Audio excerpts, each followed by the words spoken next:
saying inflation's transitory and saying energy prices had to go up. I think that the public then said, this is not your priority. And I think when Vice President Harris became the nominee, she had a chance to say, you know what, we didn't take inflation seriously enough. It was a mistake. And neither of these campaigns were very humble. And I think the race to become humble was one that could have really separated. If she'd said, we did some things wrong and I'm going to do them very differently. If he'd said, I know that you threw me out 4 years ago and I'm going to do things very differently, he would have run away with it even more. That was something that was absent the whole time, and inflation is the original sin. But you can only imagine, had he said that, what these results would have been. Absolutely. I mean, then you would have lost the democracy vote, too, which was, I mean, my God. Yeah. All right, all stay with us. Don't go anywhere. Stay with us. Our special coverage of Election Day in America continues. We've got a very short break. Wolf and I will be back.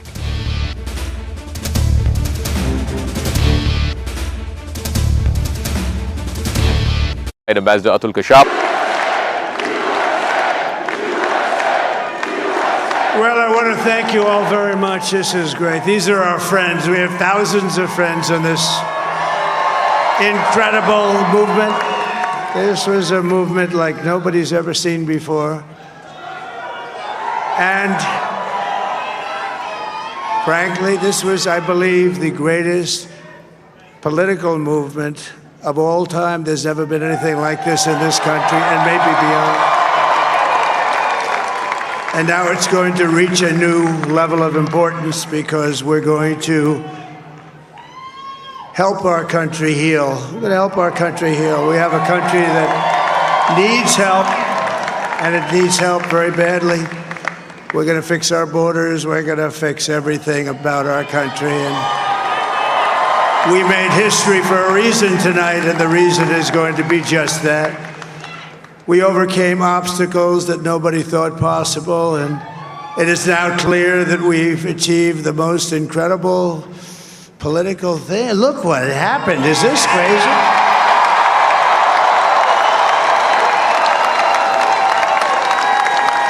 But it's a political victory that our country has never seen before, nothing like this. I want to thank the American people for the extraordinary honor of being elected your 47th president and your 45th president.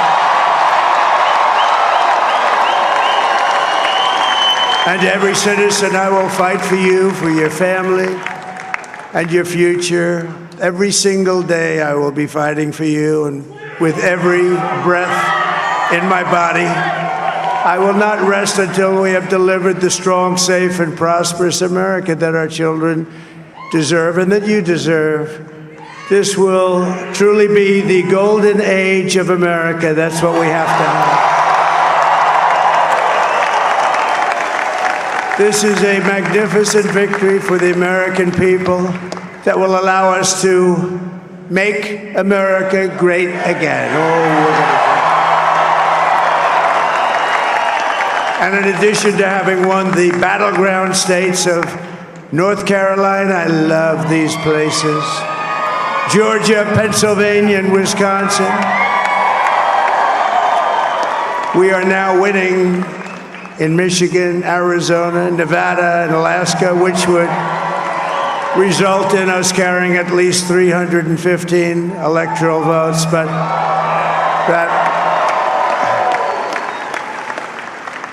But it's much easier doing what the networks did or whoever called it, because there was no other path. There was no other path to victory. We also have won the popular vote. That was great. Very proud of that.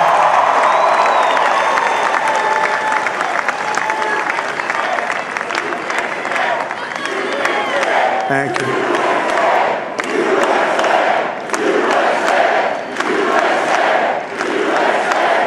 Thank you very much. Thank you. And, winning the popular vote was very nice, I will tell you. It's a great feeling of love. We have a great feeling of love in this very large room with unbelievable people standing by my side. These people have been incredible. They've made the journey with me, and we're going to make you very happy. We're going to make you very proud of your vote. I hope that you're going to be looking back someday and say that was one of the truly important moments of my life when I voted for this group of people beyond the president, this group of great people. America has given us an unprecedented and powerful mandate. We have taken back control. In fact, no Republican has accomplished that since George W. Bush did back in 2004. CNN just projected, by the way, that Trump has won Michigan, but we're also following two other battleground states that have not yet been called. Stand by for that key race alert right now. All right, let's take a look at Arizona right now, and it's 11 electoral votes. Trump is ahead by more than 100,000 votes, 51.9% to 47.2%. 63% of the estimated vote in Arizona is now in. In Nevada, 89% of the estimated vote is in. 6 electoral votes in Nevada. Trump is ahead by almost 65,000 votes, 51.7% to 46.6%. Trump is ahead in Nevada over Kamala Harris there as well. I want to head over to John Berman over at the Magic Wall. You're getting more information even as we speak. Yeah, I just want to give you a sense, Wolf, of how broad-based this Donald Trump victory was, how much of an improvement it was for him over 2020. So I'm going to put in a filter here. Every state that Donald Trump overperformed his 2020 performance, all right? This isn't a glitch. It's America. America minus Maine. He overperformed in every state except Maine. And if you dig a little deeper here and you look at the counties where he overperformed, I can put that filter in too. It's almost all the counties. All these counties, red and blue across the country, he overperformed his 22 results. You can take it even one more filter. These are the counties where he overperformed by a fair amount, more than 3%. All these counties, both red and blue, Trump did substantially better. And if you want to compare that to Vice President Harris, this is where Vice President Harris overperformed by more than 3%. Almost nowhere. You see almost no counties colored in here. And to go back to Donald Trump for a second, because he was the winning candidate, just the diversity of some of the counties, he had large improvements of greater than 3%. Look, I can look at Idaho here. I'm just picking one at random. You see Boundary County, which is all the way up north in Idaho. It's a county he overperformed by more than 3%. So you have Boundary, Idaho, and then you have Chicago. Let's look at Chicago here. I can push in. You can see he overperformed in Chicago by more than 3% as well. You can see Kamala Harris won substantially by about 54%, but 4 years ago, Joe Biden won by 66%. I can give you just one more measurement here of how much better Donald Trump did than he did 4 years ago, and just where the country is right now. Take a look at Texas. This is a state that Democrats have been hoping to turn blue, really, every 4 years, right, for the last 20 or so. You can see that Donald Trump won by my math, what's that? 13.8%. Remember that number, 13.8%. And let's look at New York. This is a blue state that no one thinks about going blue. So the margin in Texas, 13.8%. That's how far it is from being blue. But in terms of how far New York is from being red, you know, it's not that far, right? You're looking at what? What's that? That's 12.6% by my math. I may be off by a percent or two, but you can see this is awfully close. New York and Texas all of a sudden don't look so different in terms of how close they are to flipping, Wolf, and that's pretty remarkable. Yeah, my hometown of Buffalo, blue, right there. There it is. All right, John Berman, thank you very, very much. Excellent analysis. I want to go back to Aaron. Aaron. All right, so Wolf, while Republicans will now control both the executive branch and the Senate, so they've got 2 of the 3, and of course, obviously we know how the Supreme Court is right now in terms of where voters have a say. The House is still unclear. We're not calling that yet because there are still votes being counted in several key races, and this one, it is not clear which direction it may go. Manu Raju is back. So, Manu, when you boil it down to what's going to determine who controls the House, what races are you watching right now? Yeah, look, there are several races that have not been called yet, but I got to tell you, Aaron, the it is a complicated path to this House majority for the Democratic Party at the moment. Remember, they had to pick up a net of 4 seats in order to be back in the majority in the House. But right now, Republicans have 5 pickups they have already that we've called so far. 2 Democratic pickups. So the Republicans actually have a net of 3 at the moment. And Democrats, they are leading in 5 Republican districts. But this is the problem. The Republicans are ahead in Democratic districts, including 3 Democratic districts. So why are they having problems? Let's go dig a little deeper here into some of these key races. Here in Iowa, the 1st congressional district in Iowa, Democrats thought they would have a really good chance of flipping this seat. The incumbent Republican, Marinette Miller Meeks, they saw her as clearly vulnerable. She is hanging on by a thread, 799 votes ahead against the Democrat who challenged her in the last cycle, Christina Bohannon, with 99% of the vote in. Republicans feeling they can sneak away with that one. And also in Nebraska, Don Bacon, he's an incumbent Republican, someone who represents a district that Joe Biden carried in 2020, that Kamala Harris carried last night. This time, though, Bacon is at the moment prevailing, 8,300 votes ahead of his Democratic challenger who challenged him last time. And with 95% in, Bacon is feeling very good about hanging on to that seat. But there are still some pickup opportunities for Democrats, including in Arizona. The Republican incumbent, Juan Ciscomani, a freshman seen as vulnerable going in. He is down narrowly to the Democratic challenger, Kirsten Engel. That's 4,100 votes behind her right at the moment. There's still, though, a lot of vote to count here. 59% of that vote is in. And there are still some pickup opportunities in New York. There are 2 for Democrats in New York. One of them is in upstate, the House Congressional District 19, where the incumbent Republican Mark Molinaro is trailing his Democratic opponent Josh Riley by 3,600 votes. And now Democrats believe they can pick up that seat because there's 94% of that vote that is now in. So why is this so important? Because as you mentioned, Aaron, Democrats, they lost control of the United States Senate. They lost the White House. And they look at the Senate right now, 52-42 right now, the Republican majority. They've had 3 pickups so far. They could potentially get another one in Pennsylvania. That looks very good for them. That means a 53-47 Senate, and they're leading in another one in Nevada in the United States Senate. So up to 54 seats potentially, as a handful of other seats have yet to be called. So that's what makes the House so important, but a difficult path back to the majority for the Democrats. Right, difficult path. And of course, if Republicans get it, I mean, that's a mandate, especially if Trump does secure, as it seems he will, the popular vote in addition to the Electoral College victory. All right, so the urban-rural divide, was as clear-cut as ever in last night's race, although it's important to emphasize that Harris underperformed in many of those urban areas, and that's part of the reason for the loss as well, because Donald Trump's win was also boosted by voters in the suburbs. So let's go to Harry Enton digging through the exit polls. And Harry, there's so many layers to this onion. That's how you get a landslide. It's not just one thing, it's many things. But when you go through and peel back these layers, what trends are you seeing right now? In the lead up to this election was all about Kamala Harris. She's going to outperform Joe Biden in the suburbs. That's how she's going to do it. But look what happened in the suburbs. Donald Trump won in the suburbs by a small margin, but this is a flip from 4 years ago when Joe Biden had won in the suburbs. So Donald Trump winning in an area that Kamala Harris thought that she could dominate in and then make up for losses in the rural areas. And the losses in the rural areas were tremendous. In the rural areas, what do you see? Look at this. Donald Trump with a 27-point margin. That is a double-digit gain from how he did 4 years ago. A big reason why he was able to run up the margins was because he was able to run up the margins with his own base. And then finally, Aaron, you mentioned the urban areas. Look, the bottom line is, yes, they went Democratic, but Kamala Harris did no better than Joe Biden did 4 years ago. So the bottom line is, if you're doing worse in the suburban areas, you're doing worse in the rural areas, and you're doing no better in the urban areas, I don't know how the math worked for Kamala Harris. It didn't work. It worked for Donald Trump, and that is why Donald Trump is the president-elect of the United States. All right, Harry, thank you very much. Thank you. All right, Wolf, you've got some breaking news?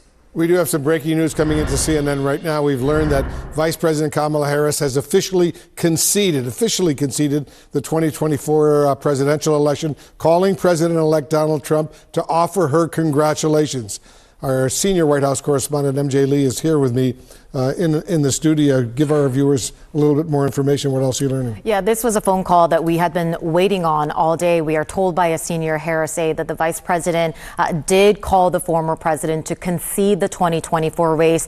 She congratulated him on his victory. And we are told that she talked about the importance of the transfer of power, being peaceful, and also about being a president for all Americans. Of course, as we have been talking about all day long, the next time we expect to hear directly from the vice president is at Howard University. This is, of course, where she was expected to be. Last night, she ended up not appearing at her own election night party. This is not surprising that the vice president ended up making this concession phone call. We got no indications whatsoever from Democrats and the Harris campaign that she had any plans to contest the race in any way. I think watching for the tone that she uses and exactly how she talks about her loss and this moment in American politics is going to be so significant. There are going to be millions of Americans, many of whom are disappointed, even despondent about the results of last night's election, who will be looking to her for cues on, so what does this mean for going forward? How do I move on? This was an election that was so divisive, that was so just ramped up in the rhetoric. And I think a lot of people are wondering, well, now that the vice president has conceded the race, what are the cues that we can take from her on what moving on actually looks like and how to process the prospect of Donald Trump coming back for a second term at the White House? And I think it's important to note, as you and I well know, and all of our viewers know as well, she is now doing what Trump refused to do 4 years ago when he lost the presidential election. He refused to concede. He refused to congratulate her. He refused all of the normal things that politicians in America have always done when they lose an election. They congratulate the winner and they move on. Right. She is doing that right now, to her credit. Yeah, and so much of her campaign had been about emphasizing sort of the norms that had been in place for so many years in our country and our politics, and something that, as you point out, the former president so often refused to abide by and refused to go along with, something as simple as a concession call. You're absolutely right that was one of the many ways in which Donald Trump was just different. And remember what happened when he refused to concede, as he should have done 4 years ago. MJ Lee, thank you very, very much. Still ahead, now that Donald Trump has been reelected, what happens to the criminal and civil cases against him? And there are many. We'll discuss that and more when CNN's live special coverage continues right after this.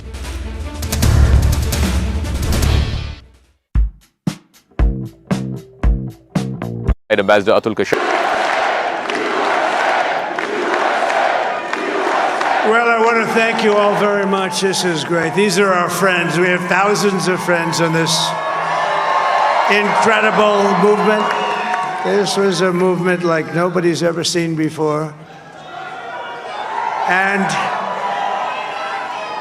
frankly, this was, I believe, the greatest political movement of all time. There's never been anything like this in this country, and maybe beyond. And now it's going to reach a new level of importance because we're going to help our country heal. We're going to help our country heal. We have a country that needs help, and it needs help very badly. We're going to fix our borders. We're going to fix everything about our country. And we made history for a reason tonight, and the reason is going to be just that. We overcame obstacles that nobody thought possible, and it is now clear that we've achieved the most incredible political thing. Look what happened. Is this crazy?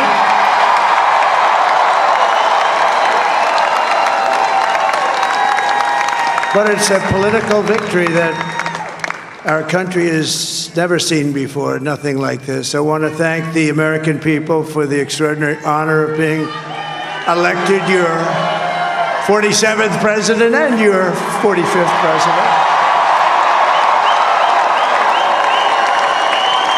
And every citizen, I will fight for you, for your family, and your future. Every single day, I will be fighting for you, and with every breath in my body, I will not rest until we have delivered the strong, safe, and prosperous America that our children deserve and that you deserve. This will truly be the golden age of America. That's what we have to have. This is a magnificent victory for the American people that will allow us to make America great again. And in addition to having won the battleground states of North Carolina, I love these places, Georgia, Pennsylvania, and Wisconsin, we are now winning in Michigan, Arizona, Nevada, and Alaska, which would result in us carrying at least 315 electoral votes. But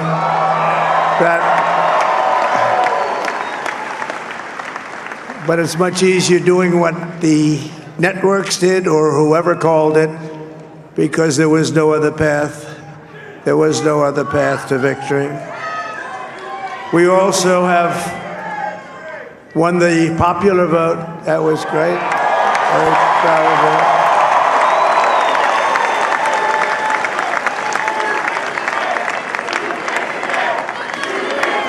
Thank you.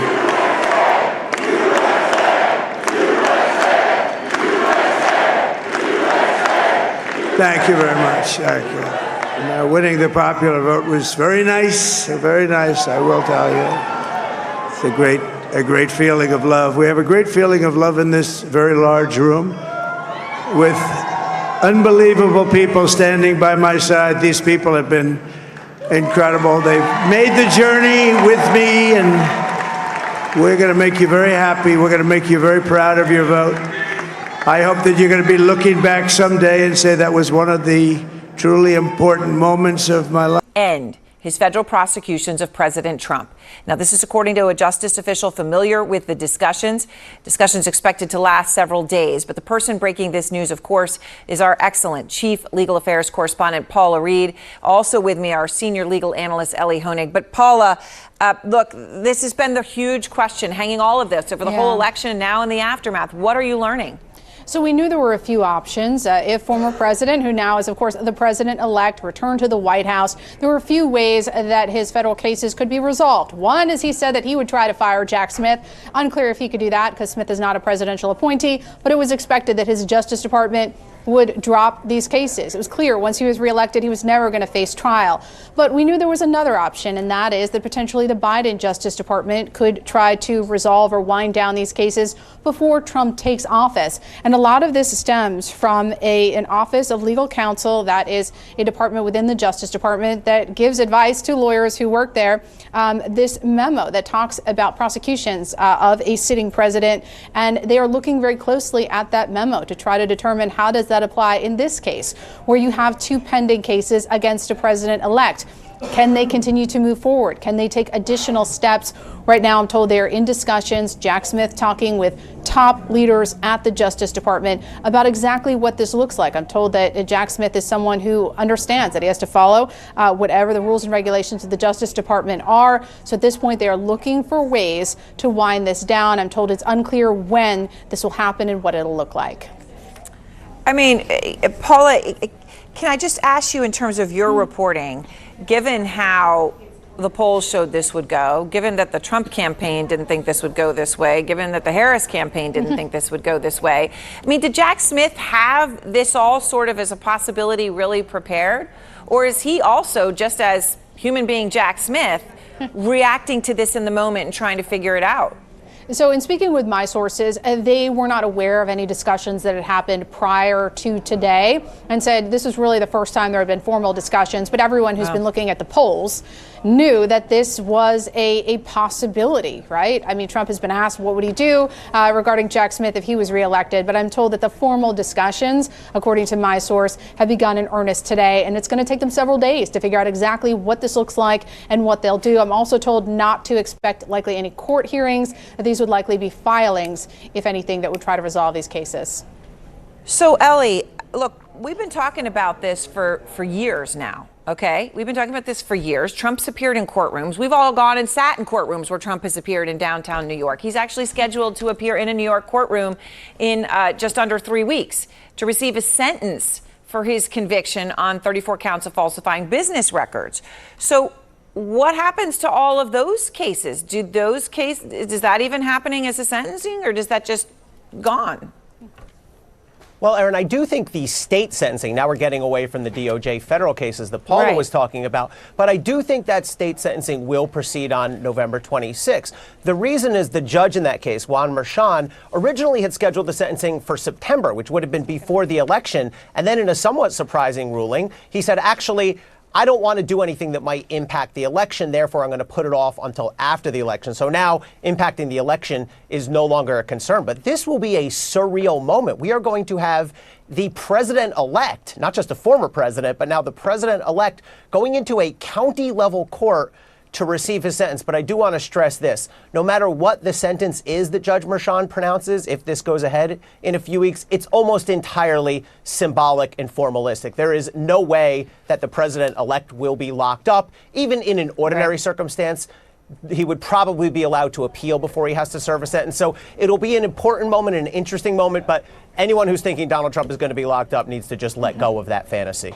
Yeah, no, I mean, this is just a moment for people to consider what a different world we are living in than this country was living in 6 months ago on all of these stories. It's truly stunning. Paula, Ellie, thank you very much. Our special coverage with Wolf and I continues after just a moment. We'll be right back.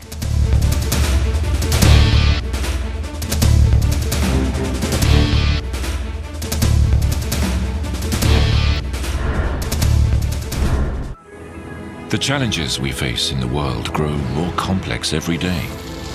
Much, Mr. Aghi. Well, I want to thank you all very much. This is great. These are our friends. We have thousands of friends on this incredible movement. This was a movement like nobody's ever seen before. And frankly, this was, I believe, the greatest political movement of all time. There's never been anything like this in this country, and maybe beyond. And now it's going to reach a new level of importance because we're going to help our country heal. We're going to help our country heal. We have a country that needs help, and it needs help very badly. We're going to fix our borders. We're going to fix everything about our country. And we made history for a reason tonight, and the reason is going to be just that.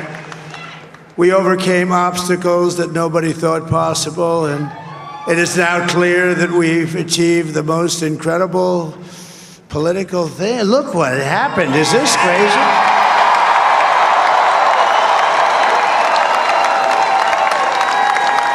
But it's a political victory that our country has never seen before, nothing like this. I want to thank the American people for the extraordinary honor of being elected your 47th president and your 45th president.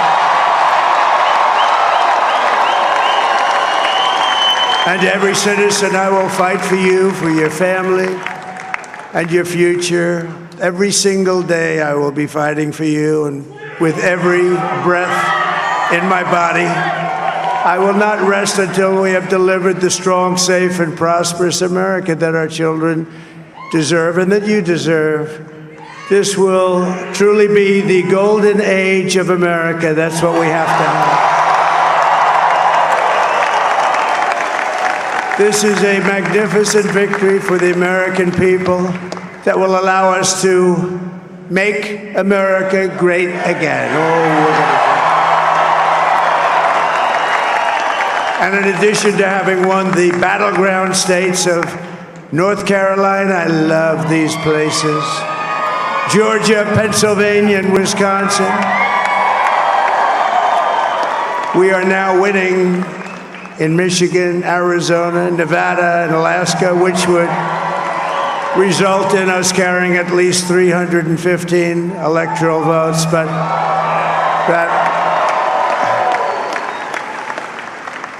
but it's much easier doing what the networks did or whoever called it, because there was no other path. There was no other path to victory. We also have won the popular vote. That was great. Very proud of her.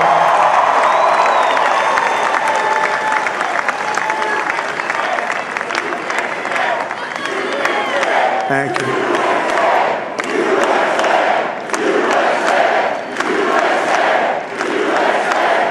Thank you very much. Thank you. And, winning the popular vote was very nice, I will tell you.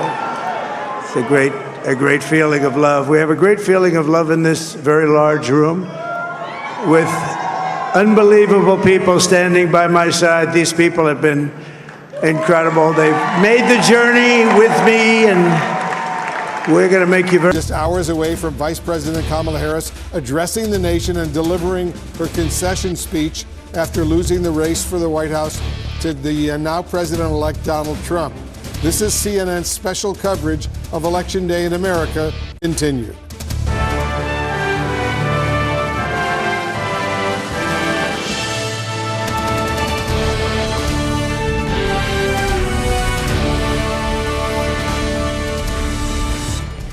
We have a CNN projection for you right now. Take a look at this. CNN projects that Tammy Baldwin, the senator from Wisconsin, Democrat, will be reelected. She'll defeat the Republican challenger, Eric Hovde. Tammy Baldwin, the Democrat incumbent, will win the Senate seat in Wisconsin. An important win for the Democrats right now. Tammy Baldwin has been a fixture in Wisconsin politics since back in 1992 when she was first elected to the state's legislature. But this was a very, very tight race, and let's take a look a bit closer at the results right now. If we see with 99% of the estimated vote is in, Tammy Baldwin, the incumbent Democrat, with 49.4% to Eric Hovde's 48.5%. She's winning by some 27,477 votes right now. A big win for the Democrats in the state of Wisconsin. Tammy Baldwin reelected to the Senate. An important win for the Democrats. Let's go right to our chief congressional correspondent, Manu Raju, who's tracking the balance of power in the Senate and the House. How does this impact things, Manu? Yeah, definitely a sigh of relief, Wolf, for Democrats, given that every single seat in the United States Senate is critically important because it impacts how bills can get approved in terms of giving you more of a margin to pass some bills if they were to move along straight party lines or confirm Supreme Court nominees, or even more importantly for Democrats to get back in the Senate majority. Each seat makes it harder and harder to do so as Republicans pad their majority. So where do things stand right now? Right now, Republicans have 52 seats. They are clearly in the majority. They picked up 3 last night in red states, Ohio, Montana, West Virginia, and they have there are still 5 seats that we still have not called. So Tammy Baldwin's victory prevents them from expanding to 53 seats. However, they could still get up to 54 seats, Wolf, because in 2 states right now, Republicans are leading, both in Nevada and in Pennsylvania, where Pennsylvania seems increasingly likely to go the GOP side, where Republican challenger Dave McCormick is facing the incumbent Democratic Senator Bob Casey in that state. But here in Wisconsin, let's take a little bit in the numbers here.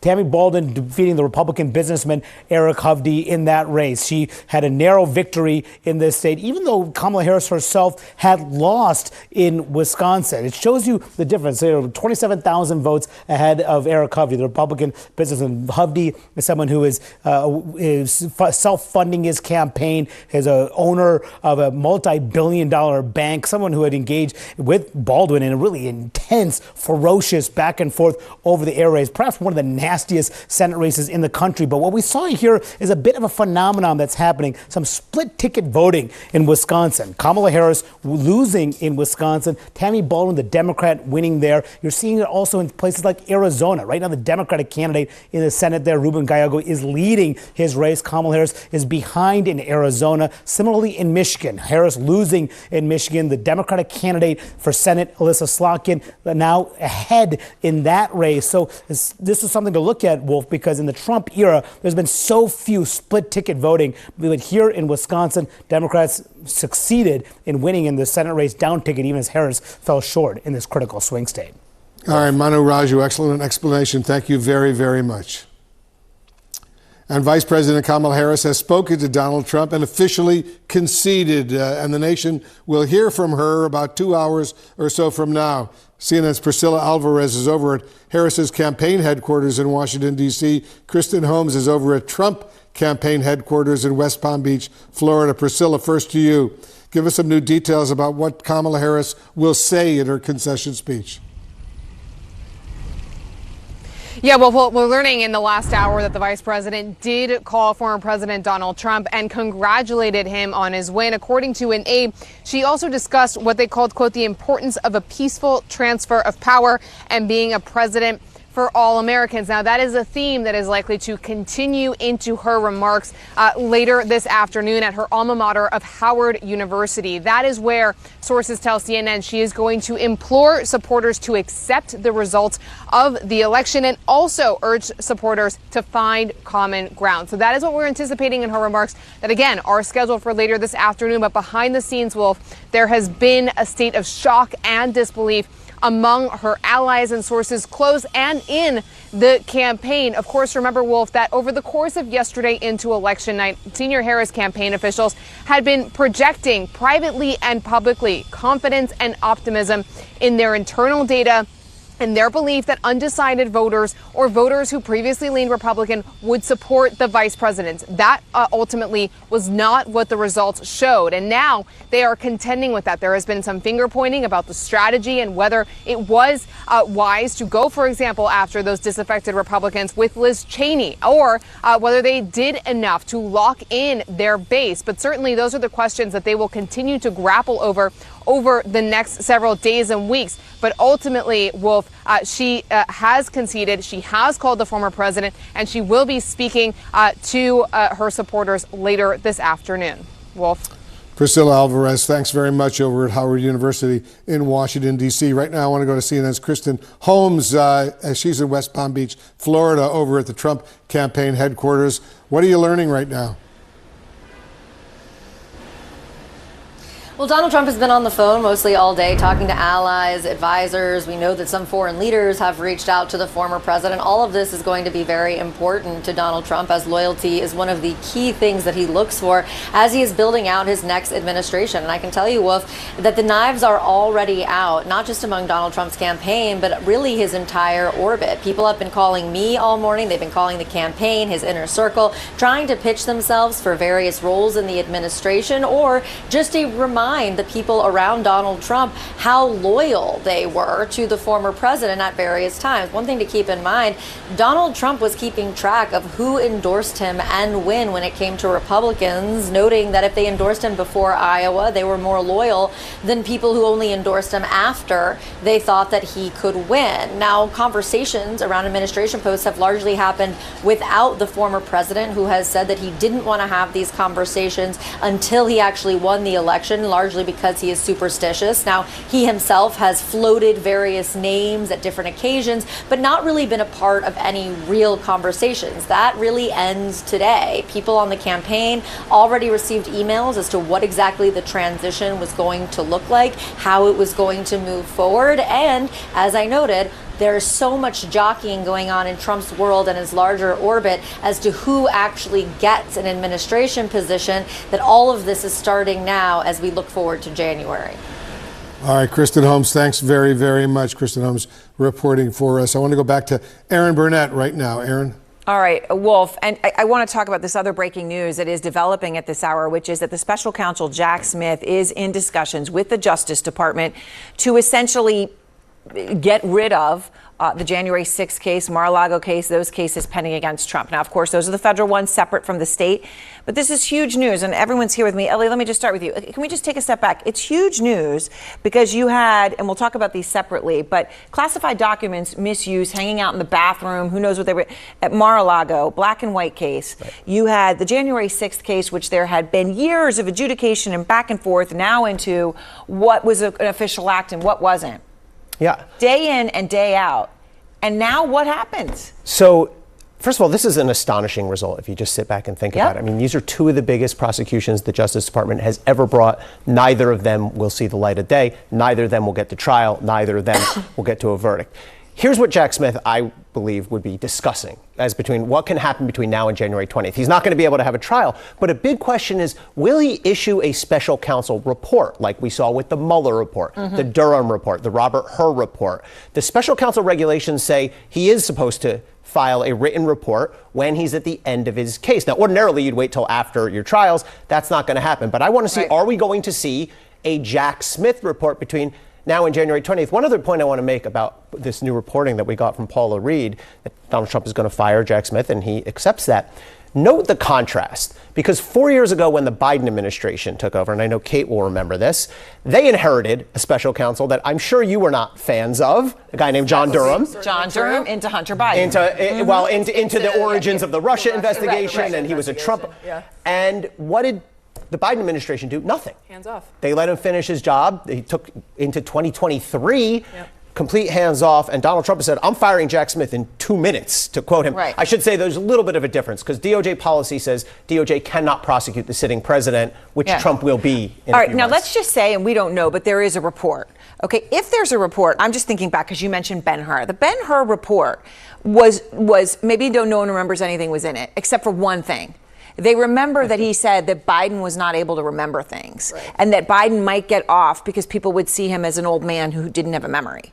And that was what stuck with the public. That became part of an important narrative that led into the debate and the whole thing. So I'm just saying a report can have influence. It can, and I think that, the Hur report fed into a pre-existing narrative that was already starting to pull Biden under. So, I think we have to recognize that it wasn't the Hur report alone that, kind of generated this. And I think depending on when we saw a report from Jack Smith, we will see where Trump is politically. But yes, absolutely, these reports can certainly have political impact. I think, Ellie and I were talking about this earlier this morning. The thing that concerns me here is, we talk a lot about legal precedent, but the political precedent that's being set here by the firing, the dismissal of this special prosecutor, we're essentially saying, elected officials are above the law. The candidate, the president-elect, is above the law.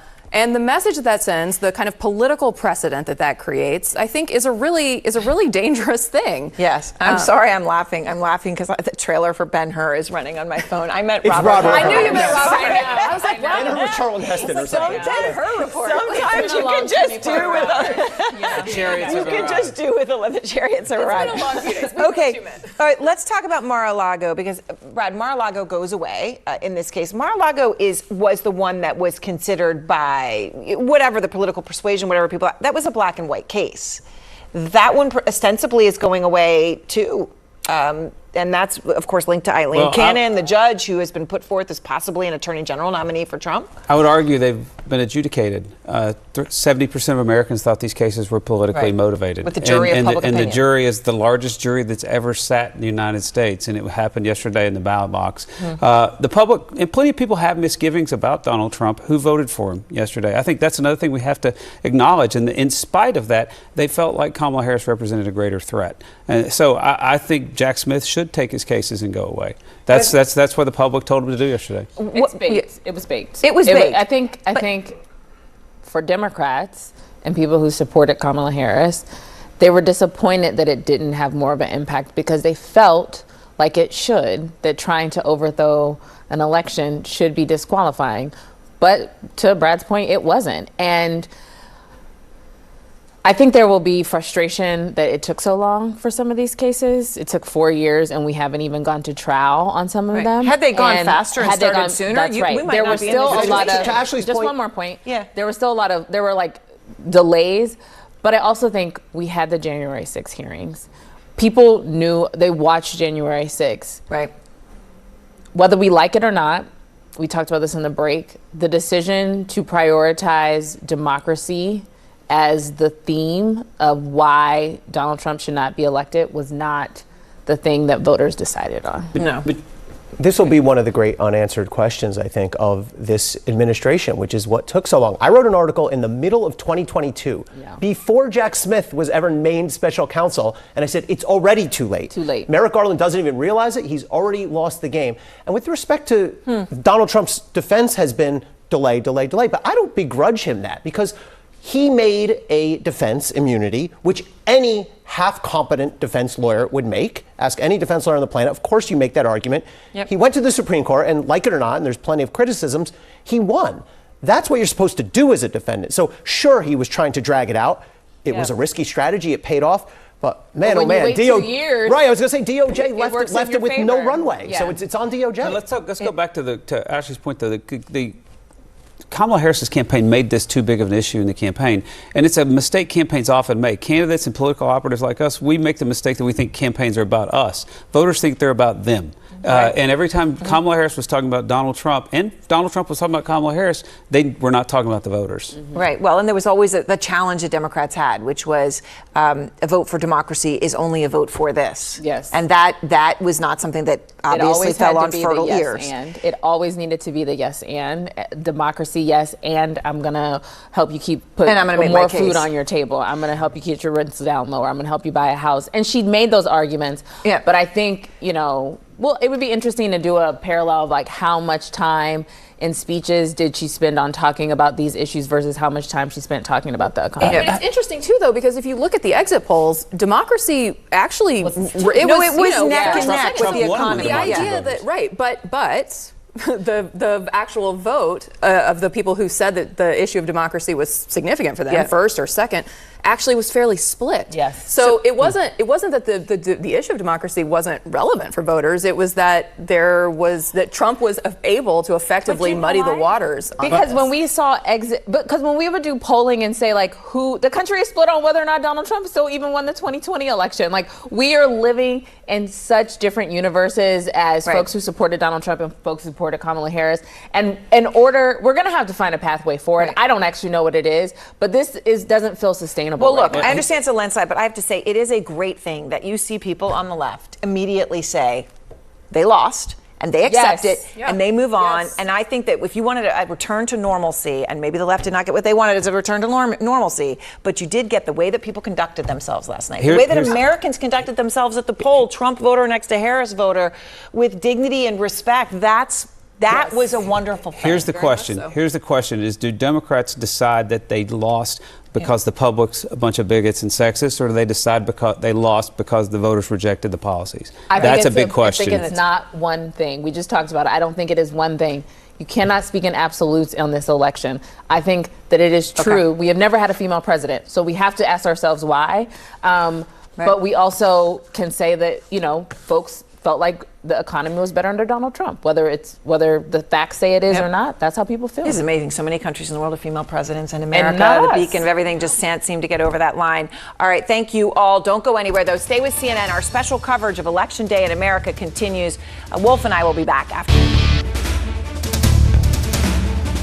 Ambassador Atul Kashyap. Well, I want to thank you all very much. This is great. These are our friends. We have thousands of friends on this incredible movement. This was a movement like nobody's ever seen before. And frankly, this was, I believe, the greatest political movement of all time. There's never been anything like this in this country, and maybe beyond. And now it's going to reach a new level of importance because we're going to help our country heal. We're going to help our country heal. We have a country that needs help, and it needs help very badly. We're going to fix our borders. We're going to fix everything about our country. And we made history for a reason tonight, and the reason is going to be just that. We overcame obstacles that nobody thought possible, and it is now clear that we've achieved the most incredible political thing. Look what happened. Is this crazy?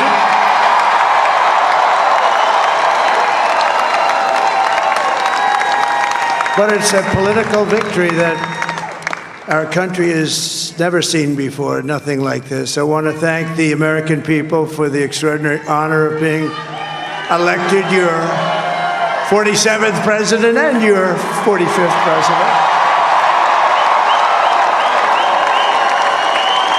And every citizen, I will fight for you, for your family, and your future.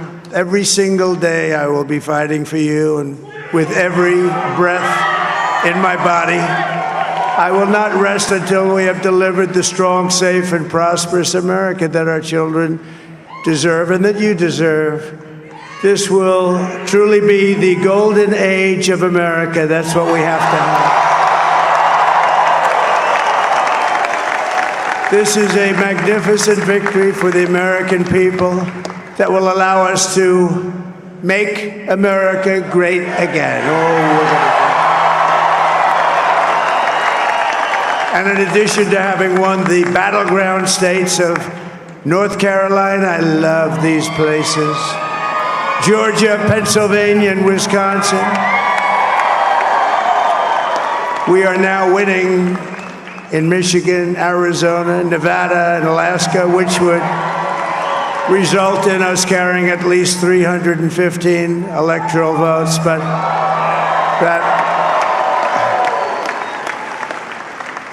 But it's much easier doing what the networks did or whoever called it, because there was no other path. There was no other path to victory. We also have won the popular vote. That was great. Very proud of that.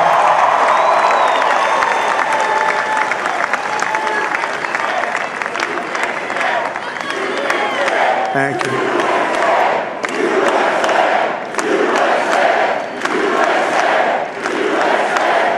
Thank you very much. Thank you. And, winning the popular vote was very nice, I will tell you. It's a great feeling of love. We have a great feeling of love in this very large room with unbelievable people standing by my side. These people have been incredible. They've made the journey with me, and we're going to make you very happy. We're going to make you very proud of your vote. I hope that you're going to be looking back someday and say that was one of the truly important moments of my life when I voted. A quick look at Michigan, which we now project Donald Trump will win. You can see he is leading there right now by 83,000 votes. This is a state that 4 years ago, Joe Biden won by 154,000 votes. And in 2016, Donald Trump barely won by 10,000 votes. So you can see it flipped, flopped, and then flipped back to Donald Trump. Let's get a sense of where Donald Trump secured this victory. And it's kind of, I can tell the story in 3 counties. All right. Right around here, you have Oakland County, Wayne County, and Washtenaw County, all a little bit different. Oakland is the traditional affluent suburb. This is the type of place that Kamala Harris was hoping to run up the score. Counties like this all around the country, outside Philadelphia, outside Detroit, around Milwaukee. Well, you can see she won by a little bit less than 11 points there, but she really needed to do better than that, because 4 years ago, you can see Joe Biden won by more than 12. So she won, but not by quite as much as Joe Biden. A similar story in a very different county, Wayne County. This is where Detroit is, the biggest county in Michigan by far. You can see Kamala Harris won by about 29% there. But 4 years ago, Joe Biden won by 38%. So just a huge difference in Wayne County. Now, that could be part of the urban boost that Trump got around the country, or it could be the large Arab and Muslim population, which is in Wayne County, Dearborn and whatnot. That might have impacted Harris's top line number there, too. And if we move a little bit to the west here, finally, Washtenaw County. This is the third type of county that Democrats really needed to do well and outperform expectations around the country. This is where Ann Arbor is, the University of Michigan, Wolverines. This is the kind of place where Kamala Harris had to have huge margins, and she did well. Nearly 100,000 votes in about 50% or so. This was a D40 plus 46 county, so Biden did a tiny bit better. He had a little more than 100,000 vote margin there, and you can see Kamala Harris a little bit less than 100,000 vote there. So kind of that alone might explain what happened in Michigan. Just one thing I want to point out here as we see the margin, Trump ahead by 83,000 votes. There's still a Democratic Senate race. There is a Senate race which we haven't projected a winner yet. You can see the Democrat Elise Slotkin trying to hold on to the seat from the retiring Democrat Debbie Stabenow. Slotkin is ahead. She is outperforming Kamala Harris, you might say. She's up by 16,000 votes, where Harris trails by 83,000 votes. So somehow Slotkin hopes to be able to hold on there. We will see as this develops over the next several hours, Wolf. All right, good explanation. Thank you very much, John Berman, reporting for us. I want to go back to Aaron Burnett. Aaron? All right, so Wolf, let's take a closer look at Michigan, because obviously we have just made the call, Michigan going for Trump. Harry Enton digging through the exit polls there. Harry, early on last night, there were some exit polls from Michigan on Hispanic voters that sort of made me go, whoa, what's going on here? It was unclear whether those were really going to pan out. Not only did they pan out, but there are other things that really stand out for you in those exit polls from Michigan. Yeah, absolutely right. You saw John talking about Wayne County there. Voters of color, a prominent part of Wayne County. In fact, it is the most diverse of the Rust Belt blue wall states, Michigan is. And look here, you see among voters of color, Kamala Harris won by 34 percentage points. Donald Trump got 32%. You might say, that's not so good. But 4 years ago, he got less than 20%. So a dramatic improvement, nearly doubling his vote share among voters of color. But it's not just voters of color that Donald Trump did particularly well with in Michigan in terms of what is traditionally the Democratic base. How about voters under the age of 30? I don't think I would have ever imagined seen the day in which Donald Trump would tie among voters under the age of 30. Of course, they're very prominent around Ann Arbor, right, which we saw, as John pointed out, that slight movement towards Donald Trump from 4 years ago. Just another example of Donald Trump going in and doing well among a traditional Democratic constituency. And finally, how about folks who didn't vote in 2020? Normally Democrats say, we want the high turnout. That's what we want. We want those untraditional voters to come out. But those who didn't vote in 2020, Donald Trump actually won slightly among them, getting 50% to Kamala Harris's 47% in the state of Michigan. So the bottom line is traditional Democratic constituencies may not be so traditional anymore. They may be part of an emerging, maybe Republican constituency, Aaron.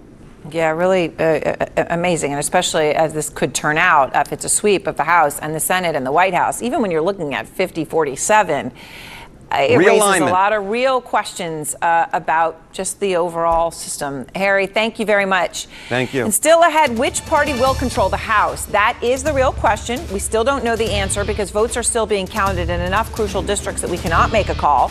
We're going to be joined by a Democratic lawmaker from Pennsylvania who did just win re-election. Stay with us.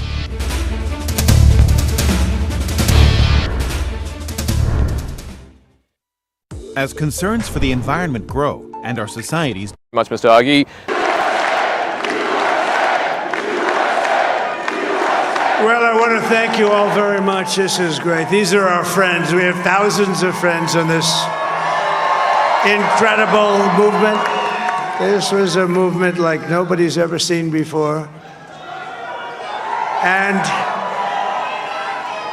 frankly, this was, I believe, the greatest political movement of all time. There's never been anything like this in this country and maybe beyond. And now it's going to reach a new level of importance because we're going to help our country heal. We're going to help our country heal. We have a country that needs help, and it needs help very badly. We're going to fix our borders. We're going to fix everything about our country. And we made history for a reason tonight, and the reason is going to be just that. We overcame obstacles that nobody thought possible, and it is now clear that we've achieved the most incredible political thing. Look what happened. Is this crazy?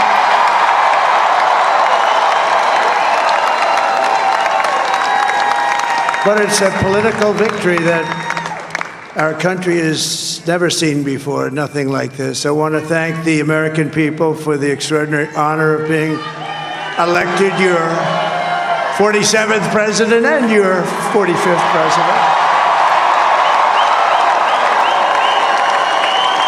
And to every citizen, I will fight for you, for your family, and your future. Every single day, I will be fighting for you, and with every breath in my body, I will not rest until we have delivered the strong, safe, and prosperous America that our children deserve and that you deserve. This will truly be the golden age of America. That's what we have to have. This is a magnificent victory for the American people that will allow us to make America great again.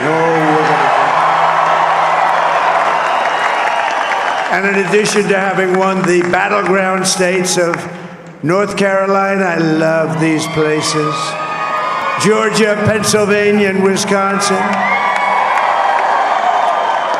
we are now winning in Michigan, Arizona, Nevada, and Alaska, which would result in us carrying at least 315 electoral votes. But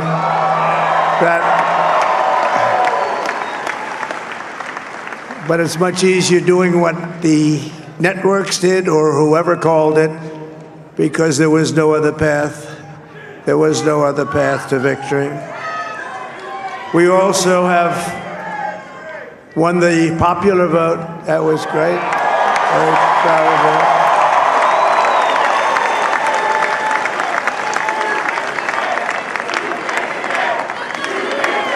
Thank you.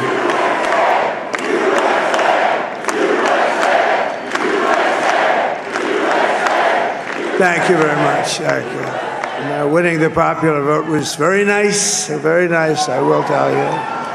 It's a great feeling of love. We have a great feeling of love in this very large room with unbelievable people standing by my side. These people have been incredible. They've made the journey with me, and we're going to make you very happy. We're going to make you very proud of your vote.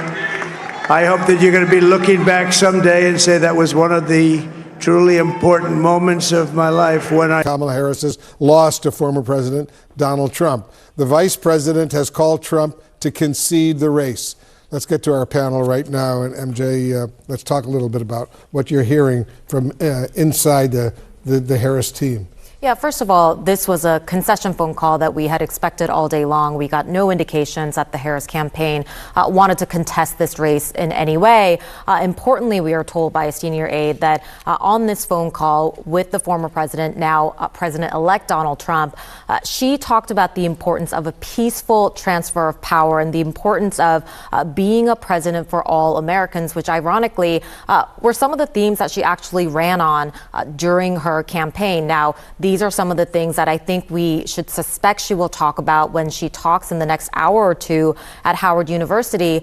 This is going to be a significant speech, both for the vice president in terms of how she talks about this moment and what tone she uses, as so many millions of Americans who are disappointed by the results of last night are tuning in. And also just for her personally, goes without saying, this is going to be a bittersweet speech for her and a tough speech for her, and not the one that she hoped to give. She wanted to be giving a victory speech and said she is having to, in some ways, console a lot of Americans who did not get the outcome that they wanted last night. She certainly didn't get the outcome she wanted last night. I don't think it's going to be bittersweet. I think it's going to be bitter for her to be making that concession. Yeah. What do you think we'll hear from her? Well, again, as MJ said, I mean, she has to be conciliatory. We're certainly, I shouldn't say, who knows nowadays. I do not believe we're going to see her use the same language that Jen O'Malley Dillon used in the note to staff, where she said, now, you know, the next, I don't want to put words into her mouth, but basically the resistance begins. I think that's really the first sign we've seen from the Democratic Party starting to kind of wake up from this knockout punch that they've taken, realizing that, you know, that they've got to wake up and, you know, come off the ground very quickly. But this comes as the People for American Way, which is the center point for liberalism, has also come out and has said that they're going to put out a project called Resist Project 2025, and they're trying to pull together all these liberal entities to come together to try to put a restraint, basically, mainly on President Trump's judicial picks, and trying to put some kind of reforms into the Supreme Court, which, mind you, they're going to have a tough time on both of those. They certainly will. You know, Mano, there are several examples of where so-called down-ticket Democrats actually outperformed Kamala Harris in Michigan, Arizona, and Wisconsin specifically. What does that say to you? Yeah, it's actually really interesting because in the Trump era, split ticket voting has become almost non-existent. In fact, just 1 out of 69 Senate races, while Trump has run for president, have actually gone the way the other party.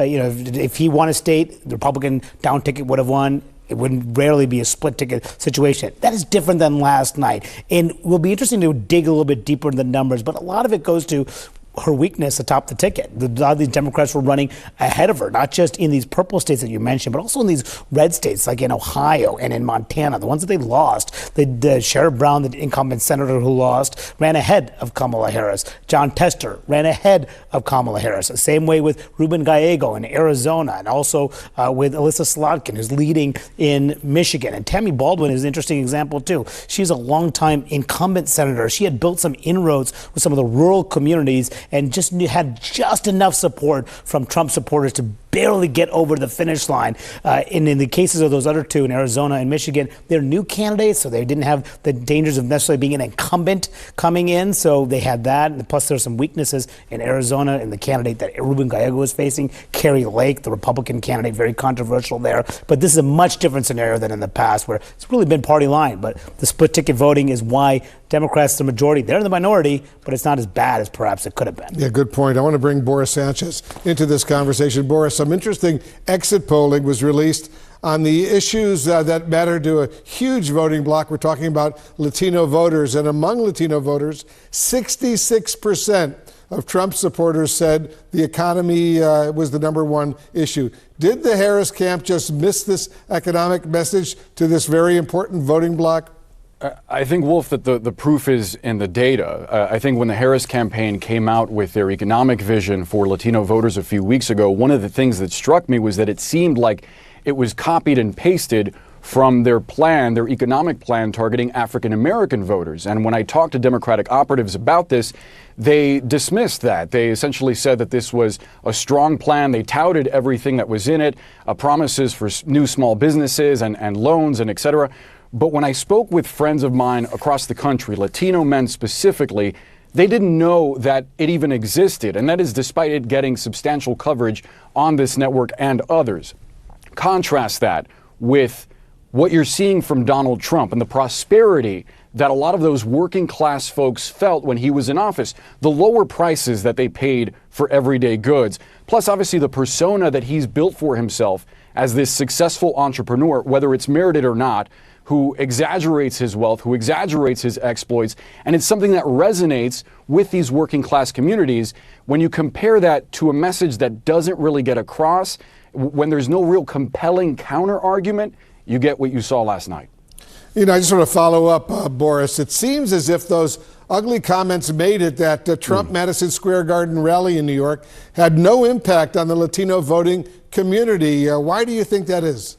Well, I think part of that goes back to the sort of working class sensibility that I was just describing, and talking to a number of Republican operatives, presenting them with the comments that were made at that Madison Square Garden rally. They argued, well, among Latinos, we use a crude sense of humor with each other. They were skeptical that this was going to cause a serious disruption in votes. And you see it in the numbers. I want to show you some numbers from 3 different counties across the country with large Latino populations, predominantly Puerto Rican populations. In Lehigh County, this is in the area of Allentown, 54% Latino. Harris did win there by 2.4 points. But look at what Joe Biden won by in 2020, 8 points. So Donald Trump closed the margin there. He won in Berks County in the Redding area, another largely, predominantly Puerto Rican area, by a larger margin that he did in 2020. And then the one that speaks to this point more than any other, I think, is in Osceola County in Florida. This is in the Orlando area, a majority Latino community, largely Puerto Rican. Look at the margin that Joe Biden won it by in 2020, 14 points. This time around, Donald Trump flipped it, winning by 1.5 points, Wolf. Very interesting indeed. Boris, the Harris campaign worked hard to get a bunch of Latino celebrities out there on the campaign trail. Apparently didn't make much of a dent. Is that a miscalculation from the Harris camp? I think it may be something for politicians across the board to consider moving forward, especially in light of the populist appeal that Donald Trump has. I think for a lot of these folks, seeing these celebrities up there with Harris reinforce the idea that there are elites that are out of touch for them and that look down upon them and talk down to them. So I don't think that necessarily helped her where she hoped that it would, Wolf. Interesting point. Boris, thanks very, very much. And to the whole panel, thanks very much. I want to focus right now on Pennsylvania, the state we were told would ultimately decide this election, and apparently it did. President-elect Trump didn't just win there, he won it substantially. The Harris campaign was counting on a massive turnout in the state's urban areas like Philadelphia, where Kamala Harris held her final rally Monday night. That turnout didn't materialize. We're joined now by Democratic Congressman Brendan Boyle of Pennsylvania. His district includes part of Philadelphia. Congressman, thanks so much for joining. Congratulations to you on your re-election last night. I want to get your reaction to not just Trump's overperformance in Pennsylvania, but the fact that Harris underperformed. What did your party, I should say, miss? Well, first it was a systemic loss here in Pennsylvania. It was about a 4 to 5 point swing to the right in Philadelphia. Congressman, I'm going to interrupt you for a second. We've got a little technical issue with your audio. We'll clean that up. We'll continue this conversation right after a quick break.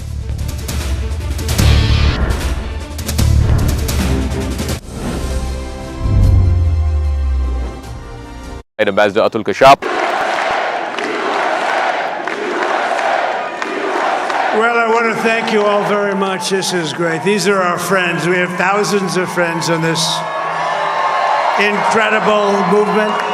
This was a movement like nobody's ever seen before. And frankly, this was, I believe, the greatest political movement of all time. There's never been anything like this in this country and maybe beyond. And now it's going to reach a new level of importance because we're going to help our country heal. We're going to help our country heal. We have a country that needs help, and it needs help very badly. We're going to fix our borders. We're going to fix everything about our country. And we made history for a reason tonight, and the reason is going to be just that. We overcame obstacles that nobody thought possible, and it is now clear that we've achieved the most incredible political thing. Look what happened. Is this crazy?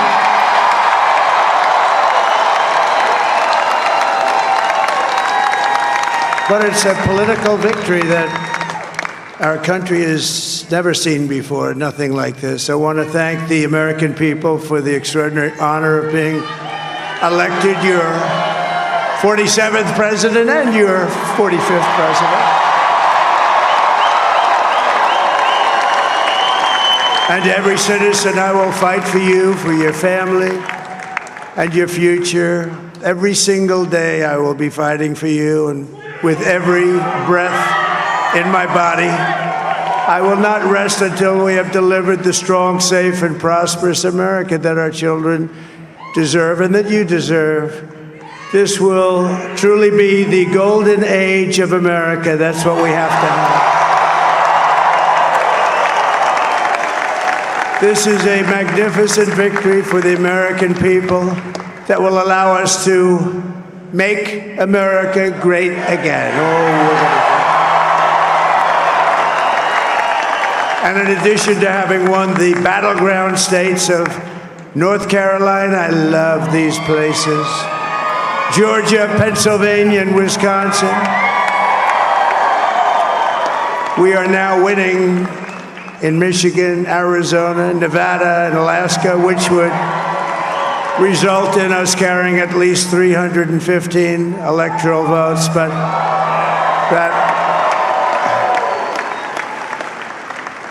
it's much easier doing what the networks did or whoever called it, because there was no other path. There was no other path to victory. We also have won the popular vote. That was great. Very proud of that.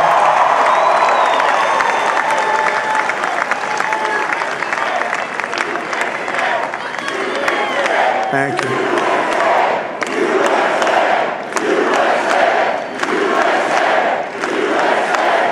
Thank you very much. Thank you. And, winning the popular vote was very nice, I will tell you.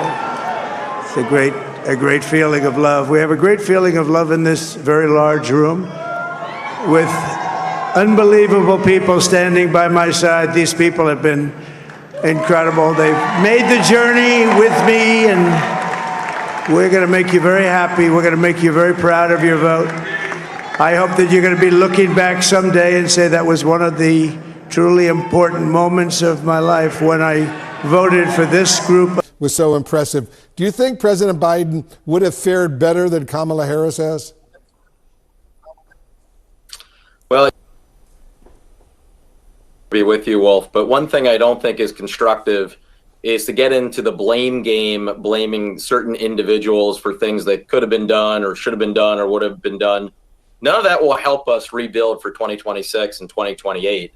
What I would like to focus on specifically is that we have to be honest as Democrats. We do have a problem connecting with working class voters. This started to emerge about a decade ago, and it was focused on white working class areas.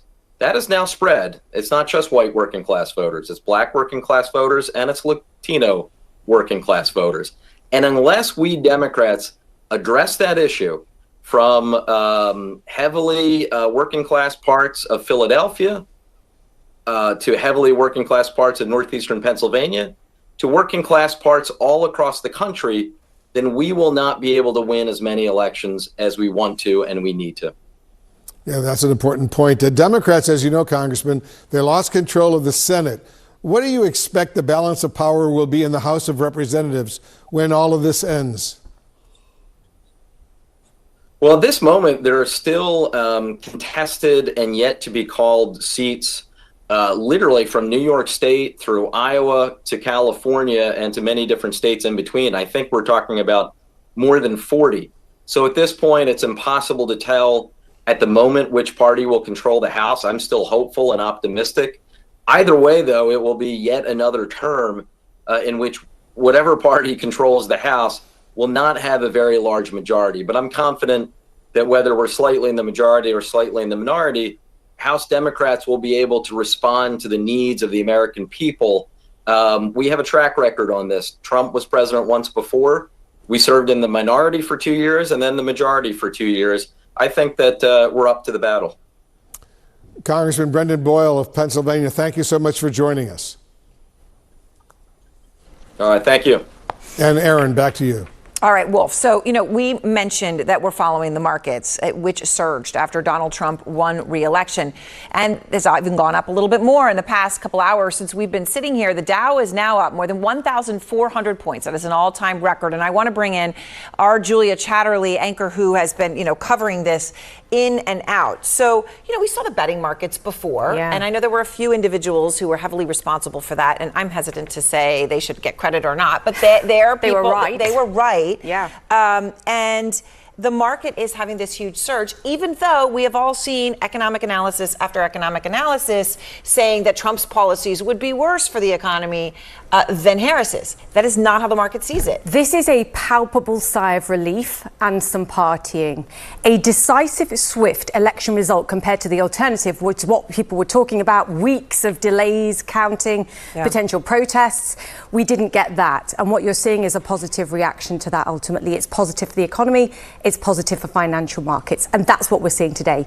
Early days will be my first point to make on that. Then it comes down to policies, and it's more of the same expected. Taxation, deregulation, potential tariff acceleration. There is today a palpable sense of business optimism that there's going to be a lighter government touch.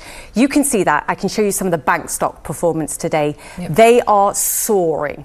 Energy stocks, oil and gas players, they're also a huge beneficiary today as well.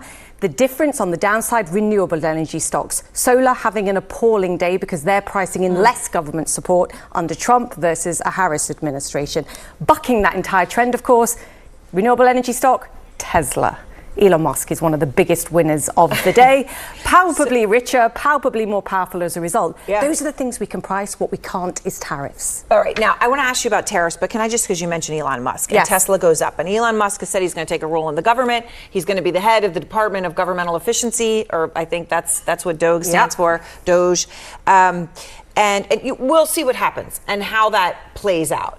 But do people in the markets that you're speaking to believe that Elon Musk is going to come in and have a palpable influence? That he's actually going to come in and be able to rip back all these regulations? I mean, this is a much more easily said than done thing. I think there's a hope that there will be some moderating force on the former president as far as business is concerned. He is a businessman. He understands the impact of massive tariffs. Do I believe that Elon Musk will be quietly saying to the former president, the president-elect now, that probably wouldn't be a good idea, but the threat is really palpable. Do the threat bark, not bite? Yes, I do. Do I think he can strip back government spending? Good luck with that. Yeah, well, I mean, there's a bunch like drunken sailors on the spending on Democrats and Republicans. Twitter. Yeah, so yes. Let me ask you then about the tariffs, because you mentioned them. And this has been, everybody says tariffs are bad. They're just like a straight tax. And it can depend whether you're running a deficit or not. And these things can be more complicated than we've made them out, perhaps. But does the market believe that Trump is actually going to do the tariffs, or are they simply betting that this is just a negotiating strategy with China and it won't actually happen, so don't worry about it? Separate China from the rest of the world. Chinese stocks fell overnight. I think the general perception is that the bark is worse than the bite. Goldman Sachs is a great example. They're saying he's not going to go big, but he will do 20% tariffs on China, not 60%. Inflation will continue to come down. It won't change the tack of the Fed. I expect a lot of bark over the next 12 months. I expect less bite than he was talking about. Yeah. Remember, this is a president that loves a stock market rise. He loves a strong economy. Oh, he loves to talk about that. He's not going to do anything that risks those things. All right. So I like how we're supposed to be like, well, tariffs aren't 60%, they're 20%. Talk about relative value. Yeah. When you set people's... It could be a lot worse. All right. So what about the housing market was such a central part of this campaign, and Kamala Harris with a specific plan for that. Trump not with one, but saying, trust me. What are you seeing in terms of what ultimately drives the housing market first and foremost, which would be rates, interest rates? This is a great point. Not only are stock markets going up today, the cost of government's longer-term borrowing is rising today, and it has been for a number of weeks. Yeah. Some part of that is stronger growth, great. Some other part of that is the prospect or the risk of higher inflation, is also the risk perhaps of higher spending. He's promised $7.5 trillion worth of spending over the next 10 years. The problem is mortgage rates are far more sensitive to that than they are to the Federal Reserve bringing rates down. I think irrespective of what the Fed does, unless we hear different from the president-elect, mortgage costs, unfortunately, are going to stay high. Credit cards are an interesting one. He's promised a 10 percentage point credit card rate. That's less than half of what we've got today. Yeah, he's going to need Congress to do it, but the banks won't be acting like this if he manages to pass that. And that's not something set by the government, at least now. So there's so much for lack of regulation if you try to set credit card rates. All right, Julia, thank you so much. It shows you the complexity of all this and how important. We do have some breaking news just coming in right now. We have learned that President Joe Biden has spoken with President-elect Donald Trump and congratulated him on his victory. Imagine the emotions of that. Biden is thinking, well, what if I hadn't gotten off the ticket? Who knows what's going through his mind? But he has also invited Trump to the White House. And Biden is planning to address the nation tomorrow. So Arlette Saenz is breaking all of these details and has more for us. So Arlette, tell us everything you know. Well, Aaron, a very significant call this afternoon as the White House is saying that President Biden did in fact speak with President-elect Donald Trump and has invited him here to the White House. I want to read you what a White House official had to say. They said President Biden expressed his commitment to ensuring a smooth transition and emphasized the importance of working to bring the country together. The official said that staff would be coordinating for a date for Biden to visit, or for Trump to visit the White House in the near future. Now, this comes when you think back to 2020, it's a pretty remarkable turn of events when former President Donald Trump did not concede the race to Joe Biden and put up many roadblocks in Joe Biden's transition process as he was preparing to come here to the White House. President Biden has made clear that that is not something he plans to repeat with Trump as he is preparing to host him here at the White House. The transition teams with the White House and the GSA have been in contact over the course of the past few weeks with the potential transition teams for each of their candidates. Now a lot of work will begin to try to make those transition processes move smoothly. Now, President Biden, we're told, also spoke today with Vice President Kamala Harris and congratulated her on her victory. This is the first known conversation that we know between the two of them, and it comes as Harris is getting ready to speak to her supporters in the coming hours. Now, for President Biden's part, the White House says that he will address the nation tomorrow regarding these election results, as well as that transition process. It comes at a time when there's been a lot of Democrats grappling with why exactly they lost this election to Donald Trump just yesterday. And much of that finger pointing and blame game has been directed towards President Joe Biden, who had sought re-election for a second term for well over a year and then pulled out of the race, abandoned those plans after that faltering and halting debate performance against Trump in June. So there's going to be a lot of questions for President Biden about how exactly Democrats got here, what exactly his role has been in this process. But the White House is trying to make clear that President Biden does intend to try to work with Trump to ensure that this is a smooth transition, unlike what we saw play out in 2020. All right, Arlette, thank you very much. And stay with us. Our special coverage of Election Day in America continues right after this short break.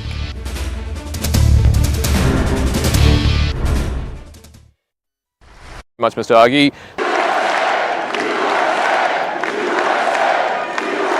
Well, I want to thank you all very much. This is great. These are our friends. We have thousands of friends on this incredible movement. This was a movement like nobody's ever seen before. And frankly, this was, I believe, the greatest political movement of all time. There's never been anything like this in this country and maybe beyond. And now it's going to reach a new level of importance because we're going to help our country heal. We're going to help our country heal. We have a country that needs help, and it needs help very badly. We're going to fix our borders. We're going to fix everything about our country. And we made history for a reason tonight, and the reason is going to be just that. We overcame obstacles that nobody thought possible, and it is now clear that we've achieved the most incredible political thing. Look what happened. Is this crazy?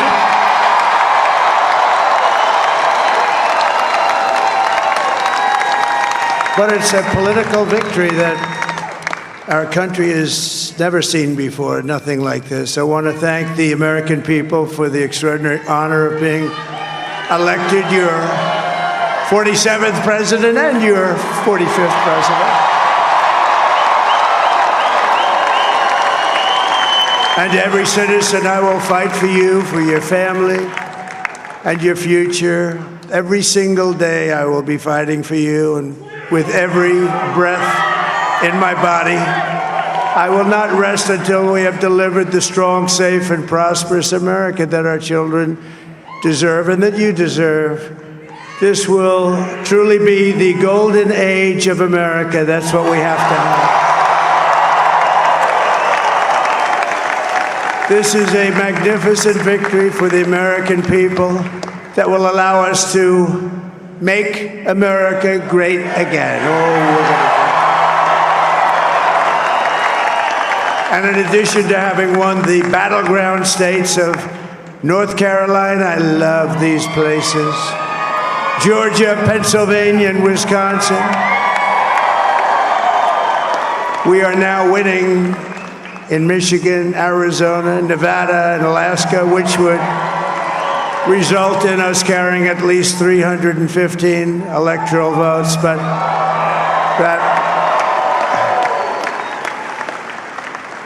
it's much easier doing what the networks did or whoever called it, because there was no other path. There was no other path to victory. We also have won the popular vote. That was great. Very proud of that.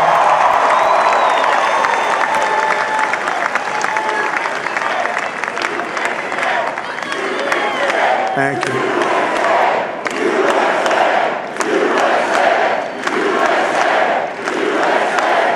Thank you very much. Thank you. And, winning the popular vote was very nice, I will tell you. It's a great feeling of love. We have a great feeling of love in this very large room with unbelievable people standing by my side. These people have been incredible. They've made the journey with me, and we're going to make you very happy. We're going to make you very proud of your vote. I hope that you're going to be looking back someday and say that was one of the truly important moments of my life. She will be delivering her concession speech after losing the race to 270 electoral votes to now President-elect Donald Trump. This is CNN's special coverage of Election Day in America continued.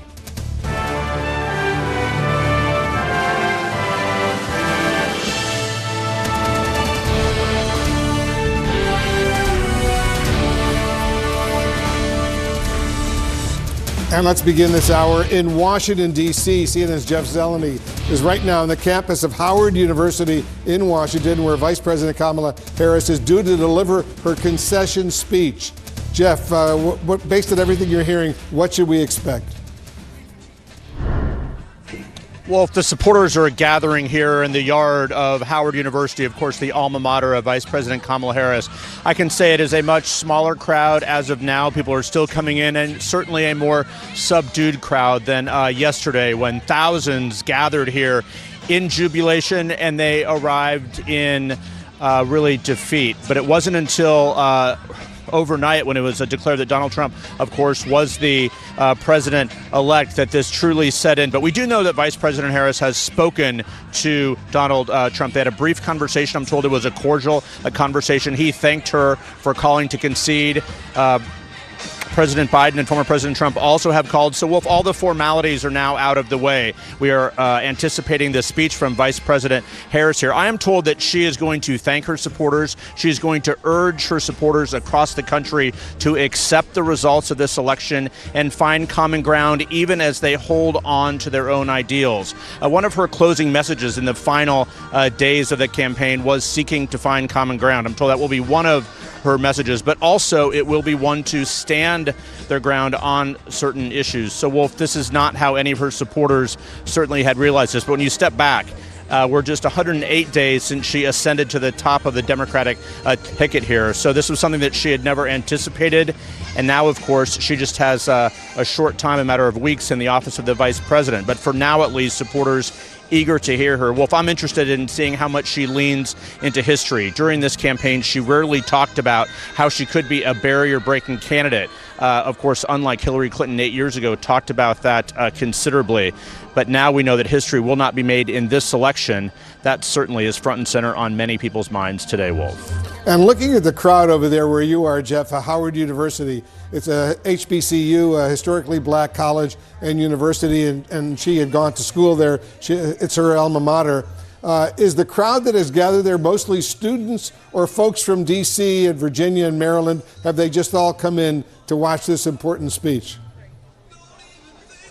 Well, if it is absolutely a mix, yes, there are many students here. In fact, there are not classes at Howard because of this, but it is also many supporters from Washington, from the area, and others who have come to Washington in anticipation of what they thought could be a victory last evening. So last night, certainly a broad tapestry of supporters. We saw mothers and daughters, fathers and sons. So certainly, a smaller crowd. But when you talk to people, Wolf, it is there certainly is disappointment, but there also is pride in Vice President Harris's own candidacy. Of course, she, used to walk the grounds here. She wrote in her memoir how important this very place was to her rise. So I expect that she will talk about that homecoming here, and she will push to the future. Of course, that future will not include her, at least for now, as the president. Wolf? And we also just heard that President Biden actually spoke with President Trump as well. What do we know about that conversation?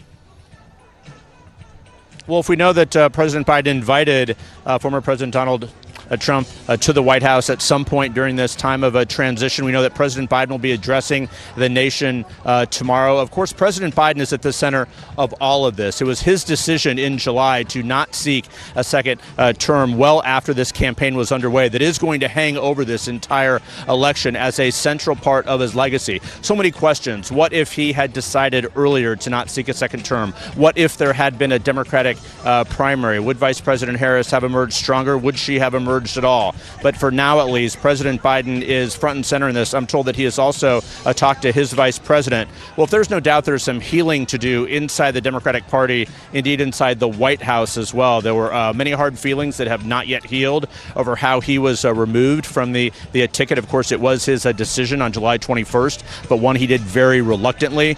So, Wolf, this period of history, this summer, during this historic campaign of 2024 will be inspected for many years to come. But for now, at least, this is Vice President Harris's final moment on stage before she recedes back to Joe Biden's running mate. Interesting. Wolf? All right, Jeff Zeleny over at Howard University in Washington, D.C. Jeff, thank you very, very much. Aaron, let me go back to you. All right, Wolf. So when you think about Hillary Clinton, she gave that speech. She was really, just emotionally wasn't ready to do it the night that happened. She did it the next morning. Kamala Harris is waiting till the afternoon. She's going to go out. She's going to have a massive crowd.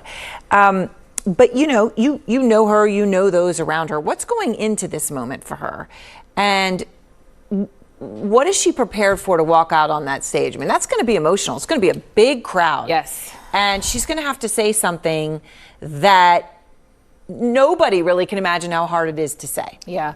One of the things that I know about her, because she said it to me before, is that she always thinks that every moment you have to talk to people, it should be a teachable moment and that you should use it to share a lesson. So I suspect she will talk about the lessons that she has learned in this moment.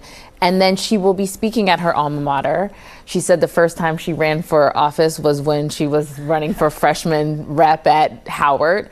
And she's going to be speaking to students, and she always talks about how much she loves Gen Zers, and she's going to be talking about not giving up. Not because you didn't win, it's not time to just throw in the towel. And I think it's really important for those students to hear that, because I remember my first election was 2,000 hanging chads, and it didn't go the way I wanted to. But you know what that made me do? Get into politics, get into journalism, get into that. And so moments like this can really inspire a generation to be the leaders of the future. And I think she will take that time to talk to the folks that are present in the room and then talk to the country and try and bring us together. So this was a close race. Well, it was projected to be a close race. I mean, I'm just going to, whatever. I think the polls in America should just... I don't want to overuse a word that's been used a lot in the past week, but okay. But the reality of it is that she's going out and she didn't expect to be giving this speech, right? This is not what she expected to be giving. So how does she handle that?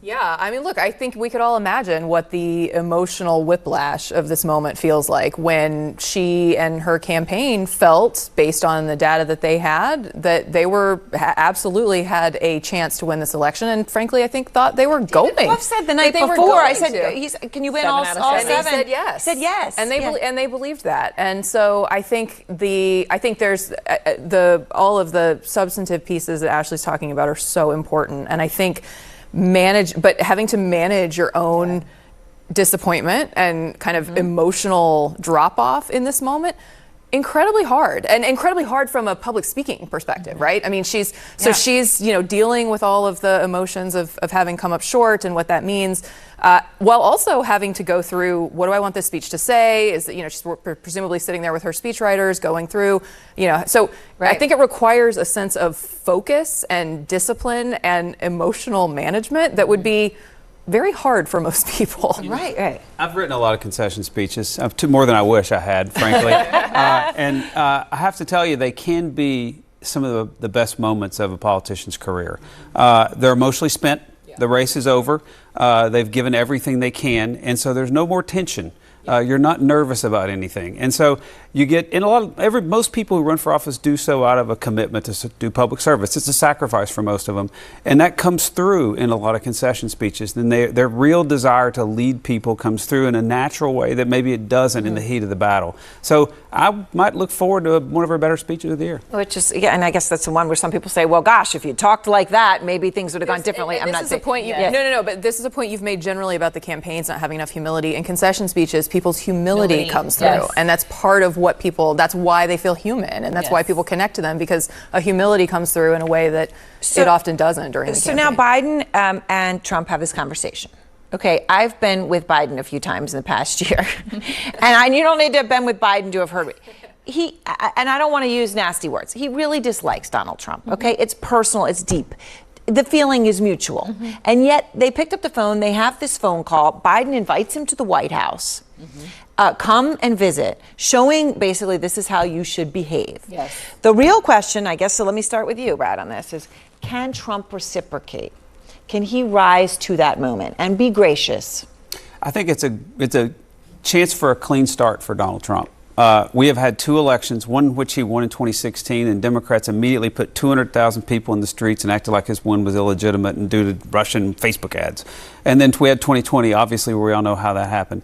This is a chance for Donald Trump to do this, to have a different experience this time. And I think it's a good chance for Democrats to grant that he won legitimacy and grant that he is the president of all people. Well, they need to not come to the streets on January 20th, too. You know, there are already parade permits been taken out. I hope they'll take those off and that we can go back to having inaugurals being a celebration of democracy where everybody grants that it's time to start new.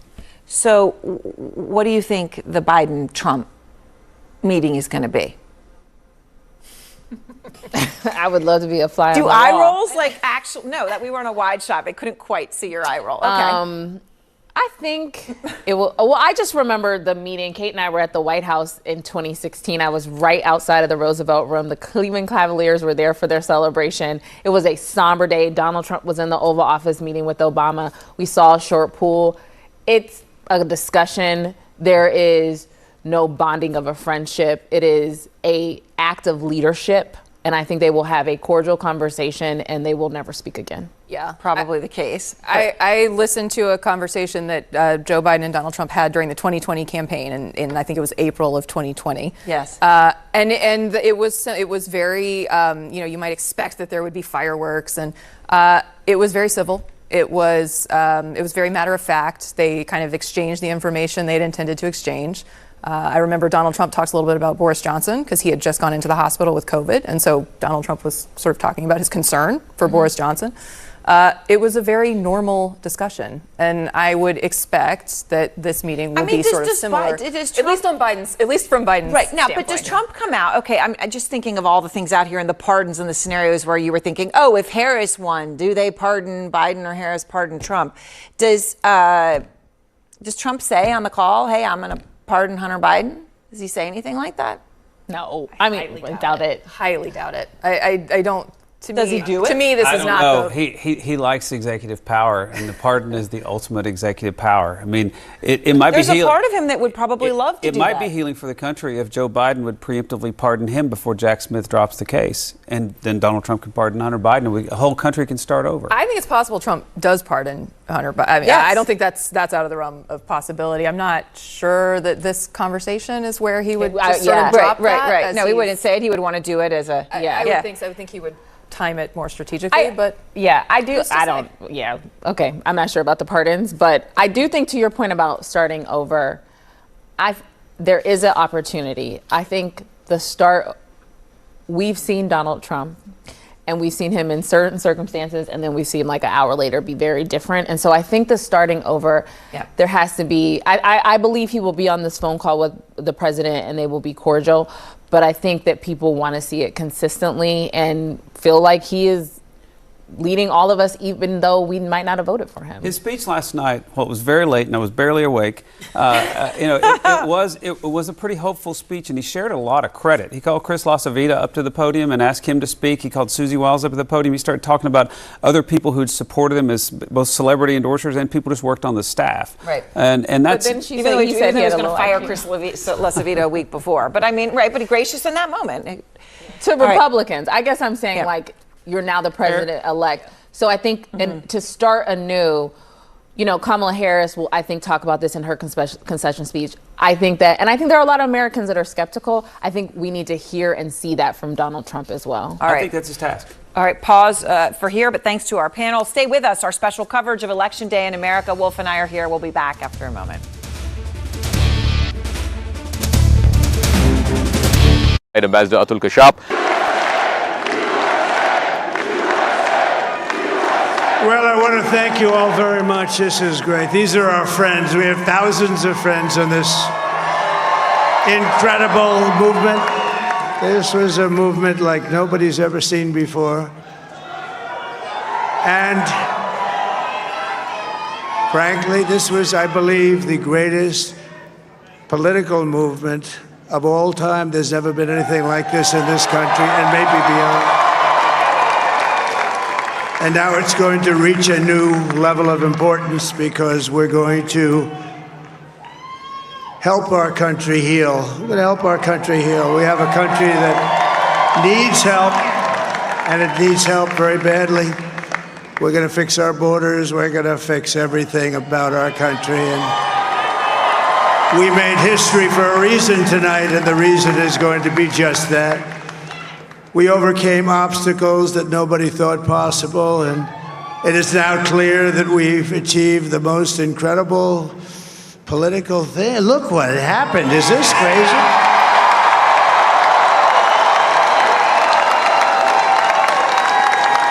But it's a political victory that our country has never seen before, nothing like this. I want to thank the American people for the extraordinary honor of being elected your 47th president and your 45th president. And every citizen, I will fight for you, for your family, and your future.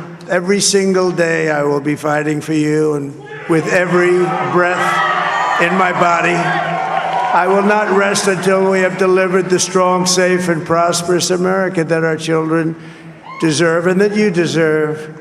This will truly be the golden age of America. That's what we have to have. This is a magnificent victory for the American people that will allow us to make America great again. And in addition to having won the battleground states of North Carolina, I love these places, Georgia, Pennsylvania, and Wisconsin, we are now winning in Michigan, Arizona, Nevada, and Alaska, which would result in us carrying at least 315 electoral votes. But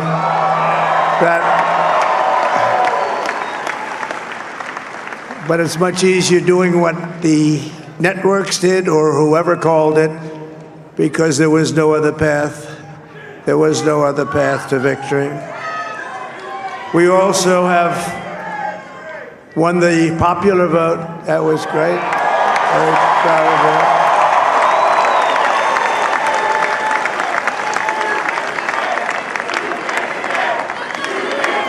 Thank you.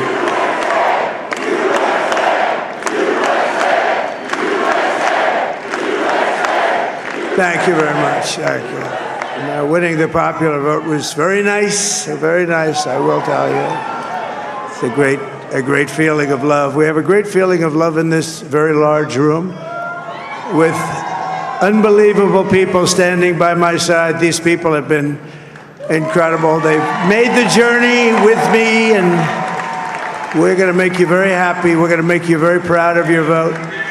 I hope that you're going to be looking back someday and say that was one of the truly important moments of my life when I voted for this group of people beyond the president, this group of great people. At where she'll speak, which is her election headquarters at her alma mater, Howard University. A massive crowd there. It will be a difficult moment for them, for her, an emotional moment, but an important one.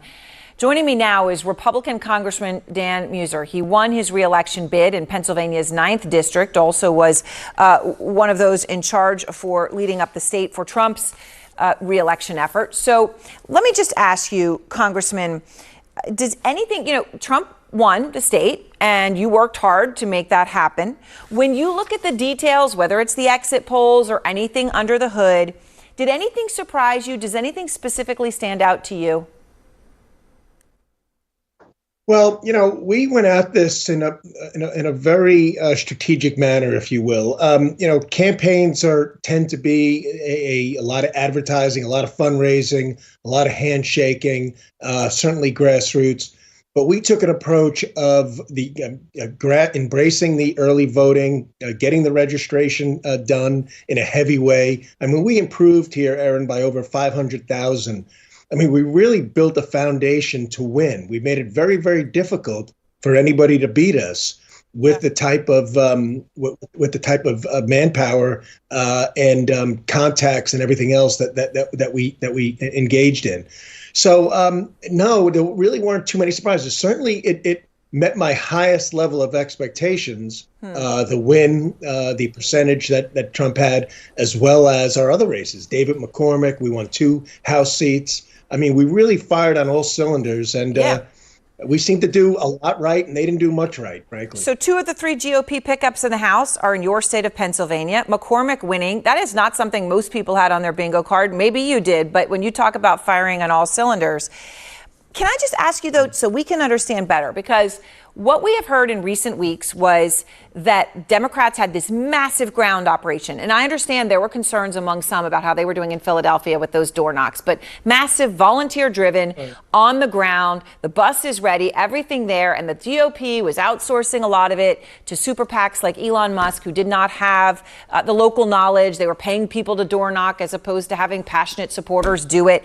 And that this was seen as a potential weakness. Now you look at it and it seems like that perspective completely missed the mark. What did people not see? Well, you know, we're just kind of taking a page out of the Democrats' machine playbook, and it's a good one. I mean, door knocking and meeting with folks and pushing them on sending in a ballot and registering and such. That's all legal. So everything that's legal, we engaged in. Certainly ballot harvesting, things like that are not legal in Pennsylvania. But I don't think you're missing anything. It's just that, look, we've been doing this over a year. I mean, we had thousands and thousands of the Trump Force 47 and other groups going out. That Scott Pressler, maybe you heard of him. I mean, it was really an orchestrated effort that was endless. Now, we just can were I ask you about relentless him? about And I asked you about Scott Pressler because, you know, we did a report the other day on the Amish. And I'm sorry if I have the number wrong, but 160,000 or 180,000 registered Amish I was seeing he was talking about. And he obviously is sort of a social media cult figure. Did that move the needle? When you look at specific groups, for example, did registering the Amish move the needle? Well, you know, he and his team have the eye of the tiger, and they work real hard when they get going. And yeah, I mean, our focus was certainly on the Amish throughout Pennsylvania. Latino Americans, I think you know, I mean, President Trump, they came over to us by 25% better than Joe Biden had.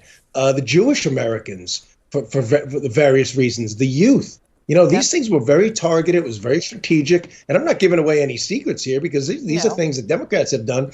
But we've done it. We did it very effectively. And I will say it, between the RNC and the PAGOP, you know, working together in the manner. And we had people that were responsive. You know, I've been in some presidential campaigns and certainly other statewide campaigns. This one was very responsive. When there was a problem, people were jumping. You know, we had a very, very diverse group. You know, we had our Latinos for Trump groups. We had our African Americans for Trump groups. So it was. So when you talk about responsive, is that a direct, you know, just a commentary? Just try to understand this because I think everyone wants to understand what happened. Was that Susie Wiles and Chris LaCivita and their team, their ability to run an effective campaign, that you had somebody you could call who could actually give you what you needed when you needed it, or was it names that we may not even know? No, it was certainly them, but as well, and their teams in the field, particularly throughout, you know, Pennsylvania, but also Michael Whatley and Laura Trump. I mean, they were great. I mean, I've never seen anything with people, heads of the RNC working with our state GOP in that manner before. So it just really all came together. Everybody embraced it. Everybody knew what the goals were and what our tactics were. Before we go, I want to ask you one other thing. Sorry, you mentioned Latinos. Well, the message is important. Let me just ask you about that because that's an area that it appears, at least from talking to the Trump campaign leading in, that they didn't anticipate perhaps the dramatic swing that they had, specifically among Latino men. You're saying that you had targeted that. Were you surprised by the magnitude that you saw among Latinos? Yeah, because it was profound. I mean, nearly 100,000 registered Latino Americans in Pennsylvania alone. that we think we picked up that were eligible voters. I mean, that in itself could have turned the election. And that's why, you know, President Trump was smart. I mean, he was in Reading, a big Latino area, Allentown a couple of times, a high percentage of Latino Americans. And, you know, so many of them are small business owners. They're just workers, of course, in manufacturing, you name it. Look, they want low taxes. They liked our message. They like low taxes. They want us to go after inflation. They don't like, you know, the open borders. So certainly the policy debate was certainly important here. Certainly more so than what we saw from a comedian at Madison Square Garden. All right. Well, Congressman, I really appreciate your time and thank you very much. Well, I agree with you there, but that was one comedian that none of us knew what was happening there. We did our best to overcome it and we denounced it. All right. Well, I appreciate your time and thank you, sir. And please stay with us because you are watching special coverage of Election Day in America continued, and we'll be right back.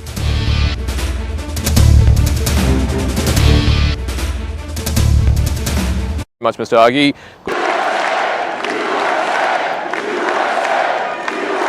Well, I want to thank you all very much. This is great. These are our friends. We have thousands of friends on this incredible movement. This was a movement like nobody's ever seen before. And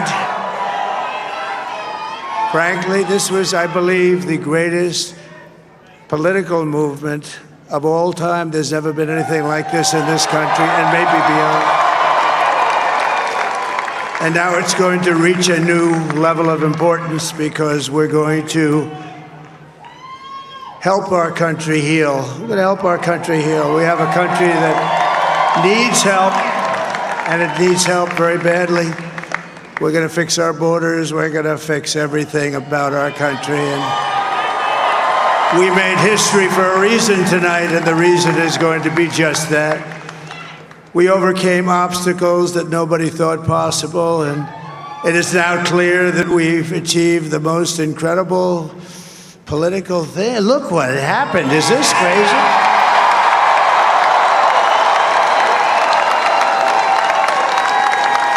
But it's a political victory that our country has never seen before, nothing like this. I want to thank the American people for the extraordinary honor of being elected your 47th president and your 45th president. And every citizen, I will fight for you, for your family, and your future. Every single day, I will be fighting for you, and with every breath in my body, I will not rest until we have delivered the strong, safe, and prosperous America that our children deserve and that you deserve. This will truly be the golden age of America. That's what we have to have. This is a magnificent victory for the American people that will allow us to make America great again. And in addition to having won the battleground states of North Carolina, I love these places, Georgia, Pennsylvania, and Wisconsin, we are now winning in Michigan, Arizona, Nevada, and Alaska, which would result in us carrying at least 315 electoral votes.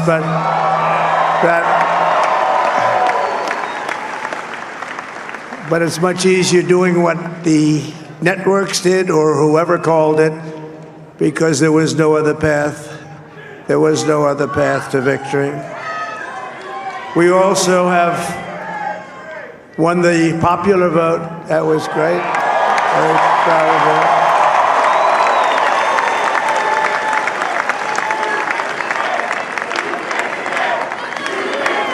Thank you.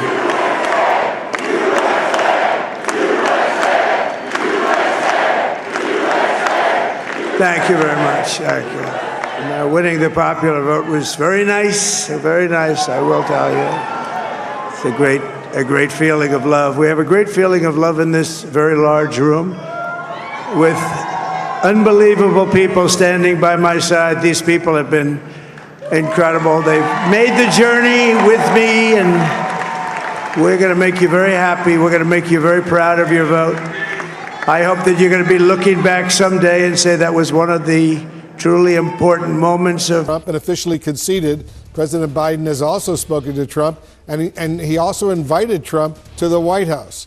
Joining us now is Frank Luntz, the pollster and political communication strategist. Frank, thanks very much for joining us. When you've seen the exit, I know you've taken a very close look at all the exit polling. What are your top takeaways right now?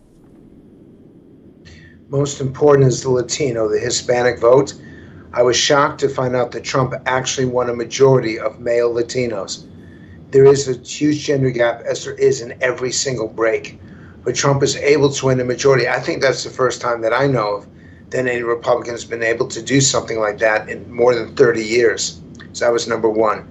Number two is that young women under age 30 only represented 7% of the sample.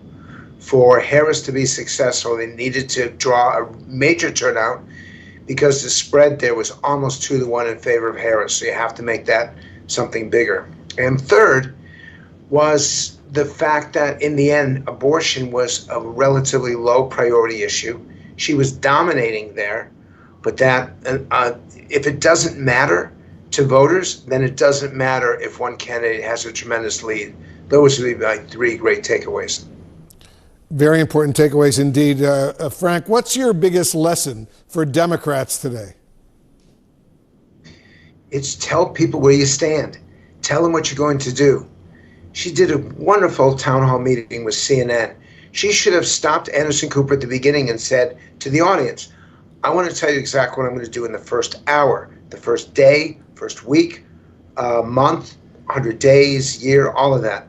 And then when she runs out of time and Anderson wants to move on, she says to the crowd, do you want to hear what I'm going to do, or do you want me to answer questions? And they would have cheered for her, and that would have put aside all this doubt about where she stands and what she wants to do. She could have done it at your town hall. She didn't, and she paid a big price for it. A senior Harris campaign official told CNN, Frank, and I'm quoting now, Biden will hold a lot of blame for it, and frankly, he should, end quote. Do you agree? Well, in the end, she decided not to differentiate herself. And you could be supportive of someone and still say, I'm something different. I don't look like him. I don't sound like him. We have complementary points of view, but they're not identical. And then she could have gone off and differentiated herself. Once again, it was her choice to align with Biden that tightly. Was she loyal? Absolutely. Did it hurt her in the campaign? Absolutely. And when she was specifically asked if there were major differences that she had over the years with Biden, she basically said she couldn't think of any. And you think that was a big cost to her? There was no reason for her to do that. The two most important issues in this campaign, one of them was affordability, not the economy, because in the end, people's jobs were okay, they were secure, and people were making more money. The actual issue of the economy was the prices, the cost of everything. And the other issue was immigration and overall personal security and safety. And on both of those, she had to get involved. She couldn't push it off. It's not enough to talk about health care, and it's not enough to talk about women's health. She had to address those issues. She didn't, at least not until the end. And it was a big cost to her, once again, because she didn't want to differentiate between herself and the president. Frank, you're a pollster, a highly respected pollster. How reliable are these polls right now? Because so many people have been shocked by what has happened over the past couple of days once the votes were actually counted. Well, the poll that changed the entire narrative for the last 48 hours was the Iowa poll. Wolf, I know you reported on it, giving Harris a 3-point lead when in fact Trump won that state with double digits. That's not good. And it changed how the campaign was being talked about. In the end, and I know this is a shot in my profession, we should do a little less talking about the polls and a little more talking about policy. And in the end, that'll help the public, it'll help the candidates, and it'll make our democracy stronger. Frank Luntz, always good to get your analysis. Thank you very, very much. And to our viewers, stay with CNN. Our special live coverage of Election Day in America continued, and we will have much more right after this short break.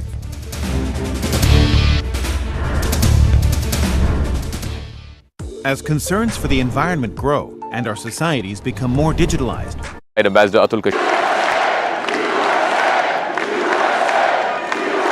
Well, I want to thank you all very much. This is great. These are our friends. We have thousands of friends on this incredible movement.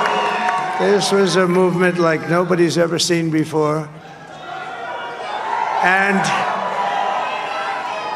frankly, this was, I believe, the greatest political movement of all time. There's never been anything like this in this country, and maybe beyond.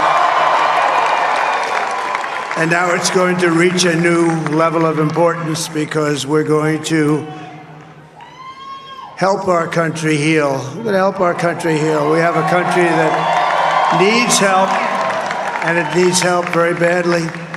We're going to fix our borders. We're going to fix everything about our country. And we made history for a reason tonight, and the reason is going to be just that. We overcame obstacles that nobody thought possible, and it is now clear that we've achieved the most incredible political thing. Look what happened. Is this crazy?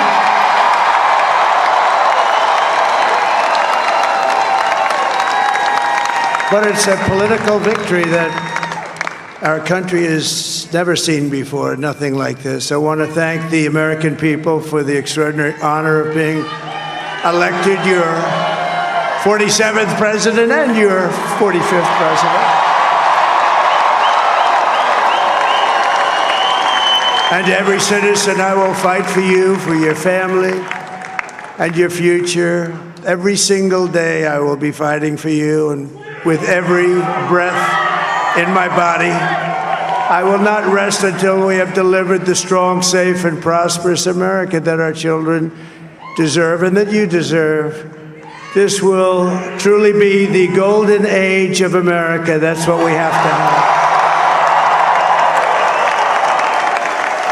This is a magnificent victory for the American people that will allow us to make America great again.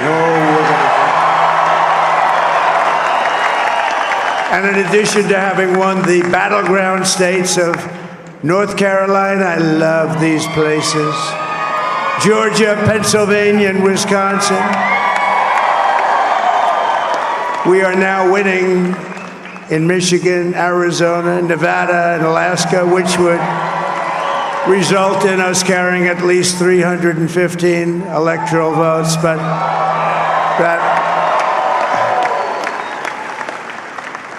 it's much easier doing what the networks did or whoever called it, because there was no other path. There was no other path to victory.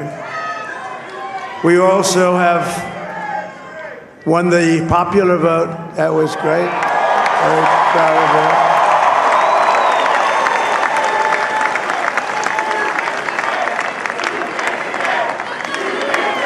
Thank you.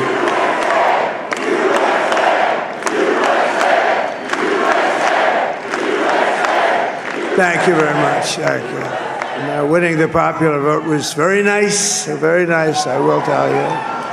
It's a great feeling of love. We have a great feeling of love in this very large room with unbelievable people standing by my side. These people have been incredible. They've made the journey with me, and we're going to make you very happy. We're going to make you very proud of your vote. I know you're doing a lot of reporting on this. What do you anticipate she will say in the speech at her alma mater, Howard University in Washington, where a huge crowd is now gathering?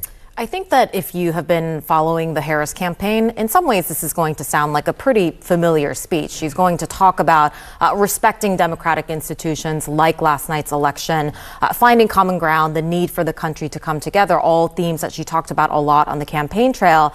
I am curious to see how she talks to the American people about accepting as the next president somebody that she herself has called a fascist, somebody that she herself said did not respect the American democracy and has been taking the country backwards on everything from reproductive rights to other freedoms.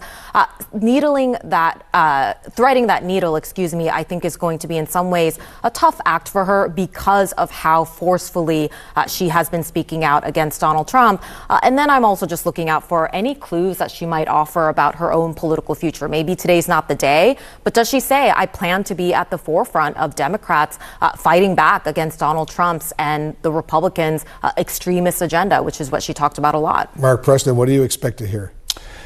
You know, again, I think MJ is right. She has to come out. She has to sound presidential, no matter what happens. Whether or not she has any hope of running again, she has to show that she's a leader, someone who, again, you know, that Democrats really pillared for so long and said that Donald Trump is somebody who doesn't understand how to transfer the power of government.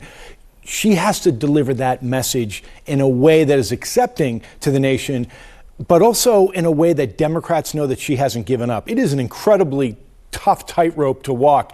And honestly, in the days ahead, the reaction from Democrats to everything that Donald Trump says and vice versa is really going to give us an idea of how difficult this is going to be to govern in Washington in the next year or two. You know, Mano, this is going to be a very difficult speech for her to craft, to write, and then to deliver, given the pain that she's clearly been going through over the past 24, 48 hours or whatever that's going on. What do you anticipate? Yeah, and also President Biden also talking tomorrow as well to I expect this to be, as you guys are saying, a pretty gracious speech. The question, though, is, to Mark's point, what is the strategy after today? Yes, today she'll reinforce the importance of a peaceful transition of power, a graceful exit for the scene, and talk about the issues she cares about. I don't think she's going to call him a fascist. I would certainly be surprised about that. But then what's the next step for the Democrats? They'll have, while they'll be in the minority in the Senate, they'll have power to scuttle an agenda. They have power, and the minority in the Senate is very powerful. Since the Republicans will not have 60 seats in the Senate. So that means will they try to fight everything at every turn? Will they try to cut deals? Even if they are in the House minority still, they'll have a robust minority. Mike Johnson, if he's a speaker, assuming he is, he'll have a small majority, which means that he may have to rely on Democrats. Are they going to, Hakeem Jeffries, the Democratic leader, is he going to fight at every single turn, or are they going to try to figure out a way to connect with those voters they lost in this election? Those are all huge questions in the weeks ahead. Huge questions indeed. Everybody stand by. We have another CNN projection for you right now. In the important state of Michigan, CNN now projects that Democrat Elissa Slotkin will win her Senate race against Republican Mike Rogers. This is a critical win for Democrats who've lost control of the Senate. In any case, she will succeed Democratic Senator Debbie Stabenow, who's retiring. Take a look at the numbers. We'll put them up on the screen. There you see him right there. Elissa Slotkin with 48.6%. Mike Rogers, 48.3%. 16,494 votes. She's ahead. Slotkin's ahead of Mike Rogers by, that's what, 97% of the vote now in. This is a big win for the Democrats. Yeah, and she was able to appeal to Trump voters. This is a state that obviously Kamala Harris lost. This is an open seat. She represents a Trump district, that Trump carried in the House. Mike Rogers, a former congressman, he was pretty critical of Donald Trump in the aftermath of January 6th. He changed his course completely, aligned himself with Trump through the course of this campaign, tried to ride Donald Trump's coattails. It only went so far, and Slotkin able to succeed there. Obviously, another sigh of relief for Democrats. While they're in the minority and they have to dig themselves out of the minority, it could have been a lot worse if this went with the top of the ticket. Now they're looking at a 58-48 minority right now at the least, but it could be 53-47. The Pennsylvania race is looking good for the GOP. Nevada, they're clinging onto a lead, 54-46. And then in the future election cycles, it's just going to get worse and worse. The map is going to be difficult for Democrats to get back into the majority, which is why each seat so significant, because in successive election cycles, one seat can make all the difference. And congratulations to Elissa Slotkin on that win. MJ, you reported earlier that President Biden has invited former President Trump to the White House for a meeting. This is pretty extraordinary, too, given the bad blood that exists between these two people. Well, but this is all a part of the peaceful transfer of power that we are talking about for the current sitting president to invite the incoming next president to the White House to meet and go through all of those processes that are typically in place. Clearly, the White House and this president is trying to send the message. Doesn't matter what happened during this election. It doesn't matter how heated things were. Doesn't matter that Democrats largely ran on the other side. The guy on the other side, Donald Trump, having been someone that completely ignored in so many ways all of these traditions that are in place. We are going to stick to what we believe are the democratic norms in Washington, D.C. and in our country. And that, again, is for the current president to accept and welcome in some ways the person that served in the White House after him and the person that he ran against back in 2020. Clearly, President Biden and Vice President Harris, they're doing it the traditional way, honoring the process, the election process, and they're doing it right. It's interesting, Mark, there are some Trump supporters who have actually lined up outside of Mar-a-Lago with their views. I want to listen to what one of them had to say. If vaccines are working for somebody, I'm not going to take them away. People ought to have a choice, and that choice ought to be informed by the best information. So I'm going to make sure the scientific safety studies and efficacies are out there, and people can make individual assessments. Would you eliminate any of the agencies? To eliminate. Well, that's not the soundbite we wanted. That's RFK Jr. But that's going to be a very important part of the Trump administration. He's going to be a major player. You know what's interesting about this is there's going to be discussion about, RFK, he'll never get confirmed by the United States Senate. Well, he doesn't need to be confirmed by the United States Senate, okay? Just like Elon Musk is not going to serve in the administration in a way where he's going to pull a paycheck. Doesn't need to. All he has to do is have Donald Trump's ear. You could put anybody into one of these cabinet positions and just have them parrot what the president wants them to do. So you're going to see the likes of Bobby Kennedy there, obviously Elon Musk, even the likes of, get this, like Dana White from the UFC will have some influence. They're going to have all these unconfirmed, what they call czars, to oversee policy, and Republicans used to criticize that. But I can expect there's going to be a lot of that in the Trump administration. I suspect you're absolutely right, guys. Thank you very, very much. And stay with CNN. Our special live coverage continues with Anderson Cooper and Dana Bash right now.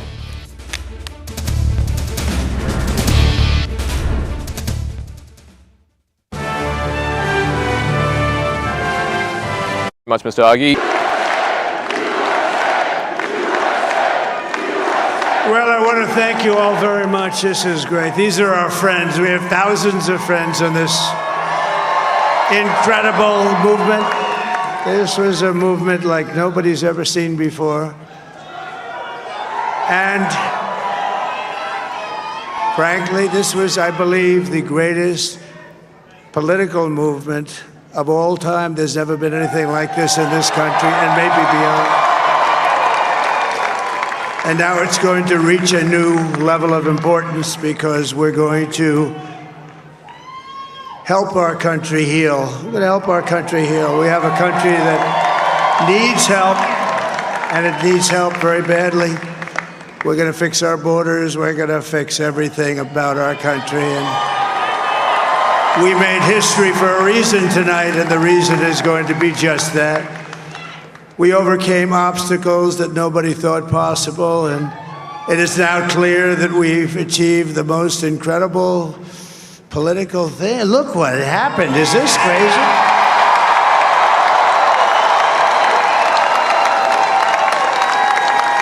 But it's a political victory that our country has never seen before, nothing like this. I want to thank the American people for the extraordinary honor of being elected your 47th president and your 45th president. And every citizen, I will fight for you, for your family, and your future.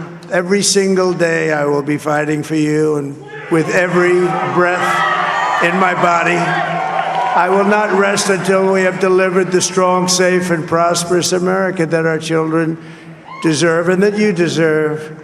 This will truly be the golden age of America. That's what we have to have. This is a magnificent victory for the American people that will allow us to make America great again.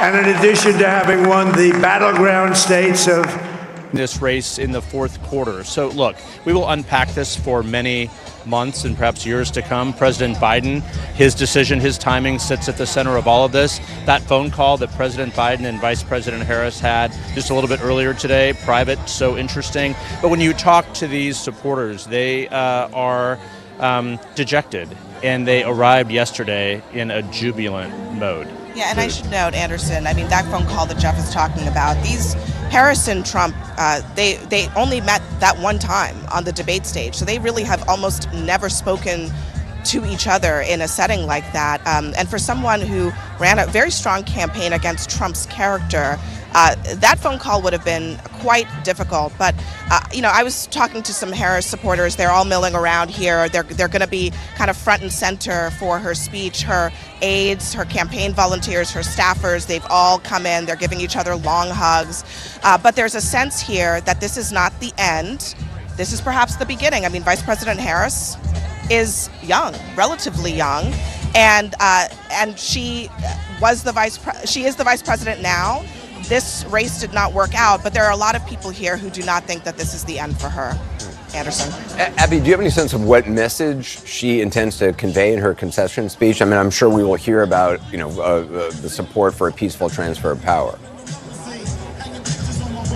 Yeah, I mean, I was told she needed to take the time, frankly, to gather her thoughts. This is not just about her and about Trump. This is also about all of these people gathered here, all of the millions of supporters who are actually looking for someone to lead them in the way forward in a new Trump era. So I do expect that it's not just going to be about the passing from one candidate to another, or one vice president to the incoming president. It's also going to be about what the future of the Democratic movement looks like going forward. There's no doubt. I mean, Anderson, this is not the time for the deep introspection of the Democratic Party, but there will be soul searching, and there is no doubt, yes, Vice President Harris is young, but a question hanging over all this, was she the best candidate? I think she was put in largely an impossible situation with 107 days, but talking to her advisors, they will say that it was President Biden who sort of left her in this situation. But pointing back to that one interview she said on The View, would you change anything about your administration versus President Biden? That became an ad, and that was a singular moment here. But I'm told that she is going to tell her supporters and ask them to accept the decision and to find common ground and to move forward, even as they stand their ground on basic democratic principles. Jeff Delaney, Abby Phillip, thank you. We'll come back to you. And again, we're going to bring you Vice President Harris's remarks live. Of course, joining me now here is CNN's Jamie Gangel and co-founder of Lift Our Voices, Gretchen Carlson. Jamie, I know you've been talking to sources in the campaign. What are you hearing from them? So first thing is they say absolutely they misjudged this race. They misjudged Donald Trump. I think we all know also that Donald Trump didn't think he was winning this. So there was a lot of misjudging. When they say misjudge, do you have a sense of what they think they thought that what mattered was the gender gap, their ground game, January 6th, democracy. And what one source said to me was, it was, as James Carville said, it's the economy, stupid. It's the inflation, stupid. And the other thing that both Harris campaign sources and Democratic sources have said is that Donald Trump cuts through with his message. He connects. We may talk about Madison Square Garden, about the rhetoric, about insults, about violent rhetoric. Voters didn't care about that. One source, Democratic, a very senior Democrat, said to me, voters wanted the guy with the bat, not the woman with the joy. Gretchen? Yeah, I mean, I was just going to say that I think that the numbers speak for themselves, and they're startling. I mean, if you look at Gen Z, 18 to 29, Biden had them by a 25-point margin. Last night, Harris only had a 13-point margin. I mean, that's a dramatic slip, especially after Roe v. Wade and the discussion that so many young women on college campuses or not were going to be going out in droves to vote for Harris, and that apparently did not happen. When you mix that in with Trump then, up 10 points with young men in that same demographic, that's where you lost a lot of votes. And then you can go to white women. I mean, Harris got less than Biden did 4 years ago. Yeah. And that's startling. So was there a misunderstanding about the impact of Roe v. Wade? And I can understand how you would get there, because look what happened in 2022. There was also so much talk about the ground game by Democrats. Right. None of that, in the end, mattered, no matter how many doors were knocked. A lot to drill down on. Dana, first, let's go back to you. Anderson, I want to now go to Caitlin Collins, who is in West Palm Beach, Florida. Caitlin, I know you've been talking to your sources about that phone call between Vice President Harris and now President-elect Trump. What are you hearing? Yeah, I mean, Dana, to be a fly on the wall for that phone call between the two of these people after the campaign that we've seen playing out over the last several weeks and months, ever since Harris became the top of the ticket. I'm told it actually only lasted just a matter of minutes, where Harris was calling to congratulate Trump on his victory, to say that she looks forward to working on a peaceful transition of power. In turn, I'm told that Trump was actually quite complimentary of her. The Trump campaign is saying on the record in a statement that he praised her tenacity and her professionalism. I'm told that by someone familiar with the conversation that he was actually quite flattering to her during that call. That's not totally surprising, given we've seen how Trump has acted towards other former rivals once they are no longer his rivals, even in the Republican primary with people like Governor Ron DeSantis. And so just a remarkable call between the two of them. And I think it's worth noting that she is affording him one thing that he did not afford the incoming Biden-Harris administration, which was saying that he would commit to a peaceful transition of power. President Biden today inviting former President Trump to come and meet with him at the White House during their phone call, and Harris pledging to work forward on that transition. And as far as what's happening here in Palm Beach today, obviously they are on quite a high from that victory last night, bigger margins than they ever expected just a little over 24 hours ago. And the jockeying process is already underway when it comes to a Trump transition. He has basically been on the phone all day long with business leaders, tech leaders, and a lot of Republican lawmakers and some Democrats even talking about what this next few weeks is going to look like as part of this transition process. One thing I will note, they still have not signed these ethics agreements that an incoming transition team usually signs even before the election has happened. The Trump team has not done so yet. We'll see if last night's victory changes that, because obviously that's a very critical process that has to get underway. And if you remember, when Trump won in 2016, that was quite a moment there where they had this plan ready to go, organized by Chris Christie, and in the days after that surprising 2016 victory, they kind of threw it all out of the window and started from scratch. We'll see if that's the case here, but just a remarkable moment to have that conversation between Donald Trump and Vice President Harris, even if it only was just a few moments, Dana. If my memory serves correctly, I think they actually literally threw Chris Christie's transition plan in the garbage can. Thank you so much for that reporting, Caitlin. I appreciate it. I want to move here to talk about what we expect in moments from Vice President Harris. Matt Mowers, a former Trump administration official, is here. CNN's Boris Sanchez, former Republican Congressman Adam Kinzinger, who supported Vice President Harris, Jamal Simmons, former communications director for Harris, and Brenda Giannini, a Republican pollster. Thank you so much, one and all, for being here. It's great. Thank you for having me. I'm really happy to be here.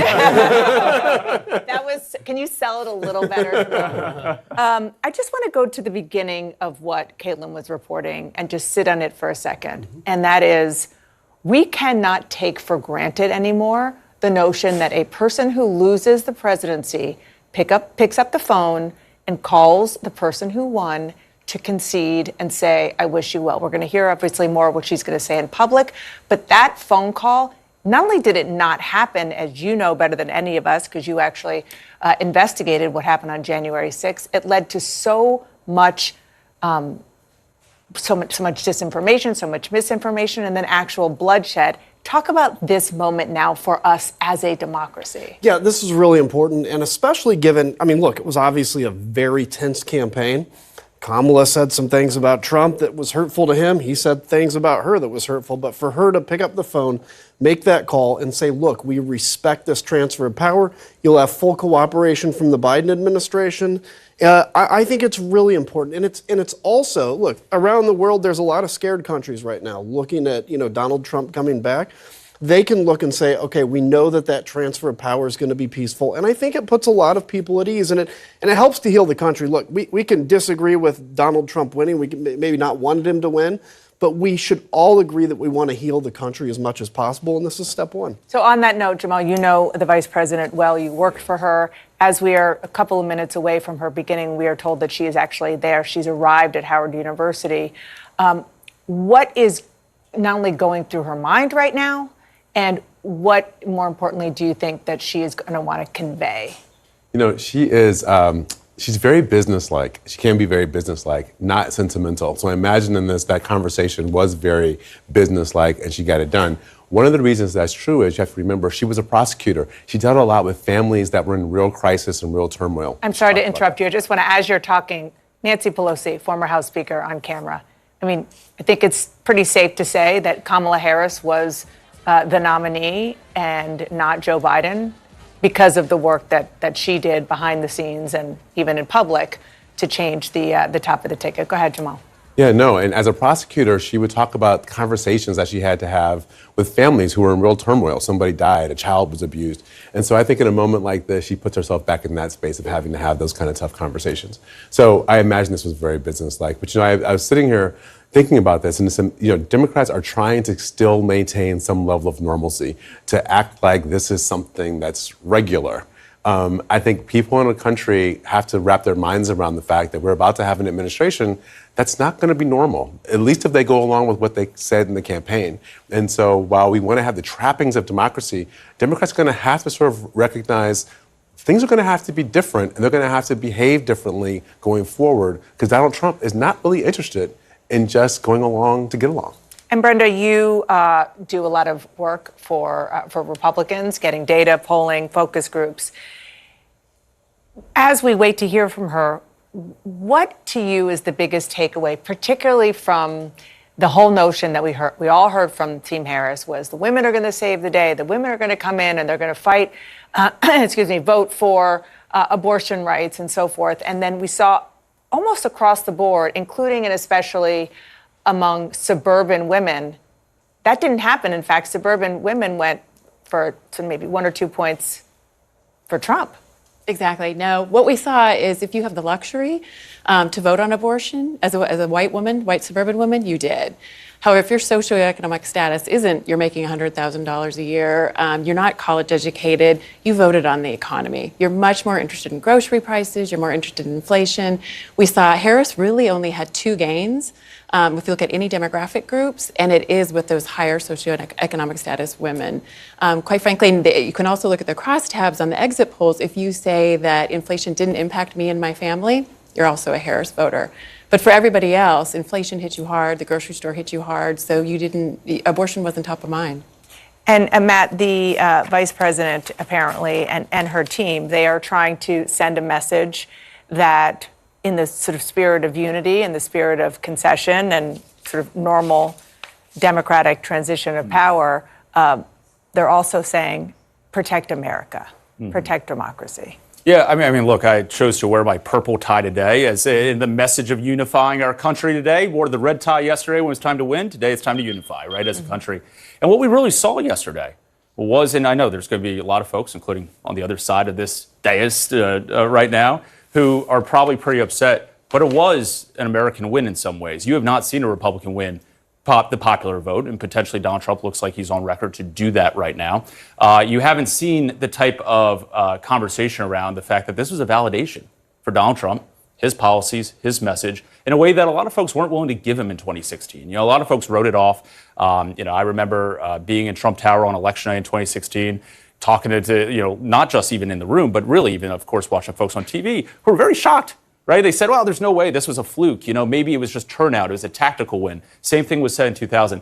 This was really an American win in so many different ways because you saw such a multicultural backing for Donald Trump, a multicultural coalition of blacks, Hispanics, across the board. And let's turn back to her and to this 107-day campaign that she didn't expect to have at the top of the ticket, and then she did. And one of the sort of central problems that she had was the fact that she is the vice president to Joe Biden, and their administration is sort of supervising a very tough time economically for people. And that is what helped to change the coalition for Republicans and Democrats. And several minority groups, including blacks and Latinos, did, as Donald Trump predicted, move over to his column.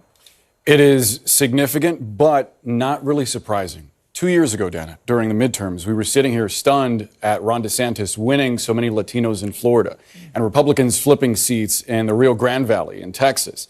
But this is a trend that's been percolating for some time, in part because Donald Trump, I believe, and in speaking to a number of Republicans and Democrats, has a unique appeal to Latino voters. Most Latino voters are working class folks.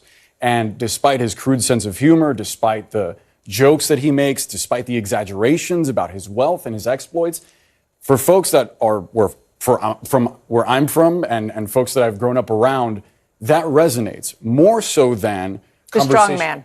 Not just the strong man, but a figure that has succeeded in capitalism, that has wealth that he flaunts, versus the conversation that they hear often from Democrats about Latinx or Latinx. I don't know how to say it. No one where I'm from knows how to say that word. They don't use it. And so in conversations that I've been having with Republican operatives today, they've pointed out that a lot of it just has to do with conversation, the way that conversations are held. And actually, I spoke with one Democrat moments ago, a Latino operative, who said, we need to rethink the way that we talk to folks, specifically Latinos. And he asked point blank, are we actually talking to these voters? And I'll just quickly give you the example of the economic plan that Kamala Harris laid out a few weeks ago. We talked about it a lot on the air. Yeah. A lot of it was copy and paste from what she had for African-American men, first The of all. opportunity agenda. The opportunity agenda. Second of all, most of the folks that I spoke to across the country that are Latino men didn't know that it existed. Oh, wow. Because they were so much more focused on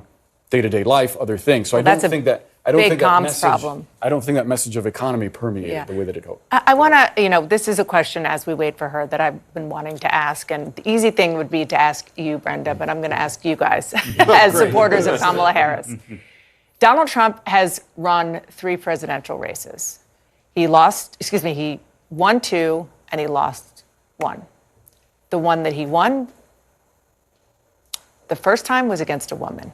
The one that he won this time was against a woman. The one that he lost was to a man, a white guy. How much of that, the gender on the top of the ticket and who his opponent is? And I'll just say in point blank, how much did latent or otherwise maybe obvious trepidation about voting for a woman played into this? I mean, look, it's possible. I don't know. And I think that's something that we can only know in the numbers. I mean, the fact is, you could say, is America not ready to put a woman as president? Maybe so. But also, women didn't vote for her. And I think that's a big point, is like, I don't necessarily think that, and obviously, as not female, I can't answer this well, but I don't think that women are necessarily saying we can't have a woman president. Yeah. I think part of it is, look, the Democrats for a long time, there's a question of why young men went so much for Donald Trump. For the last 10 years, everything masculine has been called toxic. And then Donald Trump comes along. These young men feel like they don't have a place in society. Donald Trump comes along, presents a pretty bad version of masculinity, but it's something that in a vacuum attracts the under 25-year-old men who are like, feel like they don't have anywhere else to go. Yeah, I'm looking for a place in this world. And that's where I think both Democrats, and frankly, all men need to present healthy versions of masculinity, which is like fighting for the defenseless, standing up for the right thing, Ukraine, stuff like that. And that transcends whether you are a black man, whether you are a Latino man, whether you are of any other particular ethnicity. Absolutely. Yeah, and it's also helpful to remember, because I think about this over the last day. Barack Obama, when he ran, he had a year and a half, maybe almost 2 years, to run and get the country comfortable with having an African-American man who's going to be president. Kamala Harris had 100 days. right? She didn't have enough time to go through it. Maybe she should have given a speech, like he gave a race speech that talked about the fact we were going to make this case and have a woman who's going to be president. But people didn't really have time to get comfortable with it. We can't underestimate racism and sexism in this discussion. But we also, our politics, I think we get it wrong a little bit. It's not so much left and right. It's like 3D politics. It's outsiders versus insiders. And Donald Trump has been very good at establishing himself as the advocate for the outsiders who's fighting all the elites who are standing against them. The Democrats have let him have that lane, and they haven't really competed for it. And that's something that we're going to have to figure out while we also figure out how we associate with the cultural totems of masculinity without giving up the policy issues that really do speak to the issues of women and people of color and everyone else in the country. Can I disagree with that just a little bit? Just because Sure. it's data-driven. So I've been furious with Twitter all day, saying, this is sexism, this is what we're We seeing. can all relate. Yeah. But clearly it's not, because if you look at the data, she did so much better than Joe Biden.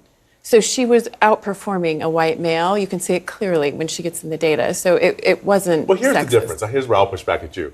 Donald Trump committed several crimes, was convicted of them. We don't think of him as a criminal. Donald Trump said racist things all the time. No one calls him really a racist in mainstream. So there's a certain amount of privilege that his, I think, status as a white male gives him to be kind of a person who can stand up here and kind of do anything and be forgiven for the things that he may have made a mistake for. I can't imagine a woman or a man of color being treated with that kind of leeway to be able to have done those things. I think that's right, that he had privilege as a white male, but she was not hurt for being a woman. You just don't see it in the data. Well, I don't know. The flip side, it seems like those two things are related. It's hard to have one without Well, she the other. had to run a perfect campaign, which you could argue she did a pretty good job. She did a pretty good job. I think it was against Democrats more than a sexist play. Can I just say real quick, Jamal, you talked about the short runway she had. I'm not sure she actually really utilized it as well as she could have, though. Like, I remember watching the convention in Chicago, and I was saying, all right, what is she going to offer? America doesn't really know her. She's got a chance to fill in the picture. She has all these past comments taking these crazy liberal positions from 2020. What's she going to offer? All you heard was joy and abortion. I think by talking about abortion so much, even for voters who may have agreed with her on the position, what it showed a lot of other voters is she misprioritizing it. She's not giving me much to actually hang my hat on to vote for her unless that's your number one issue. I think there's a lot of voters also who might have been just a little uncomfortable with how vocally she talked about it. I want to go over to Howard University, where Abby Phillip and Jeff Zeleny are still. And I know that you're sitting and waiting for the vice president, like we all are. And you were both talking about the mood over there, but you also are each talking to your sources about the mood inside Team Harris. Abby, I'll start with you. Yeah, Dana, I mean, look, there's a lot of processing happening, some of it publicly, some of it privately. Just in the last couple of hours, you've heard from some of the top strategists in the Harris campaign basically saying they felt like they did what they could with what they were given. David Plouffe, one of them, saying that they dug themselves out of a hole. And I actually think that's a factual statement about where the race was before Harris got in it. She brought this into competitive territory. So there is a feeling that they probably did as much as they could, given the constraints that they were under, given the short time frame, given that, as several people have described it to me, what it was like to take over the Joe Biden campaign was like turning the Titanic. It was like shifting this giant operation that was geared for someone else and trying to make it work for her. And she did it effortlessly on that Sunday afternoon on July 21st and July 22nd. But as we sort of reflect on the last few months, it's striking to me as we traveled around the country with her, she rarely talked about the history that she was poised to make. She rarely talked herself about the barrier-breaking moment, unlike Hillary Clinton, more like Barack Obama, as I recall from that. She let others do the talking of that. But as we look at this moment, this is steeped in history on the campus of Howard University. She was saying just in a radio interview yesterday morning, if elected, she would be the first HBCU president. And that is also a differential from Barack Obama. So now that will happen.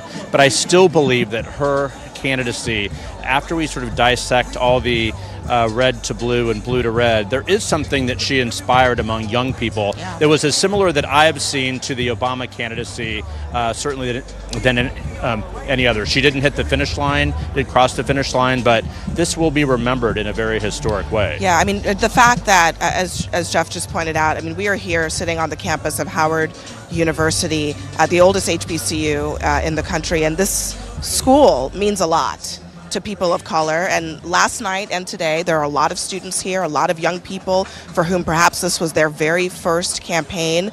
There was a lot of disappointment here last night in this crowd. People wanted to see her, they wanted to hear her. They obviously wanted the night to go differently, but she has to speak to those people tonight to explain why she took this time, essentially to come out and put together a real message to them, not just a pro forma concession, but a message to her supporters about what this campaign really meant. And you get the sense here that people really need that. There are a lot of long hugs, Dana, happening in this crowd.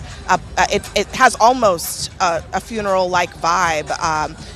Despite the music that you hear playing in the background, people are very somber. And especially the young people, this is their first experience with the campaign in some cases, and their very first experience with a really tough loss. And Abby, just stay on that topic for a second, because I remember going to Howard with the then senator, the candidate for vice president in 2020. And obviously Howard is her alma mater. And she made it a very deliberate decision to go to Howard. She wanted to go to an HBCU. She liked Washington. The idea that she is back there, obviously she hoped that that would be the site of her victory speech, but it is now this site of this, you called a funereal, this moment where you had a lot of hope in that crowd for her, even though she didn't lean into the historic nature of her candidacy. It was historic. Yeah. How much is that playing out there?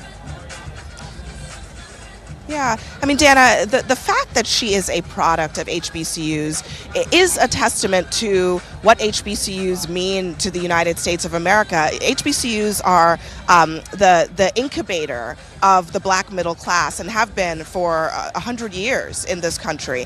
And so it means it's a validation of what these institutions have been for the advancement of people of color. So she doesn't have to talk about it in explicit terms. She doesn't necessarily like to do that, but it is in the very fact that she is here and she is leaning into that.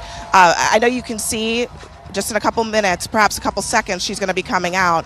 But you know, Dana, to your point, I think that there's a duality to this. In a sense, she was lifted up by that black middle class, by educated black people, the Divine Nine sororities and fraternities. But there are questions still about whether the Democratic Party is adequately speaking to people who are not college educated, who are working class, and who don't ever step foot in institutions like this. It's both things at the same time. And that is one of the central divides that we'll be studying and seeing in this campaign. The college versus non-college. The divide is the dividing line in American politics right now. What you just saw on the screen there was her body person, Opal. Before every speech, she goes out on the podium and looks at the teleprompter. So that was Opal. She worked for Hillary Clinton. So there are so many links here between, I'm thinking a back lot of to Hillary alums in this crowd. For sure. Yeah. I'm thinking back to Vice President Harris. We first saw her on the scene in 2007 back during the Obama campaign in Iowa. So this is, there is someone in this crowd here right now who's likely going to run for president or higher office. So I do believe that she was defeated, but there is a lot of hope out there from the younger generation. And every one of her rallies, she would say, who are first-time voters here? Who are the Gen Z voters in the crowd? And that is something that I think that really propels the, it's been a long time since the Obama generation. Yeah. I mean, those young voters are now older. But I think as we go forward here, I'm told in the speech that she is going to, again, call for common ground, as she did in the final days of her campaign. But I'll be interested to see sort of how much she urges Democrats to hold the line. Yeah, I mean, her tagline was, when we fight, we win. I expect very much to hear what that looks like, what she thinks that fight looks like, because that's also what I hear from a lot of Democrats, both in this space here at Howard and broadly in the country, They know that the next 4 years, as it often is for the opposition party, will be a fight. It certainly will be with a president like Donald Trump back in the White House. And right now, this is a Democratic Party that I'm not sure has a clear, uncontested leader at this moment. I think she has a shot to be that person, but I do think that that will be a position that is up for grabs. I think this may be our first opportunity to hear how and when she would lead. Anderson. Abby, thanks very much. Back with the team here in New York. Ested Herndon joining us. Ested, as we wait for Vice President Harris to make her remarks, what are your thoughts looking back on last night? Yeah, I think it is a night that took the Democratic Party by surprise, but it shouldn't have, to be honest. I mean, the evidence has been there for years about Joe Biden's deep unpopularity, about this administration facing serious headwinds. And the Democratic Party's response for most of that time was to lecture folks, was to tell them that inflation wasn't as bad as they felt, was to demand party loyalty and tell people who wanted things like a primary or wanted a more open process at the beginning of this. Or border security. Every kind of lane you want to look at, they did not realize the seriousness of this until too late. And so by the time the candidate switch happens, I do think it's fair for them to say that, yeah, they were working out of a hole. But I think we should also acknowledge that it's the same people who supported Joe Biden's reelection campaign that put them in that hole. And for a lot of the voters, I think Democratic base, we were hearing earlier this year a sense of shock that these were their options, that they did not get a chance to really weigh in on the direction of the party and recalibrate from the last time they had a primary in 2019. And the feeling was, if they did not do that, they would not have a unified front to be able to defeat Donald Trump, and that turned to be reality. It does seem like there is, Jamie, there are some who seem to be blaming voters as opposed to looking at maybe what the Democratic Party needs to look at. I mean, certainly one of the things that was so devastating for Vice President Harris were some of the comments she had made when running for president in the primaries in 2019. She ran for, obviously, that was a very different time. She ran much more to the left. She tried to come back to the center, which may be her true alignment. But a lot of those comments from 2019 were the fodder for the Trump campaign ads. No question. And senior Democrats that I spoke to today are aware of that. We heard Jeff Zeleny said this earlier. I heard it all day long.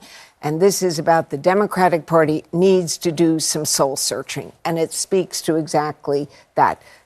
Whether you like it or not, the voters do get to vote and they do get to pick. I think the other thing to remember is there were signs of this. So this is anecdotal, but in mid-October, a source of mine was knocking on doors in Western Pennsylvania for Harris, registered Democrats and independents, 30 doors. Only one person was enthusiastically going to go out and vote for Harris. The other 29 were concerned about grocery store prices, the economy, being left behind. What is the party going to do for me? And they said repeatedly, because they do a little survey, they were angry. They were angry with the party, and they felt, right or wrong, that Donald Trump understood their anger. The party needs to take a look at voters like that and think about what comes next. Harris ran, the campaign was using that term, turn the page. Right. And it was an open question. I mean, what they meant by turn the page, there's probably a lot of voters who voted for Trump saying, yeah, we are turning the page, and that is how they saw it. I think it was reflected in those exit polls on the democracy number, and quite honestly, in the polls leading up to the election, in that threat to democracy number.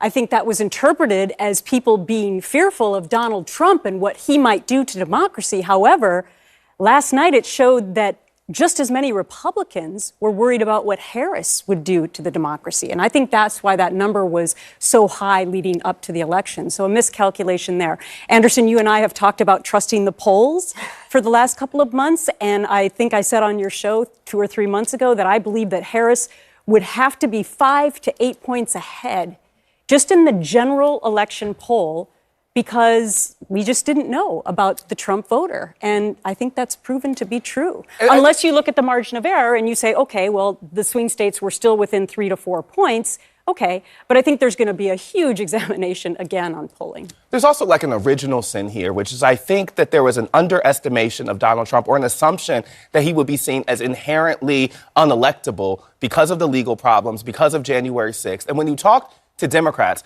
particularly in the post-midterms moment when Biden was consolidating kind of support around the party and in his reelection, the reason they would dismiss concerns about his age or the administration's unpopularity or inflation always seemed to turn back to the fact that they thought Republicans were lining up behind someone who America could not get behind. It felt like their get-out-of-jail-free card. That assumption was never supported by the data, and that is an assumption that has brought them to this point. It's the reason why they did not have a plan B before the crisis of the first debate. And so some of that kind of haughtiness and just belief that Donald Trump could not speak to the change that folks wanted was a story they told themselves, and it's really come back to haunt. There you see Tim Walz in the crowd coming out. Obviously, that means the vice president is very close to coming out.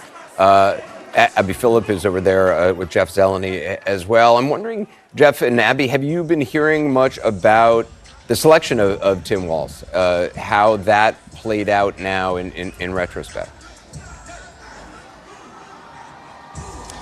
You know, I think that there's a lot of chattering conversation about the selection of Tim Walz, but I don't know that anybody really close to the vice president is questioning that, because that was her gut decision. That was her based on who she wanted to run with. Absolutely. I mean, we talk a lot about the vice president when they're being selected. Yeah. It's hard to imagine a race when it actually had an effect. And we're getting Vice President Harris on stage right now.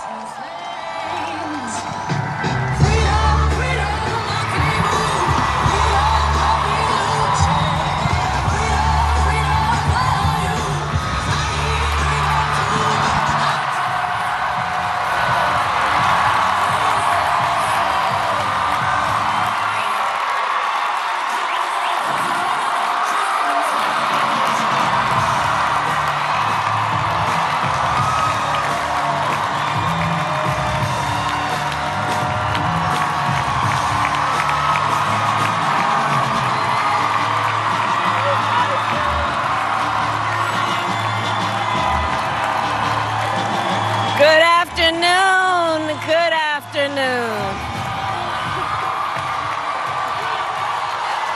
Good.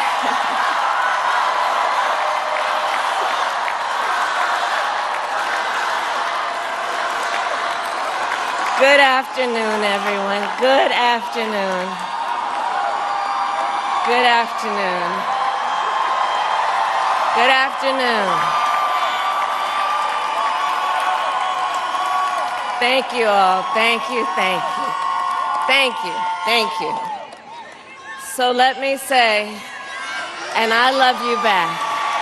And I love you back. So let me say, my heart is full today.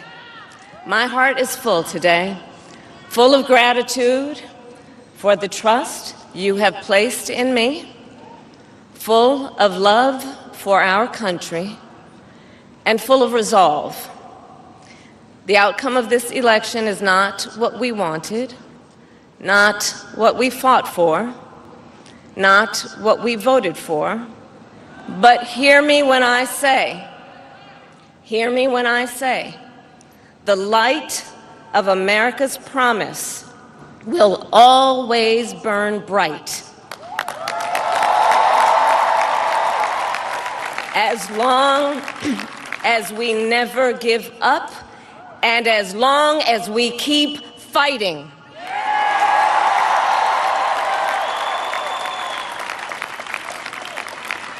To my beloved Doug and our family, I love you so very much. To President Biden and Dr. Biden, thank you for your faith and support. To Governor Walz and the Walz family, I know your service to our nation will continue. And to my extraordinary team, to the volunteers who gave so much of themselves, to the poll workers and the local election officials, I thank you. I thank you all. Look, I am so proud of the race we ran and the way we ran it. And the way we ran it. Over the 107 days of this campaign, we have been intentional about building community and building coalitions, bringing people together from every walk of life and background, united by love of country with enthusiasm and joy in our fight for America's future. And we did it with the knowledge that we all have so much more in common than what separates us. Now, I know folks are feeling and experiencing a range of emotions right now. I get it. But we must accept the results of this election. Earlier today, I spoke with President-elect Trump and congratulated him on his victory. I also told him that we will help him and his team with their transition, and that we will engage in a peaceful transfer of power.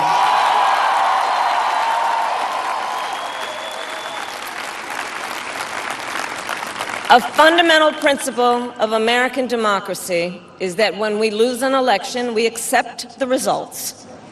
That principle, as much as any other, distinguishes democracy from monarchy or tyranny.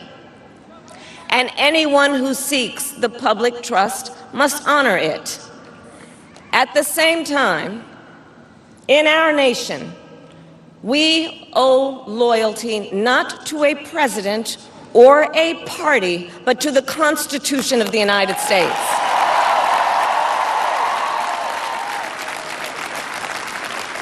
And loyalty to our conscience and to our God.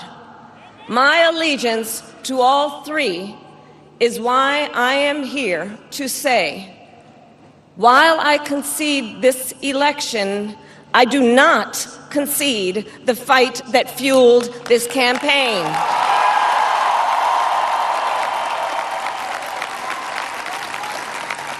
The fight for freedom, for opportunity, for fairness, and the dignity of all people.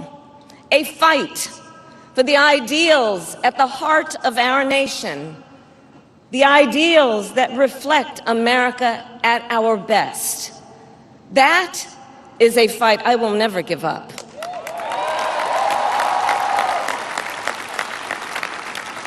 I will never give up the fight for a future where Americans can pursue their dreams, ambitions, and aspirations, where the women of America have the freedom to make decisions about their own body and not have their government telling them what to do. We will never give up the fight to protect our schools and our streets from gun violence. And America, we will never give up the fight for our democracy, for the rule of law, for equal justice, and for the sacred idea that every one of us, no matter who we are or where we start out, has certain fundamental rights and freedoms that must be respected and upheld.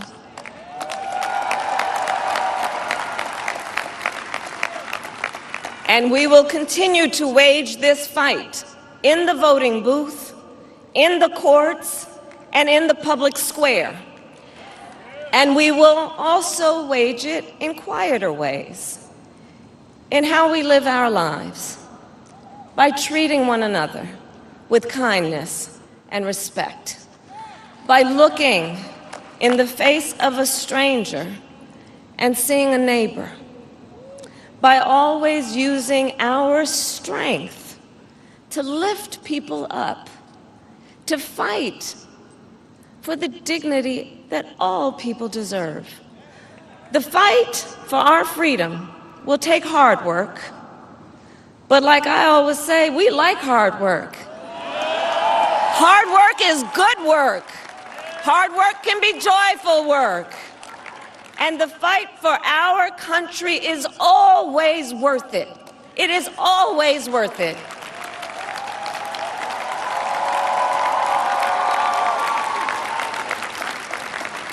To the young people who are watching, it is,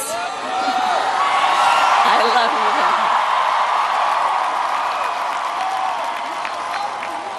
you. To the young people who are watching, it is okay to feel sad and disappointed, but please know it's going to be okay. On the campaign, I would often say, when we fight, we win. But here's the thing. Sometimes the fight takes a while.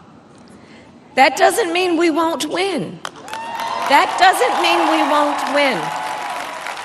The important thing is don't ever give up. Don't ever give up. Don't ever stop trying to make the world a better place. You have power. You have power. And don't you ever listen when anyone tells you something is impossible because it has never been done before.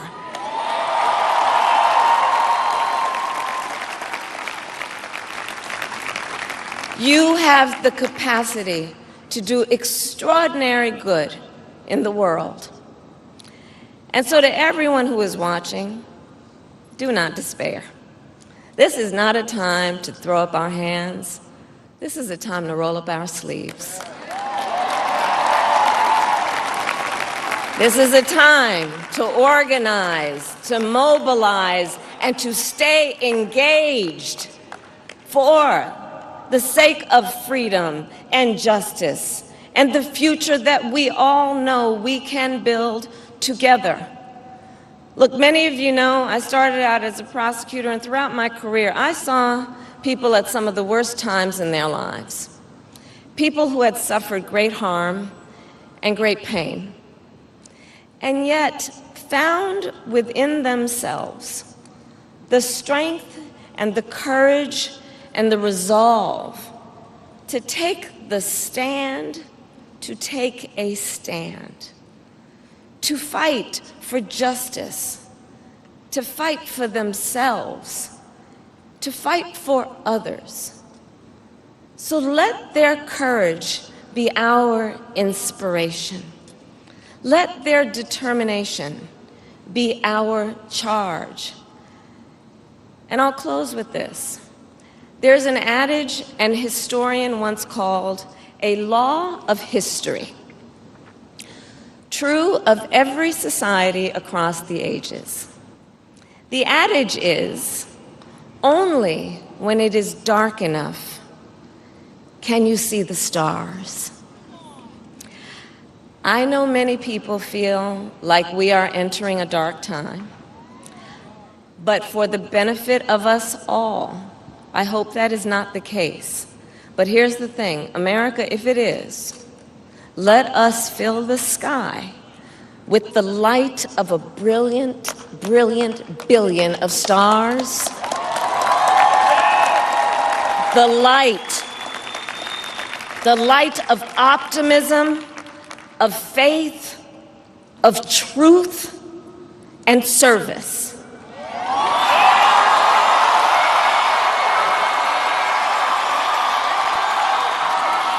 HU. And may that work guide us, even in the face of setbacks, toward the extraordinary promise of the United States of America. I thank you all. May God bless you, and may God bless the United States of America. I thank you all.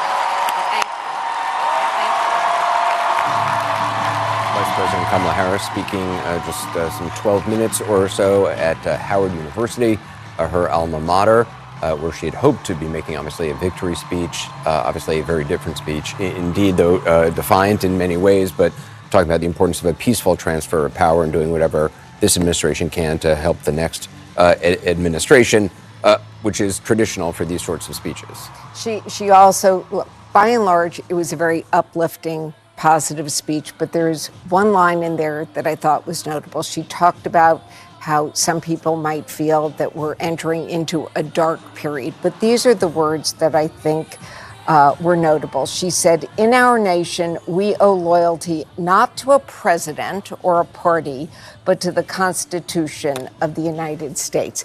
It jumped out at me because, frankly, it echoed General Milley's retirement speech, where he also, in a rebuke, he didn't mention him by name, President Trump, but there is concern that people don't know what Donald Trump is going to do.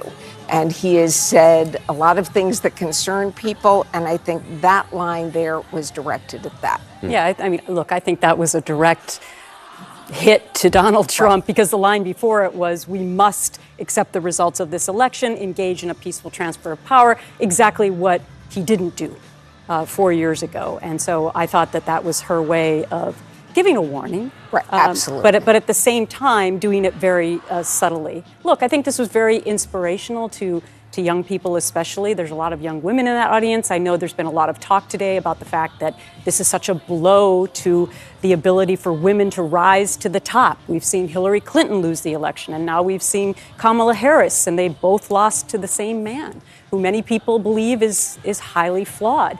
But I would like to take this moment to say that while there is inherent sexism, I believe that there were so many other factors in this election. And so I choose not to focus on that because I don't think it helps with our ability to send the correct message to our young people that this eventually will happen. Mm-hmm.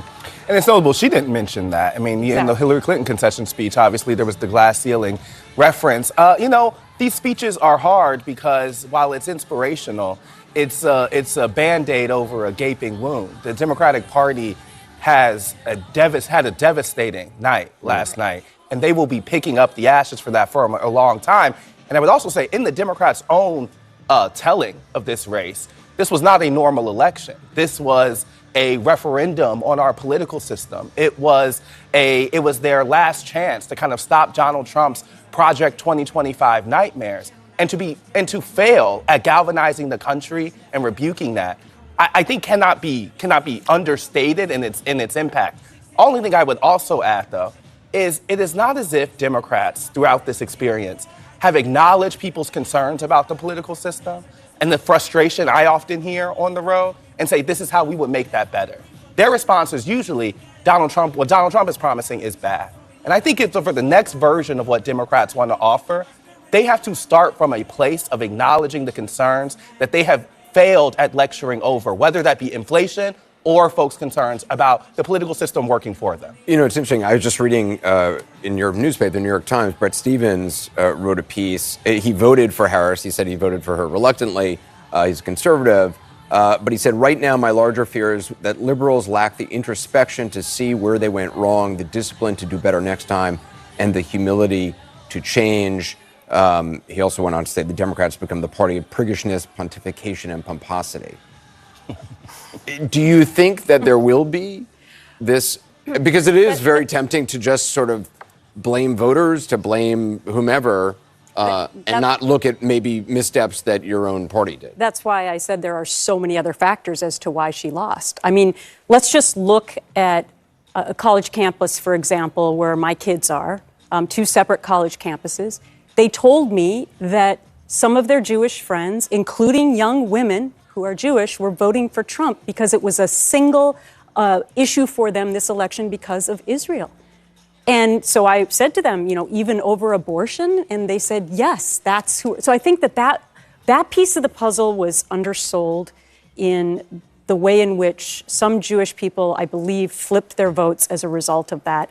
Also, you saw a lot of signs across the nation saying, save girls' sports. I think that the whole transgender issue was also undersold as to how that resonated with Trump followers and the Trump base. I think that was a huge thing as well. I think we can say pretty clearly the Democratic Party in the 2019-2020 time was the leading discourse, the folks who were driving the discourse there was a very specific lens of kind of progressive, identity-driven language. And even as early as 2020, the defund, the progressive, the left kind of messaging was not landing even among Black and brown communities. And so we have to expand the identities we think about when we talk about identities, not just race, gender, or sexuality, but class, but education. All of these things are informing folks' vote. And I would just say, I was thinking back to the interview I had with Kamala Harris last year, where I asked her, if the administration is accomplishing its goals on inequity and specific to Black communities, why was Black turnout so bad in the midterms, right? And her answer there was, ask me after 2024. That was the level of dismissiveness they have been coming to these questions. And again, we should just point out, it was the language of 2019, Kamala Harris, would show her campaign this time because of the issues she was talking about then, the positions she was taking then versus her now. I want to go back to Dana. Thanks, Anderson. And Congressman Kinzinger, I want to start with you. Actually, first, before I ask you about it, I just want to play for our viewers again what Kamala Harris specifically said when she discussed the importance of the peaceful transition of power. We must accept the results of this election. Earlier today, I spoke with President-elect Trump and congratulated him on his victory. I also told him that we will help him and his team with their transition, and that we will engage in a peaceful transfer of power.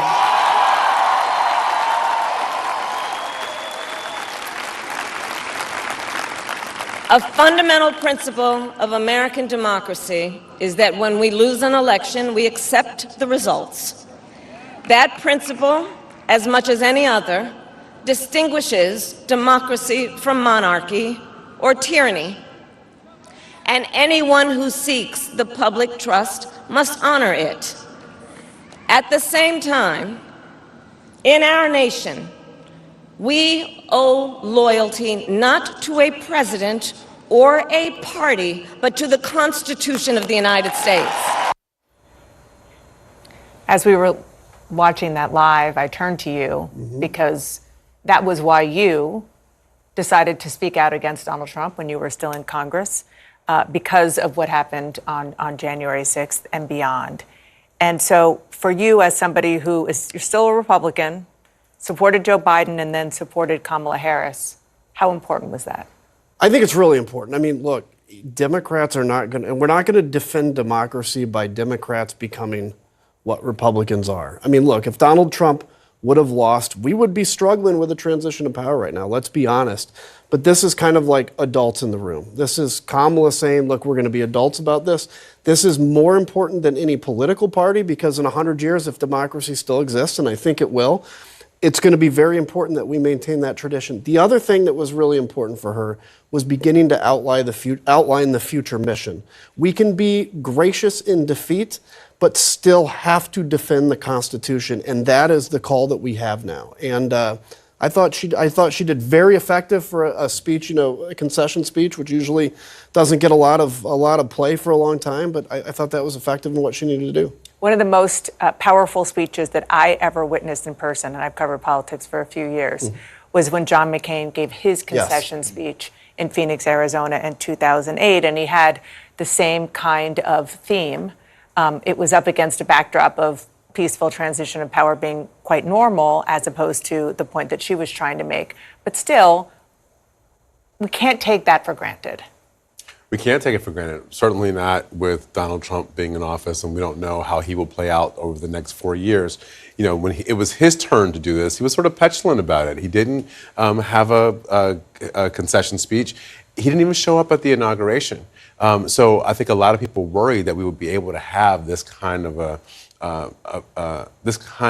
progression from one administration to another. It'll be interesting to see if Donald Trump shows up at the White House with Joe Biden and they have one of those traditional meetings. But maybe he doesn't have to go because he's already been there before.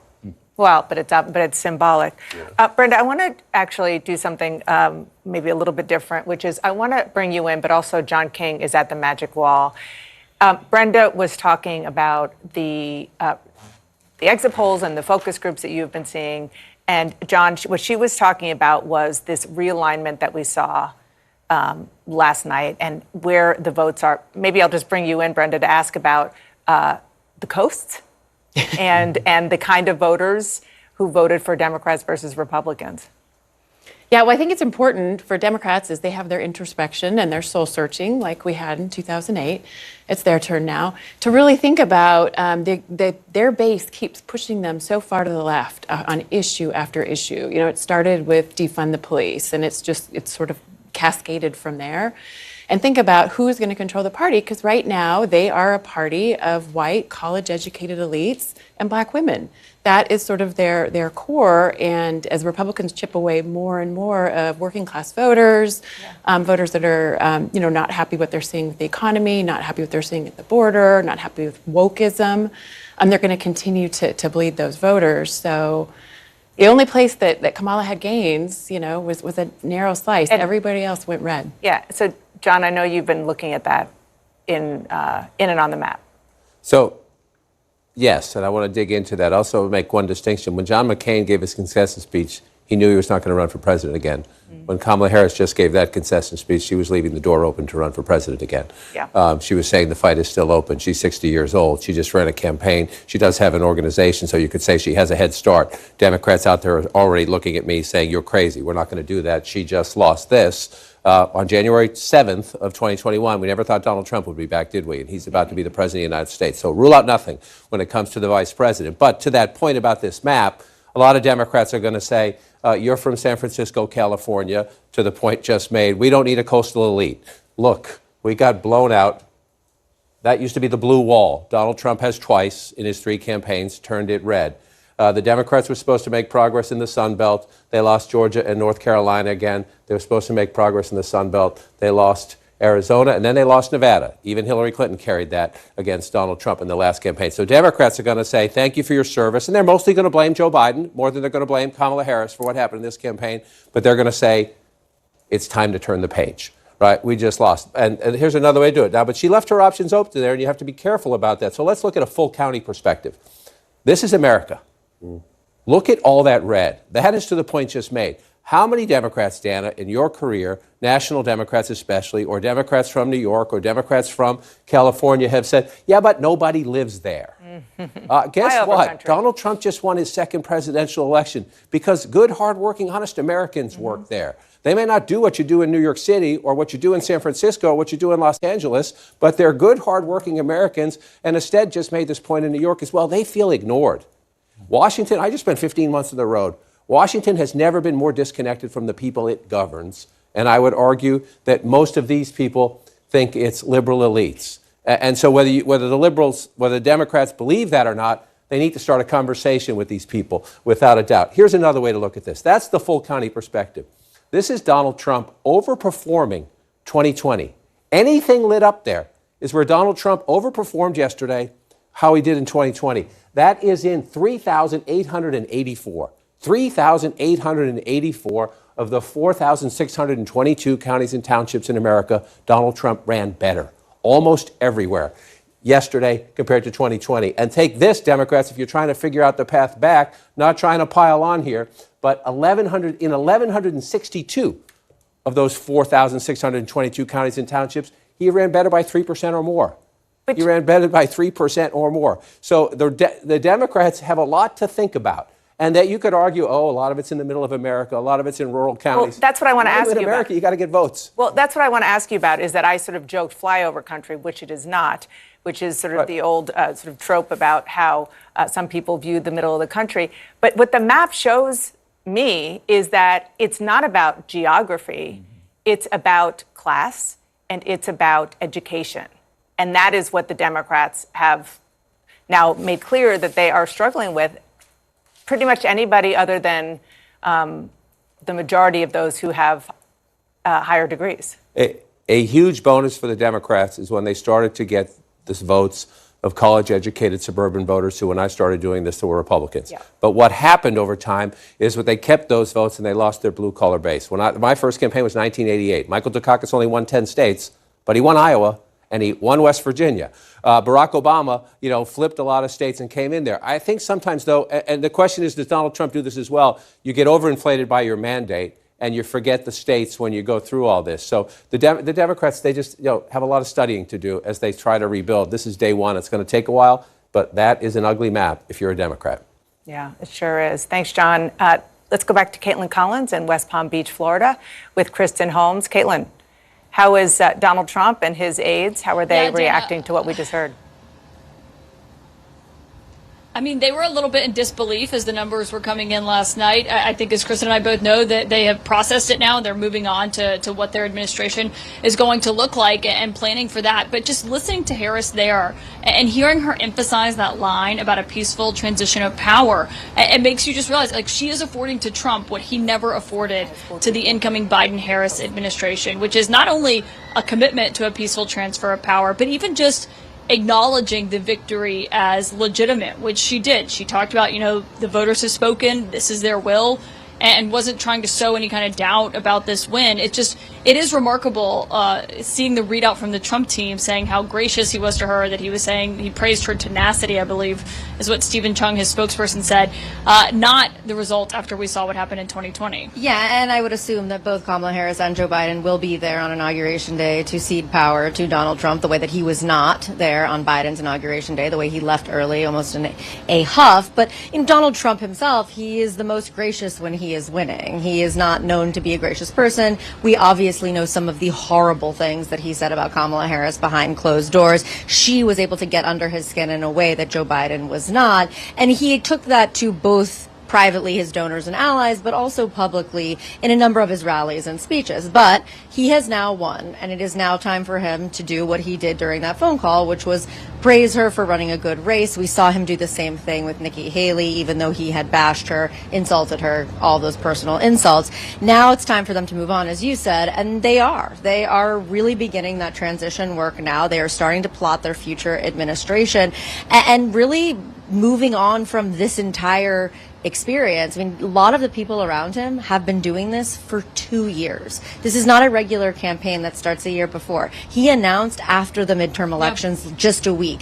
So now it is time for them to actually begin this next process. And as you said, a lot of them were still very surprised that he won. They were in almost disbelief. That he won so quickly. Yes, really. so quickly. And they were cautiously optimistic, but it seemed that even though they thought the numbers were going to come in for them, the fact that they actually did seemed surprising to a lot of them. Yeah, and so where we're sitting now, Mar-a-Lago is just across the water from us, a little bit to the right, but he has been basically on the phone all day long. He's been meeting with a lot of people that were here at the victory parties last night, people who are certainly either donors or hoping to get a job in his administration, and know that moves quickly. Those conversations start happening despite all the transition planning that happens before then. They are moving very quickly to try to position themselves for what the next few weeks are going to look like for this transition. And everyone who is looking for an administration job is very much aware this is going to be a knife fight. I mean, they are ready to fight. That's why a lot of them are making calls today. They're reaching out to Trump. They're reaching out to Susie Wiles. They're reaching out to anyone that is close to him because they want to put in a good word for themselves before it's moving too fast and too far ahead of them. They believe that everybody is out for themselves at this point and that they're in a very fast-paced situation, as you said, moving towards that administration. Yeah, of course, Dana, in 2016, it was when we saw everyone, going through the lobby of Trump Tower. You could know this interview process that was happening in real time. Obviously, it'll be a little bit different this time, happening based out of Mar-a-Lago, is what we're hearing from sources. But still just about 24 hours where even the Trump team is still very much processing this victory and this moment, and including that conversation with Vice President Harris and President Biden today. All right, thanks to you both. Good to see you. Amazing reporting as always. And ahead, more reaction to Vice President Harris's concession speech and where the Democratic Party goes from here. Our special coverage continues. As concerns for the environment grow and our societies become more digitalized. Well,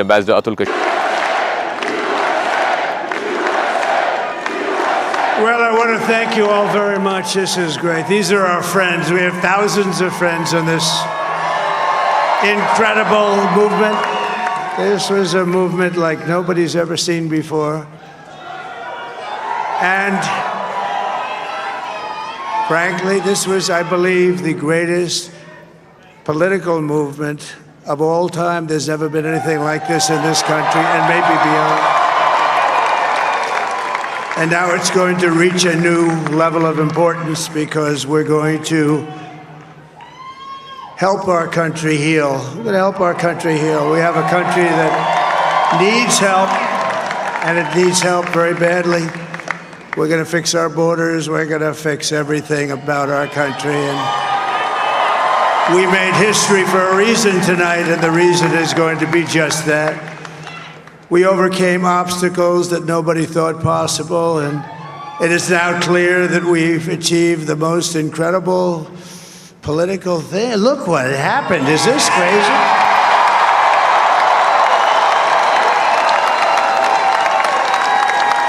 But it's a political victory that our country has never seen before, nothing like this. I want to thank the American people for the extraordinary honor of being elected your 47th president and your 45th president. And every citizen, I will fight for you, for your family, and your future. Every single day, I will be fighting for you, and with every breath in my body, I will not rest until we have delivered the strong, safe, and prosperous America that our children deserve and that you deserve. This will truly be the golden age of America. That's what we have to have. This is a magnificent victory for the American people that will allow us to make America great again. And in addition to having won the battleground states of North Carolina, I love these places, Georgia, Pennsylvania, and Wisconsin, we are now winning in Michigan, Arizona, Nevada, and Alaska, which would result in us carrying at least 315 electoral votes.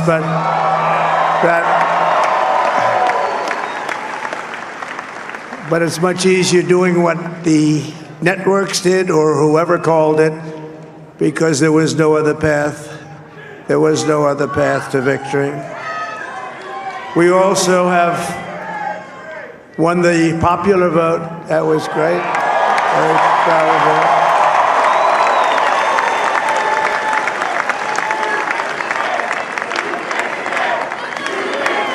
Thank you.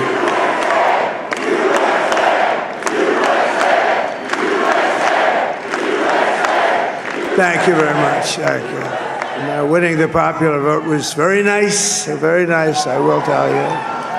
It's a great feeling of love. We have a great feeling of love in this very large room with unbelievable people standing by my side. These people have been incredible. They've made the journey with me, and we're going to make you very happy. We're going to make you very proud of your vote.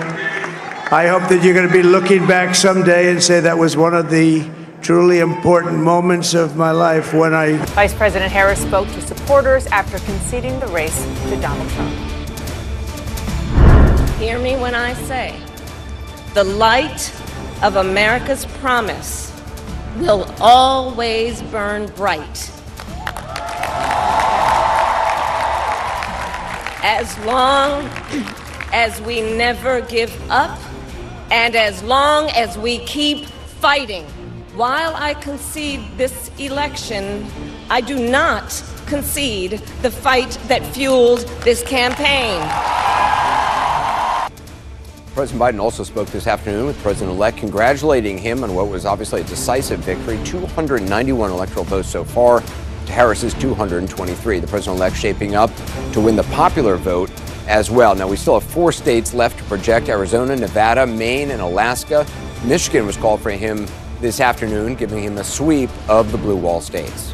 And as for Congress, Anderson, Republicans are now leading the race to keep control of the House with 207 of the 218 seats they need to win, and 40 are still in flux there. The election also puts the GOP back on top in the Senate with 3 pickups for them so far, meaning that when all is said and done, the president-elect could have both a mandate and both chambers of Congress to help him carry it out. And Dana, that certainly speaks to the central question from here on out, namely what happens next from the transition to what the new cabinet will look like to the criminal and civil cases against the president-elect. We'll talk about it throughout this hour. First, though, CNN's Abby Phillip and Jeff Zeleny at Howard University with Vice President just spoke. Abby, we heard her concession speech was ran about 12 minutes long, as John King pointed out, leaving the door open for perhaps some sort of future political life for her. I think that is exactly what this speech was, Anderson. It was a moment for her to close this particular chapter, to speak to all of the people who were gathered here, who are millions who are watching at home, who put their hopes in her at a particularly vulnerable time for the Democratic Party, when suddenly over the summer, her running mate at the time, President Biden, was unceremoniously kicked off of the ticket and she became the nominee. I think it's hard to overstate how much of a vibe change Vice President Harris represented when she got on that ticket. And this moment, because of that high, feels like such a low letdown for so many people here. One of the things, though, Anderson and Jeff, that I noted in this speech, it was driven, as she said, by the ideas that animated this campaign, which were about democracy, the threat that Donald Trump, she said, posed to this country. But I have to wonder, after the results that we saw last night, voters seem to say that maybe they get it, they understand it, they think that he doesn't have the best character, but there were other issues that were animating them. And she did not address that. She did not address how the Democratic Party claws back from that hole that they are now in.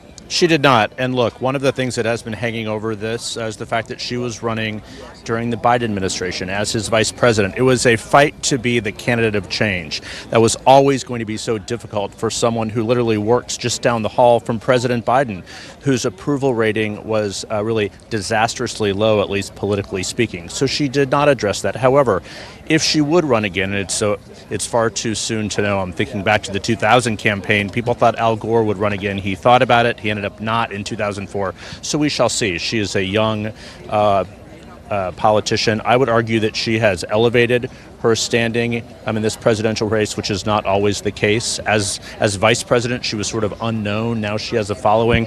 I was struck by when she said it's okay to feel sad and disappointed. Sometimes the fight takes a while. She was talking to the youth in this crowd, but also talking to Democrats. Democrats do feel sad and they do feel disappointed. So how this goes from here, how the party really studies its disconnect with large swaths of America is going to be very interesting. But in terms of a concession speech, I was struck by the graciousness of it and the fact that she said we will work with the peaceful transition of power. And that is not, it sounds obvious, but in this moment it's not. And I think that was striking. Jeff, just in terms of what happens now, obviously folks on the Trump campaign are already working on the transition, looking at who's going to be in what positions.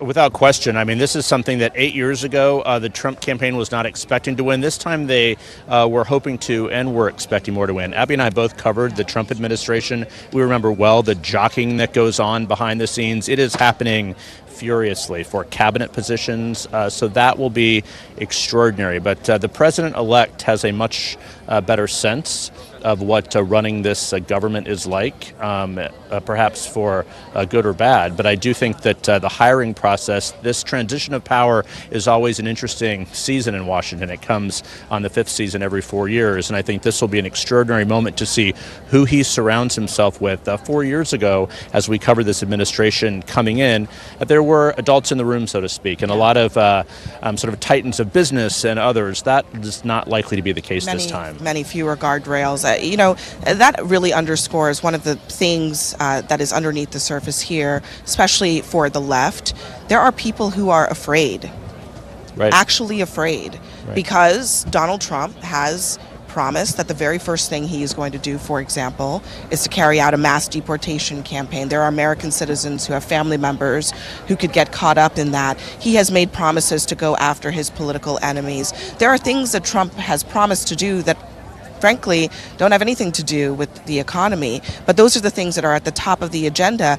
And the results last night were not just at the top of the ticket. You've got a Senate that is going to be Republican, and it's already a Congress that is very much more Trumpian than it was when Trump became president in 2016. So he's going to have a long rope to put his acolytes into positions of power. He's going to have a better understanding of the government. And that is the reality of 2024 that is very different from 2016.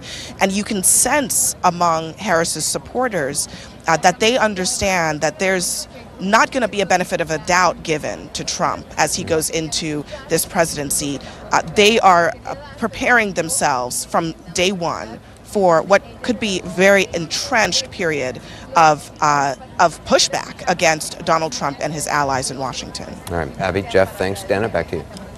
Anderson, as we mentioned at the top, President Biden and President-elect Trump also spoke today. We learned that Mr. Biden will address the nation tomorrow. CNN's Kayla Tausche is at the White House for us. First, Kayla, what do we expect to hear from the president tomorrow? And what did you hear about the conversation he had not only with Donald Trump, but of course with his vice president? Well, the conversations were very brief. They were very high level. A White House official said that President Biden congratulated the vice president on what he described as a historic campaign. And as for the conversation with now President-elect Donald Trump, President Biden talked about being a president for all people and ushering in a peaceful transition of power. And those are some of the themes that we're expecting President Biden to touch on tomorrow when he delivers this address. Despite some of the more piercing rhetoric from the campaign trail in recent weeks, we expect the president to talk about how he was a president for all people, and he expects Donald Trump to be the same, how he will uphold democracy, which is, of course, one of the core pillars of what he ran on protecting back in 2020 and frequently revisited throughout the course of the last 4 years. Now, clearly, it is not a bittersweet moment for President Biden. It is expected to be quite bitter as he delivers this address in a race he believed that he could have won. Whether that there's any tinge of that in his remarks, we don't expect there to be. We expect him to be on script and speaking at a high level, but of course we'll see when he actually delivers them, Dana. Yeah, I mean, you sort of alluded to this. This is obviously a fraught dynamic here because President Biden, as you said, still believed that he could have beaten Donald Trump. He was sort of unceremoniously removed, even though he said he did it on his own. What are you hearing from his advisors about what's going on there behind the scenes? Well, Dana, there are three schools of thought that have sort of emerged in the light of day after the results have come in, and not just come in, but shown a landslide and decisive victory of sorts for Biden's predecessor that he really ran a campaign directly against. And those three schools of thoughts are as follows. The first is perhaps Biden should have just remained the candidate. He had that strong coalition in the blue wall of white working class voters that helped tip the race to his favor in 2020 and that carried Donald Trump in 2016. Perhaps he would have been able to carry that out. Then there's the school of thought that perhaps blame should be placed on former President Barack Obama for anointing Hillary Clinton in 2016 and to Speaker Emerita Nancy Pelosi, who effectively pushed Biden out of the race this time around, with aides saying that, it was essentially the party's most powerful that told Biden that he needed to step aside. They said that any other Democrat could beat Donald Trump, and clearly they say that was not the case. And then there's a final school of thought that is perhaps they just didn't fully grasp just how unpopular President Biden was. They believed that the data would eventually play out in voter sentiment, that President Biden's approval rating did not accurately reflect how people actually felt on the ground. But Dana, as we know, voters are never wrong. They have this opportunity to speak their mind, to cast their ballots and show where their priorities are. And that is the source of a lot of reckoning for the Biden team in the light of day. Yeah, and it's pretty clear their priority was with inflation and the economy. Kayla, thank you so much. Anderson? Dana, thanks for joining us now. Is Brian Lanza, senior advisor to the Trump 2024 campaign. Brian, you were obviously part of President-elect Trump's first transition team. I'm wondering what you're hearing about the team that's being put together now. What do we know? First of all, thank you, Anderson, for having me on. Listen, we're attracting the best and the brightest this country has. I think the transition team has done a good job, sort of staying behind the scenes in the last couple months and sort of gathering a list of people who want to work in the administration, who want to serve this country in a positive way. And now we're going through the process of reviewing that, doing the necessary background searches we have. We're excited to have so many people excited to be part of this administration and unifying the country. So I think what you're going to see from this transition, is going to be a unified front. And President Trump and Kamala Harris spoke a little bit earlier. It was a very gracious phone call that the vice president gave, and the president was very clear. She thought she ran a strong campaign, and she was very tenacious in the process. She also mentioned she wanted to work with the president to unify the country. So I think from the transition, who wants to display a unified front, and also from the relationship that he has with Kamala Harris and Joe Biden, we're looking to have a unified relationship with the country in January. There are documents that the president-elect needs to sign to unlock transition activities so that the Trump administration can kind of hit the ground running. Do you know if President-elect Trump has signed those yet? Because I understand there were several deadlines that his team had skipped.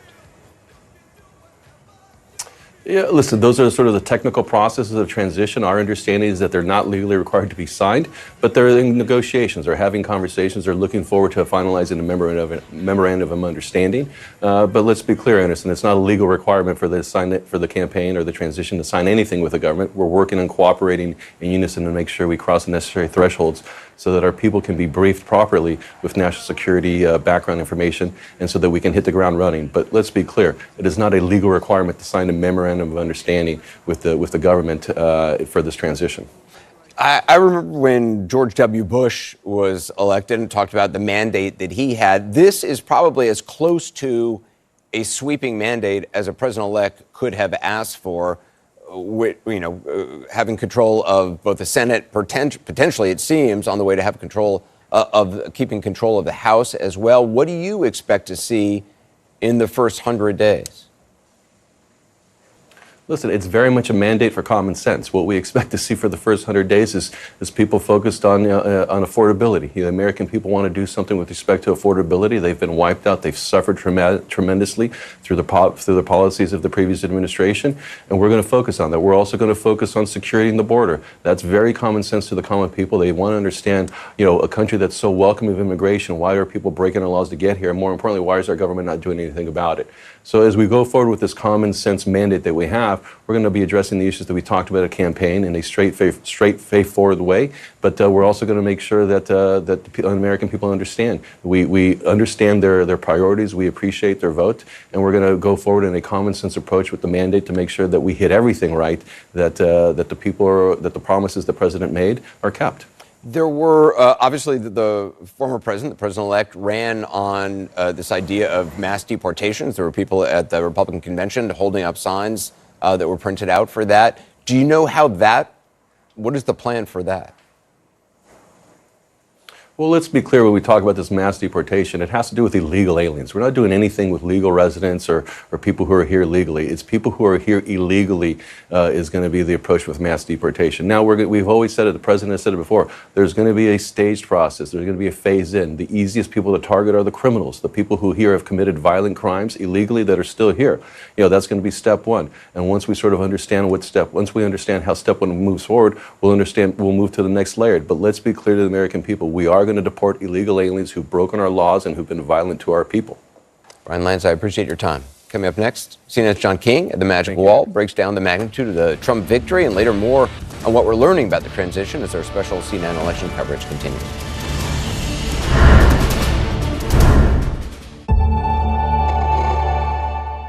Much, Mr. Augie.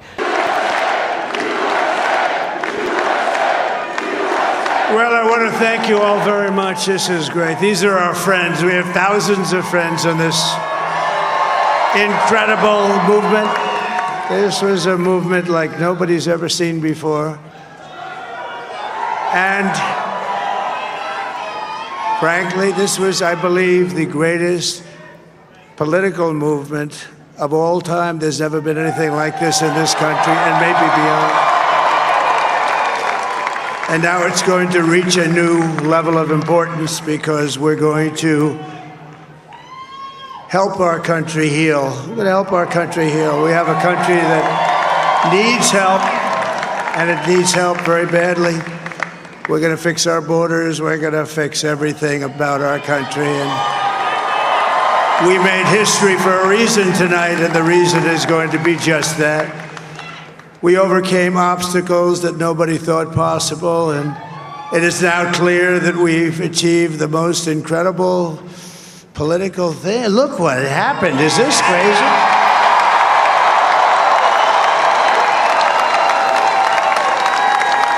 But it's a political victory that our country has never seen before, nothing like this. I want to thank the American people for the extraordinary honor of being elected your 47th president and your 45th president. And every citizen, I will fight for you, for your family, and your future. Every single day, I will be fighting for you, and with every breath in my body, I will not rest until we have delivered the strong, safe, and prosperous America that our children deserve and that you deserve. This will truly be the golden age of America. That's what we have to have. This is a magnificent victory for the American people that will allow us to make America great again. And in addition to having won the battleground states of North Carolina, I love these places, Georgia, Pennsylvania, and Wisconsin, we are now winning in Michigan, Arizona, Nevada, and Alaska, which would result in us carrying at least 315 electoral votes.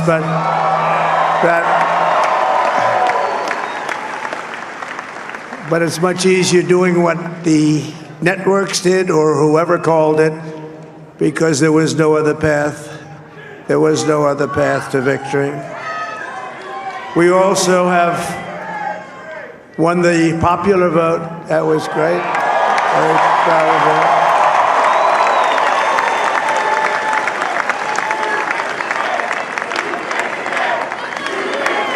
Thank you.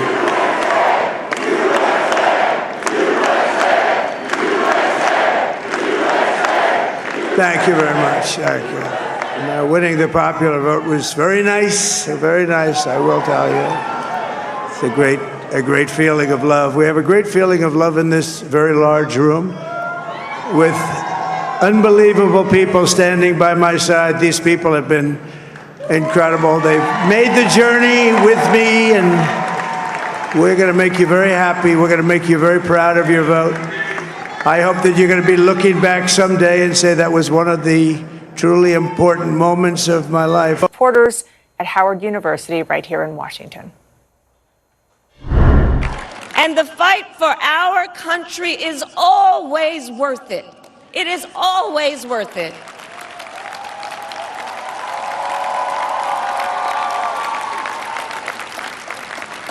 To the young people who are watching, it is... I love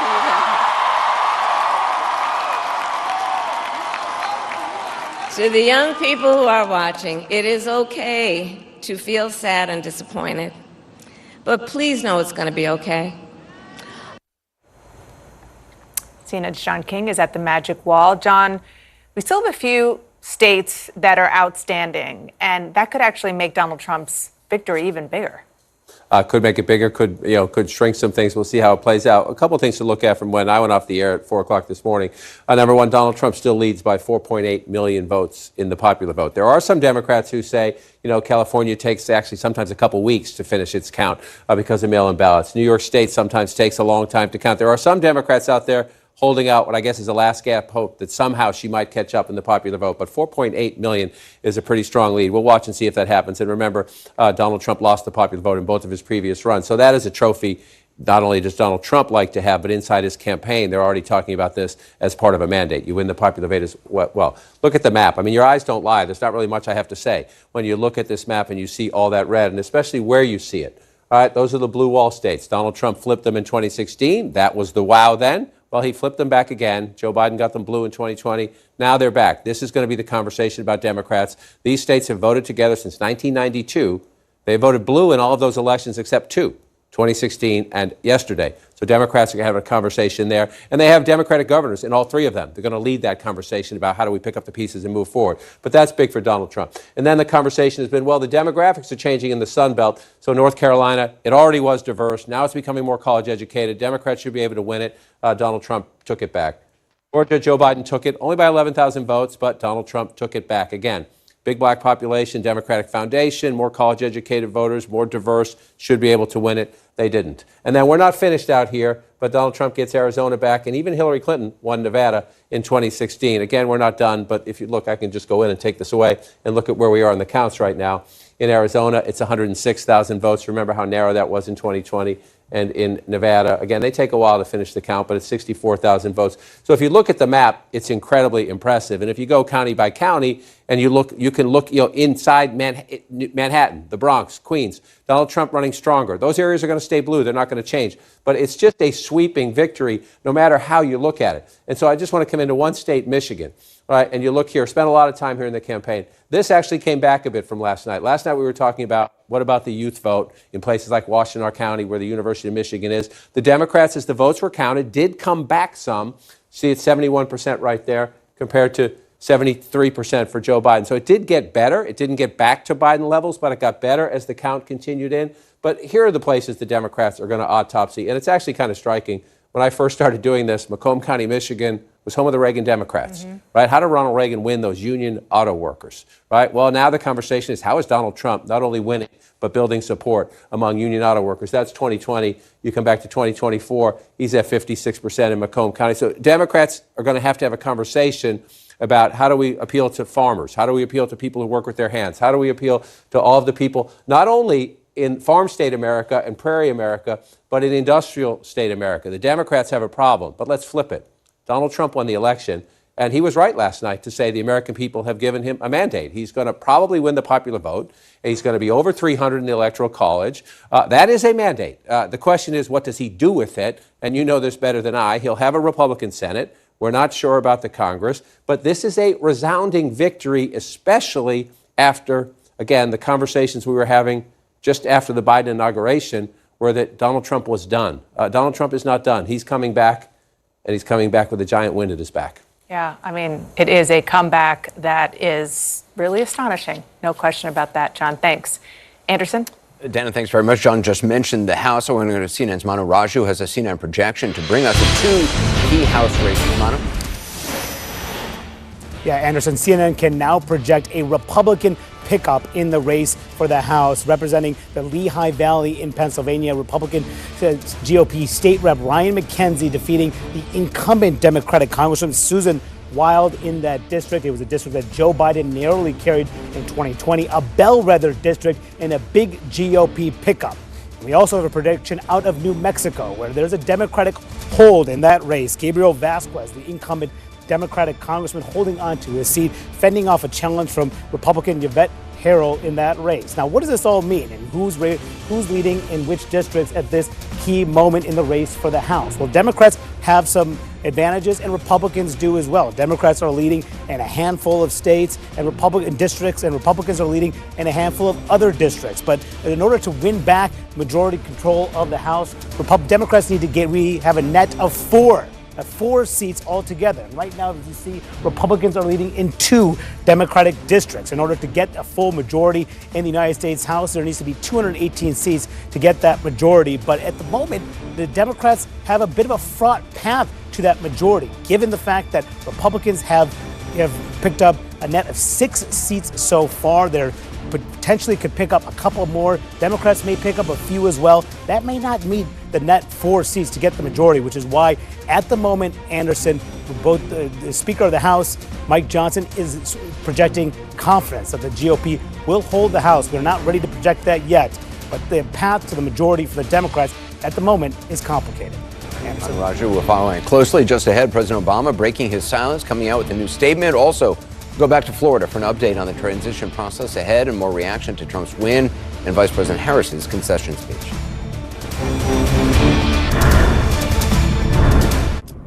We were the first music publisher pioneering music rights and music. Ambassador Atul Kashmir.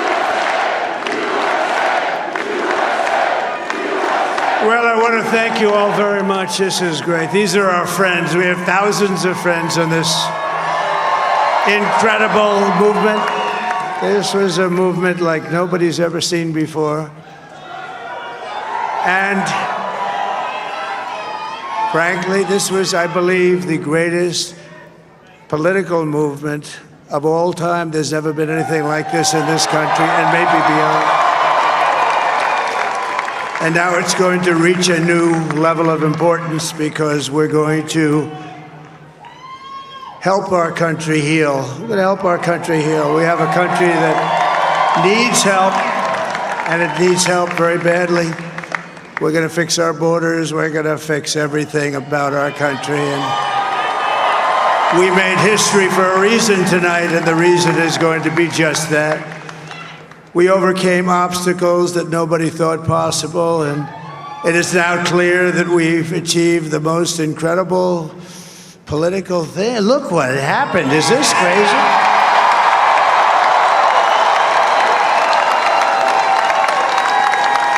But it's a political victory that our country has never seen before, nothing like this. I want to thank the American people for the extraordinary honor of being elected your 47th president and your 45th president.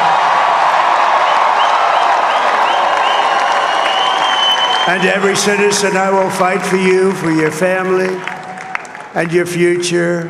Every single day, I will be fighting for you, and with every breath in my body, I will not rest until we have delivered the strong, safe, and prosperous America that our children deserve and that you deserve. This will truly be the golden age of America. That's what we have to have. This is a magnificent victory for the American people that will allow us to make America great again. And in addition to having won the battleground states of North Carolina, I love these places, Georgia, Pennsylvania, and Wisconsin, we are now winning in Michigan, Arizona, Nevada, and Alaska, which would result in us carrying at least 315 electoral votes.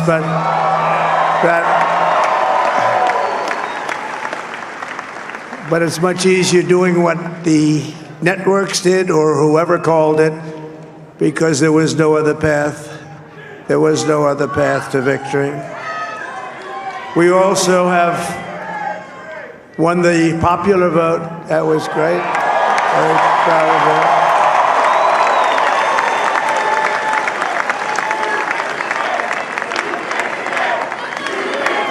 Thank you.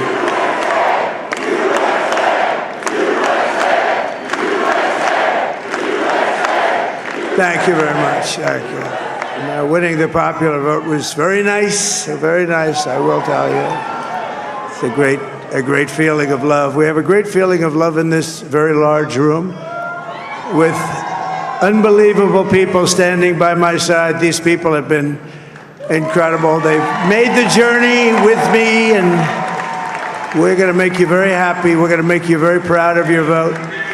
I hope that you're going to be looking back someday and say that was one of the truly important moments of my life when I voted for this group of people beyond the president, this group of great people.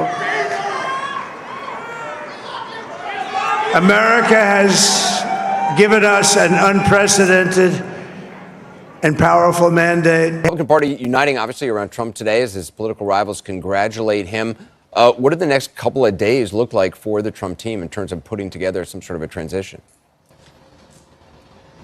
Well, Anderson, you can't really overstate what atmosphere Trump is coming into power with this time. It is so different than 2016. Obviously, he lost in 2020 and was, for weeks after he left the White House, had a bit of a falling out with a lot of the Republican Party. He was very isolated, only had a handful of aides around him. And we are seeing just how different that is since his victory last night. All of the Republicans, Mike Johnson, flew down here after watching the results come in from Shreveport to be with former President Trump as he took the stage as the president-elect there last night. You saw Mike Johnson, the House Speaker, all the way to the right. And I should note, as far as congratulations are going, we did just hear from someone who was on that stage 8 years ago, the former Vice President himself, Mike Pence, who issued a statement saying that he and his wife Karen Pence congratulate Donald Trump on his election. He says he will continue to pray for all people who are in positions of authority. And Kristen, just looking at that statement there where he's saying that they're praying and congratulating them and J.D. Vance, of course, the position that Mike Pence himself used to hold, but now no longer does, and J.D. Vance does because he's willing to do what Mike Pence would not. It just shows you, as we were watching everyone on that stage last night, how different this is going to look, the people who are around Trump in his second term. Yeah, and everyone is clearly on their best behavior right now. I mean, we're seeing this in all the statements, even Donald Trump himself in his phone call with Kamala Harris, praising her tenacity. Everybody is trying to focus on moving forward right now and turning the page. Obviously, again, this is very different from what we saw back in 2020. And I do want to get to what Anderson was saying, because we do have some new reporting just on what exactly is happening with that transition. They have offices opened here in West Palm Beach. They are expecting that the entire transition will be run out of here. There will be meetings between Howard Lutnick and Linda McMahon that are held at that office. That's where the campaign was set up, as well as Mar-a-Lago. Donald Trump is going to entertain various Republicans in terms of meeting with them, trying to vet them himself, and that's already underway. Now, Howard Lutnick and Linda McMahon, I'm told, have already held some meetings with these top contenders for these top administration positions. Now, obviously, everything is going to have to go through the former president, but as we know, a lot of this transition had to get going, and Donald Trump himself was not willing to engage in any of it. A lot of it being because he was superstitious. He didn't want to get ahead of the election. So he wasn't having any of the real conversations that come with a transition. So instead, Howard Lutnick, Linda McMahon, were doing some of that in order to prepare him for the potential that he would win. Yeah, I think what's just interesting, when I interviewed Howard Lutnick and we sat down and it went off on a tangent and rabbit hole about vaccines and conspiracies about vaccines. But the thing he was saying at the beginning was that he had thousands of names lined up, that he had gone to people and said, tell me your 5 best people that you think should be working in the federal government. And so he does have basically a spreadsheet that he's working from of potential people that they'll want to put in front of Donald Trump. But I think the one unknown with Trump is, does he go along with the plan that people have put forward for him? In 2016, he famously did not. In 2020, we didn't see it happen, obviously. And so I think that's a question of, what that process looks like this time around 8 years later. Yeah, and I don't think we're going to know that until Donald Trump actually sits down and looks at some of these names. But I will say that we know, in addition to Howard Lutnick, in addition to Linda McMahon, 2 people that Donald Trump really trusts who have been there. I mean, even with the knives out for Howard Lutnick, which we know that there are people who are circling him. Donald Trump himself has repeatedly said that he really likes Howard and he trusts him.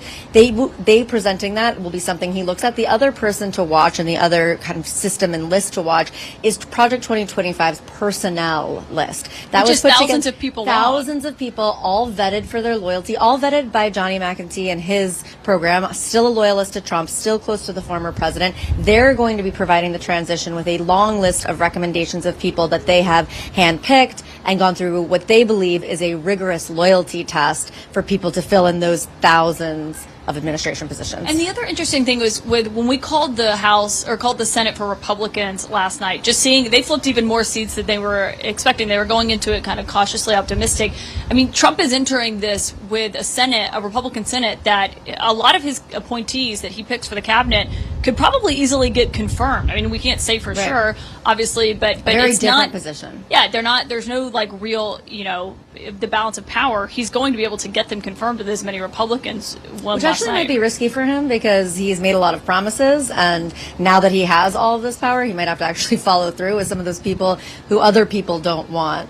in the cabinet. Yeah, it's a remarkable moment, Anderson, and obviously this is what the next 2 months are going to look like as we're watching this so closely to see who ultimately wins out and what often is a knife fight for staffing in the Trump term. No one expects that to be different than it was the last time he was in office. But of course, Trump has always said his worst mistake he ever made when he was in office the first time was staffing or personnel decisions. People like Bill Barr, Jeff Sessions that he was so frustrated with, obviously Mark Milley and his generals. I mean, that is all going to look very different this time around. Yeah, loyalty obviously will be probably very high on his list. Caitlin Collins, Kristen Holmes, thanks. I want to take a look at some of the things President-elect Trump has said that he would do in his second term. We've got just a list of things. Mass deportations, 10 to 20% tariffs on imports, assert control over U.S. Department of Justice, purge federal employees deemed to be disloyal. Jamie, I mean, where does this start? Do you think he can? I mean, the mass deportations, I asked Brian Lanza about it. He talked about, well, we go after first people who have broken the law here to deport them. All of that takes time. It does take time, but there are things that may happen more quickly. So, for example, what does it mean for Ukraine? What does it mean for NATO? What does it mean for DACA, for Dreamers? I did notice, as far as Ukraine is concerned, Zelensky was very quick today to say congratulations to @real Donald Trump on his impressive election victory, ! And then went on and on. He will not be the only world leader, coming to try to get in Trump's good graces. But there are also questions about revenge, retribution. What does this mean for people that Trump has focused on as political foes? He's talked specifically about people at the Department of Justice, even former employees of the Department of Justice. He's raised questions about even former members of the military, Mark Milley and others. Certainly outspoken generals like General Milley, General Kelly, who is his chief of staff. I think Liz Cheney is someone he would focus on, Nancy Pelosi, unfortunately. Then there's, of course, the question of what happens to those legal cases against Donald Trump. Special counsel Jack Smith, who he is focused on. I mean, it seems pretty clear what happens to them. They will go away. Big picture, will there be any guardrails? Who will be the next attorney general? Will that attorney general be someone who says no? I'll just add a few more things. His aides have said he'll immediately start drilling. He also put the FBI on the list for potentially getting rid of them. His enemy list could be even more vast than just those few names. And also, he will likely reinstate the transgender ban in the military. But I think the biggest thing right now is what's going to happen in the House. Because if this is an entirely Republican Congress, then there really are no guardrails there at all. And a lot of things could happen that we're not even talking about today. It's interesting because even some Trump supporters would say, well, RFK Jr., he's not going to be able to pass confirmation, so, don't worry about it. He'll have some sort of non-confirmed role. He could pass confirmation. He could, and I think that we should expect a Republican-led Congress that is overwhelmingly deferential, even more so than we have seen them be in recent years. I mean, the list of Trump's, there's the micro policies that he's talked about, and I don't want to say micro as in small, but just the tactical ones, things like tariffs, things like the deportations. But then there's the reshaping of government. There is the concentration of power in the executive. They made a concerted effort in this election to not just try to win, but to win in a very specific fashion, to win by rallying folks around a vision of Donald Trump, kind of as a unitary figure and leader.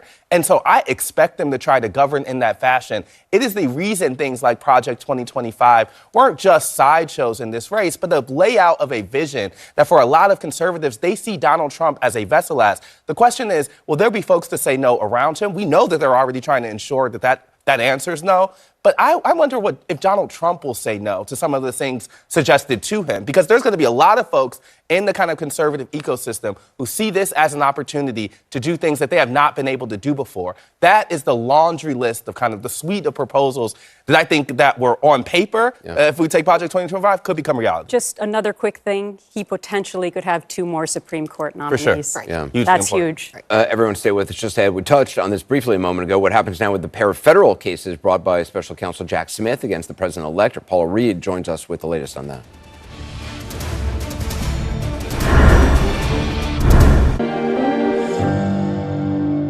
Much, Mr. Agee. Well, I want to thank you all very much. This is great. These are our friends. We have thousands of friends on this incredible movement. This was a movement like nobody's ever seen before. And frankly, this was, I believe, the greatest political movement of all time. There's never been anything like this in this country, and maybe beyond. And now it's going to reach a new level of importance because we're going to help our country heal. We're going to help our country heal. We have a country that needs help, and it needs help very badly.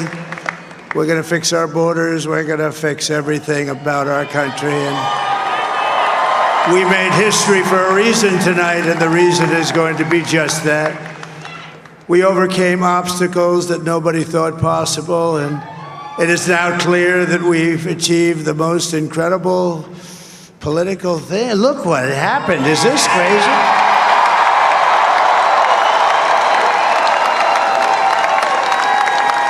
But it's a political victory that our country has never seen before, nothing like this. I want to thank the American people for the extraordinary honor of being elected your 47th president and your 45th president. And every citizen, I will fight for you, for your family, and your future. Every single day, I will be fighting for you, and with every breath in my body, I will not rest until we have delivered the strong, safe, and prosperous America that our children deserve and that you deserve. This will truly be the golden age of America. That's what we have to have. This is a magnificent victory for the American people that will allow us to make America great again. And in addition to having won the battleground states of North Carolina, I love these places, Georgia, Pennsylvania, and Wisconsin, we are now winning in Michigan, Arizona, Nevada, and Alaska, which would result in us carrying at least 315 electoral votes.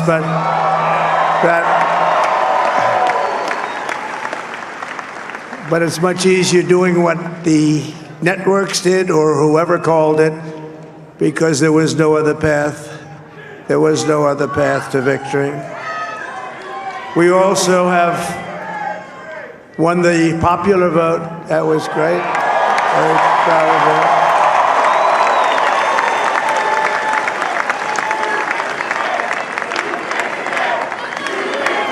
Thank you.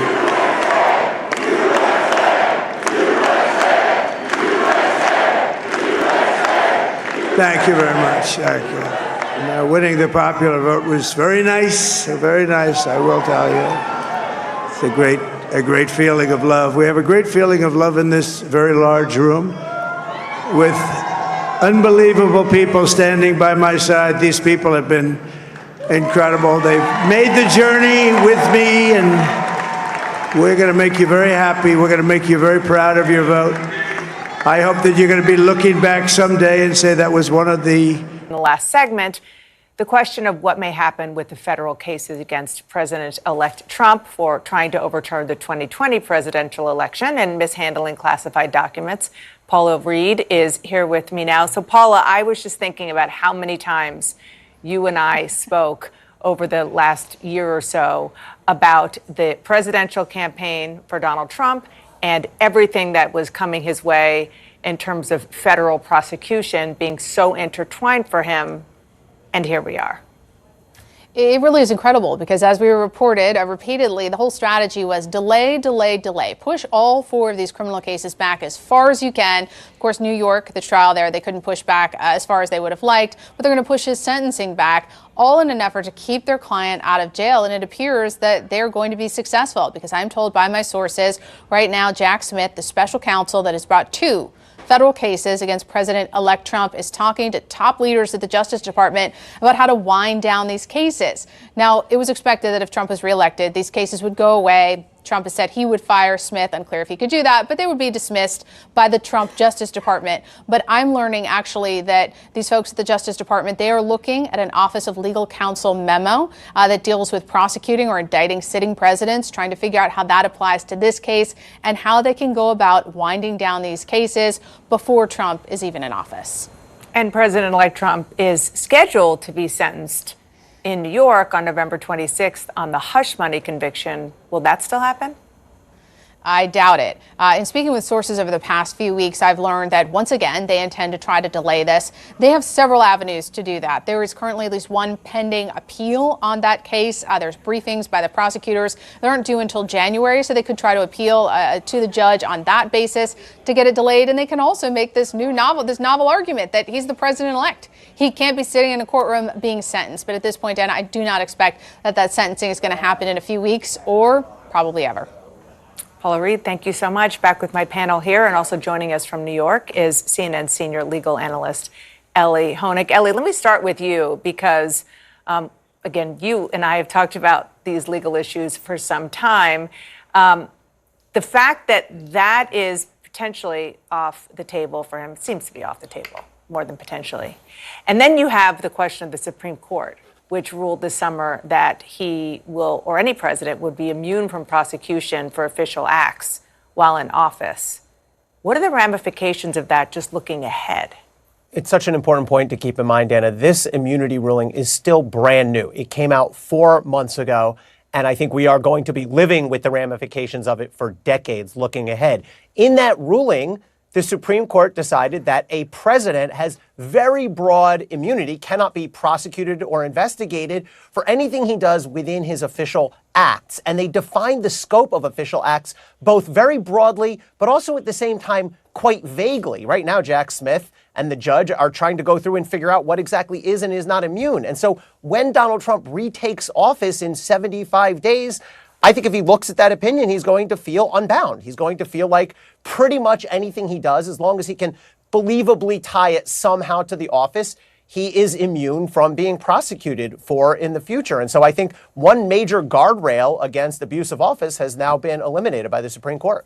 And back here, Matt, as a Republican and as somebody who has worked for Donald Trump, part of his transition 8 years ago, I believe, what are your thoughts on that guardrail, as Ellie called it, being eliminated? Yeah, I mean, I think there's the same guardrails that any president has right now. There are checks and balances, right? There is a U.S. Senate. There is a judiciary branch. There is a Congress he's going to have to deal with at the end of the day. Even though the judiciary branch, the highest court in the land, basically said, like, But I think there's actually there was a bigger Supreme Court case in a lot of ways, in my opinion, which was the one that actually overturned the Chevron doctrine that said actually the executive branch has less authority on the overall everyday matters of what happens from agency rulings and the rest. So in fact, actually, I know everyone's talking about, what they ruled about with immunity. The bigger one on actual policy is the one that overturned the Chevron doctrine. It's such an important point. I mean, when we say Chevron deference, when we've gotten to the Chevron deference part of the conversation, I hope people don't go, huh? It's so important because this has to do with what Republicans have long called the swamp, what a lot of people here call, the nuts and bolts of federal agencies that keep it going no matter who is president. And this ruling, you can correct me if I have it a little bit off, effectively says that a president can have more authority, pretty much any authority, to change that. I was just going to say, actually, it kind of took away the authority of the agencies in the executive branch and actually said that, you're right, to make rules. Power in the hands of judges, didn't it? Well, in judges, and also what it's ultimately going to do is put a lot more authority in the hands of Congress, which, by the way, is where it should be. They're the ones who are supposed to be actually making the laws. They're, accountable to the people every 2 years in the House of Representatives, and that's how it was set up to be. We've only recently, in recent decades, given so much power to the federal bureaucracy. So actually, you'll have a lot more in the hands of the elected. And this is, and this is just one of so many examples of issues that we are going to be talking about and thinking about that have real life consequences for people, for industry, for society. No question, especially given the outline that we've heard from Trump and what he has promised he would do on the campaign trail. When you're talking about mass deportations, for example, when you're talking about the absolution of federal agencies like the EPA, the Department of Education, et cetera, I kind of defer to Matt on the experience of going through the Trump transition, but some of what we saw early on in the first Trump administration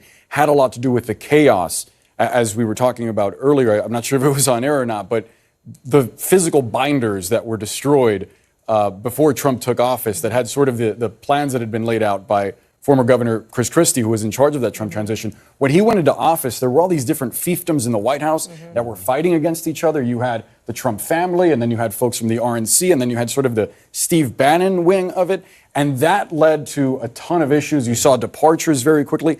I don't think you're going to see as much of that this time. So the Trump administration, I think, is going to be much more, the second Trump administration is going to be far more effective and potentially much more disruptive. You're the only one at this table who has been part of the check and balance of a Trump presidency. Is that a real thing? Especially if there is Republican control across the board. We don't know about the House, but it looks like it's headed that way. On paper, it's a real thing. In practice, no.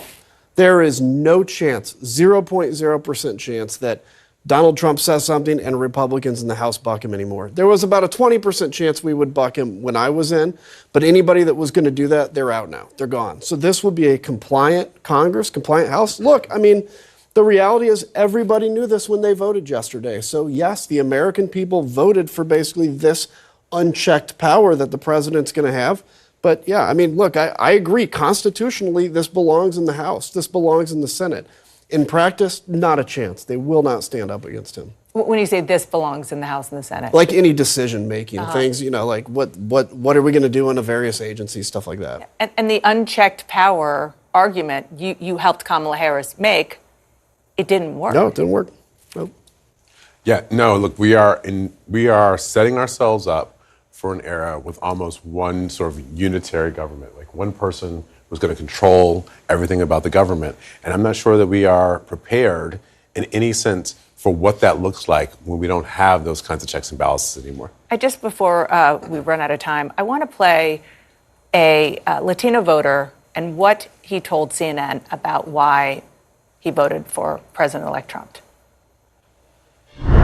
Plain and simple, the economy, right? People think, oh, he's a businessman. He can probably work things out with numbers and, you know, he can probably got better connections with, you know, leaders from other countries, you know, from the past. I mean, you know, people are fed up also with, you know, inflation and, you know, the economy, the way it works. I guess they figured, you know, he's the better option. That's fascinating, and also there's still a payphone wherever that guy was, which is I couldn't take my eyes off of. Yeah. Is that what you saw in your data? Absolutely. So you saw data come to life. Voter. Yeah, I love this guy. I'd love to do a focus group with him. But yes, that's exactly what Latinos were saying, and they were saying, "Hey, we care about the economy." He's talking about the issues that we care about. She's talking about democracy. What does that mean? You know, it looks like everything in D.C. still held in a Trump presidency. She's talking about abortion. These are not things I worry about every day, but I go to the grocery store twice a week.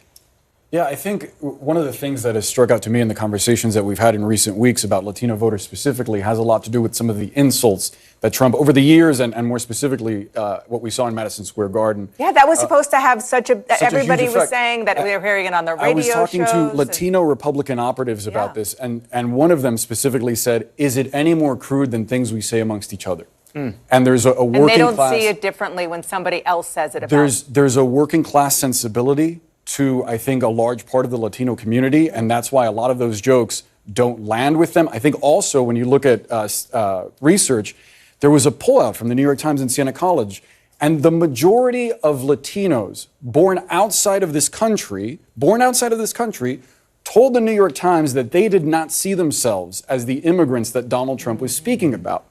And I think the proof is in the numbers when you look at some of the Puerto Rican dominant communities, or the communities with large numbers of Puerto Ricans. In Lehigh County, in Berks County, Trump either shrunk or expanded his lead in there. And then if you look at Florida, Osceola, this is an area in central Florida, not far from Orlando, Donald Trump flipped it. Joe Biden won by double digits back in 2020. Trump flipped it. That's an area full of Puerto Ricans. All right, everybody.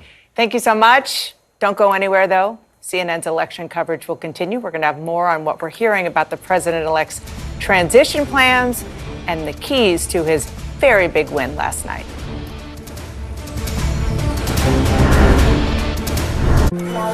Are you ready to connect? Ambassador Atul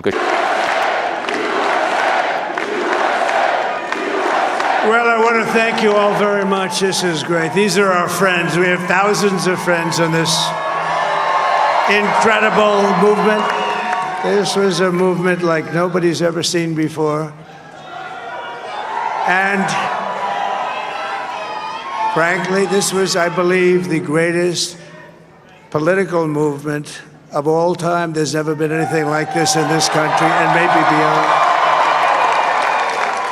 And now it's going to reach a new level of importance because we're going to help our country heal. We're going to help our country heal. We have a country that needs help, and it needs help very badly. We're going to fix our borders. We're going to fix everything about our country. And we made history for a reason tonight, and the reason is going to be just that. We overcame obstacles that nobody thought possible, and it is now clear that we've achieved the most incredible political thing. Look what happened. Is this crazy?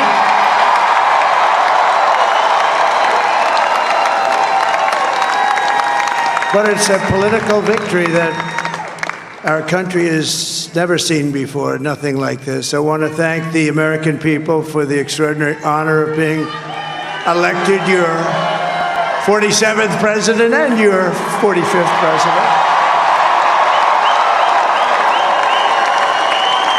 And every citizen, I will fight for you, for your family, and your future. Every single day, I will be fighting for you, and with every breath in my body, I will not rest until we have delivered the strong, safe, and prosperous America that our children deserve and that you deserve. This will truly be the golden age of America. That's what we have to have. This is a magnificent victory for the American people that will allow us to make America great again. And in addition to having won the battleground states of North Carolina, I love these places, Georgia, Pennsylvania, and Wisconsin, we are now winning in Michigan, Arizona, Nevada, and Alaska, which would result in us carrying at least 315 electoral votes. But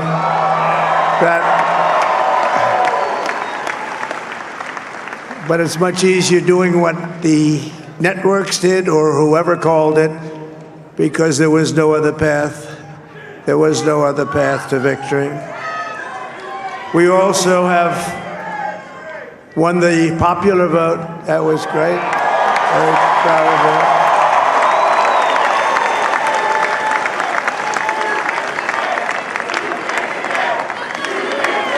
Thank you.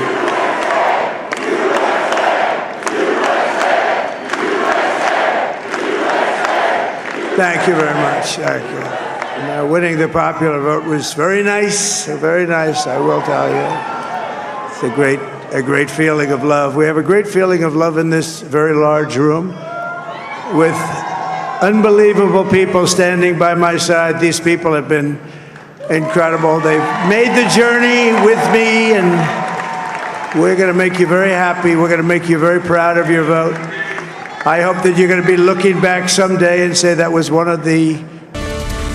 And welcome to CNN's special coverage of Election Day in America. I'm Anderson Cooper. And I'm Erin Burnett. Vice President Kamala Harris delivering her concession speech after Donald Trump recaptured the office he lost 4 years ago. As of tonight, the now president-elect has 291 electoral votes. Harris 223. There are still states outstanding. And speaking from her alma mater, Howard University, Harris spoke about the election, addressing the concerns that many have about a second Trump term. We must accept the results of this election. Earlier today, I spoke with President-elect Trump and congratulated him on his victory. I also told him that we will help him and his team with their transition, and that we will engage in a peaceful transfer of power. In our nation, we owe loyalty not to a president or a party, but to the Constitution of the United States. We now know President Biden is expected to address the nation tomorrow. He also spoke with Trump earlier today to congratulate him and invite him to the White House, as is tradition. President-elect Trump is returning to Washington with the Senate that will again be controlled by Republicans. The GOP now have 52 seats, and there are several races that we have not yet called, including Arizona, Nevada, Pennsylvania as of right now. The Democrat is leading in Arizona. Republicans are leading in Nevada and Pennsylvania. At this hour, Republicans are also hoping to keep control of the House. Right now, Republicans have 208 seats, Democrats 190. I want to start with Caitlin Collins and Kristen Holmes. We're live in West Palm Beach, Florida, for us right now. Let's talk about what's going on with the transition. Yeah, Anderson, I mean, former President Trump has basically, now President-elect Trump, I should say, has basically been on the phone all day long with allies of his, with world leaders. I spoke to one person earlier who was talking to him, who said during their conversation that they were talking about what Trump did in his first term and what he is expecting to do and hoping to do in his second term. Very clearly, he has already moved on from just the victory in and of itself, and is talking, Kristen, about what he is going to do the next time around. But these calls that he's been getting from world leader after world leader, the congratulations started rolling in while we were still covering the race last night before it had even been called in his favor officially by CNN. It's notable because obviously Trump's foreign policy and what that's going to look like in a second Trump term is a major question for these world leaders, who some of them have experience, like the French leader and the Israeli prime minister, with dealing with him when he's in office. But a lot of these world leaders have changed. It is going to be basically a whole new world for them in working with a President Trump compared to a President Biden. Well, and all they've heard about is what it was like working with President Trump. And a lot of the times that is not necessarily a positive thing when he was on the world stage. Now, we do know that he has taken calls from some of the world's biggest leaders. President Xi called him today. Viktor Orban just said that he just spoke to him. We know that he has spoken to a number of these world leaders, and they're keeping very close track of how early people congratulated him, who exactly reached out, and who reached out when Donald Trump wasn't in power and tried to have conversations with them. Donald Trump, as we know, is someone who cares so much about loyalty and really just being respected. He believes that he, because he was a former president, should have had the same level of respect when he was out of office that he had when he was in office. Not all of the world leaders agreed with that stance. We saw a lot of them kind of come out against some of the things Donald Trump would say or do. Donald Trump is tracking all of that right now. Now, we also know that he has a short memory when it comes to Zelensky, for example, somebody who he spoke to today, who congratulated him on his win, somebody who, after he met with him, despite the fact that he had been trashing him for months, said that he thought he could work out a deal with him. Yeah. Likely, I'm told, because Zelensky praised him for majority of the meeting the two had. This is going to be a pattern that we're going to see. How it plays out on the world stage, obviously the big question. Well, and those are two crises that he's inheriting, which is what the war in Ukraine and how that's going to be resolved. We know the Biden administration is going to try to do as much as they can in these next 2 months before Trump officially takes office. We'll see what that actually looks like. But also in the Middle East, he spoke with the Saudi Crown Prince today. He also spoke with Israeli Prime Minister Benjamin Netanyahu. That's a call that's notable because they had a massive falling out after President Biden won the White House. And Netanyahu was the first world leader to congratulate Biden on his win, which infuriated Donald Trump. He was using expletives against the Israeli prime minister. Obviously, they have since reconciled since he came here to Mar-a-Lago. But it just speaks to how much the dynamic has shifted and how much the world has changed in the 4 years he's been out of office. Absolutely. One of the things Donald Trump has promised on the campaign trail over and over again is that he's going to end all of these crises overseas in 24 hours without actually offering any reasoning as to how or what he would do. Now, a lot of that is how Donald Trump speaks. You ask him, you follow up on a question. He says, well, why would I tell you now? I'll do it when I'm in office. He also has touted the fact that he has relationships with Bibi, with Putin, with Zelensky, obviously Zelensky being the most recent. How he actually handles this when he's in office remains to be seen. But one of the things that he has continued to talk about is how great he is at foreign policy, how he kept everybody out of wars.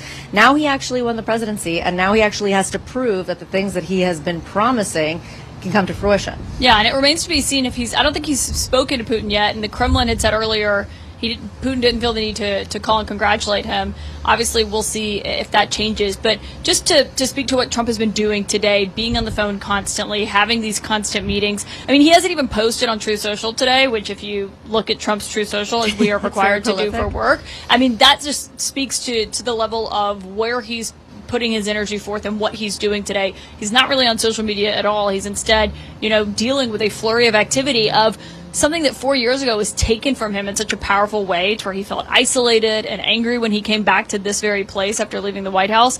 And now to be back here as he's just had this victory and this political comeback that he is going to be making. It is a completely different experience. I mean, when he left Washington, he left really in disgrace. After January 6th, he stormed out, as we talked about, the inauguration. He was one of the only presidents to not sit through the peaceful transition of power, peaceful transfer of power.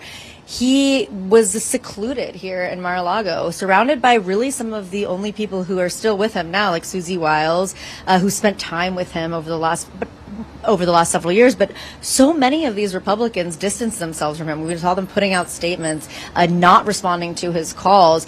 We are in such a different place at this time around. I mean, I know Republicans who I've spoken to who have been trying to get him on the phone today, who cannot get a hold of him because he's taking so many calls. I know people who are trying to talk about positions they might want, or positions they might want for people that they are loyal to, who they believe have been loyal to the former president.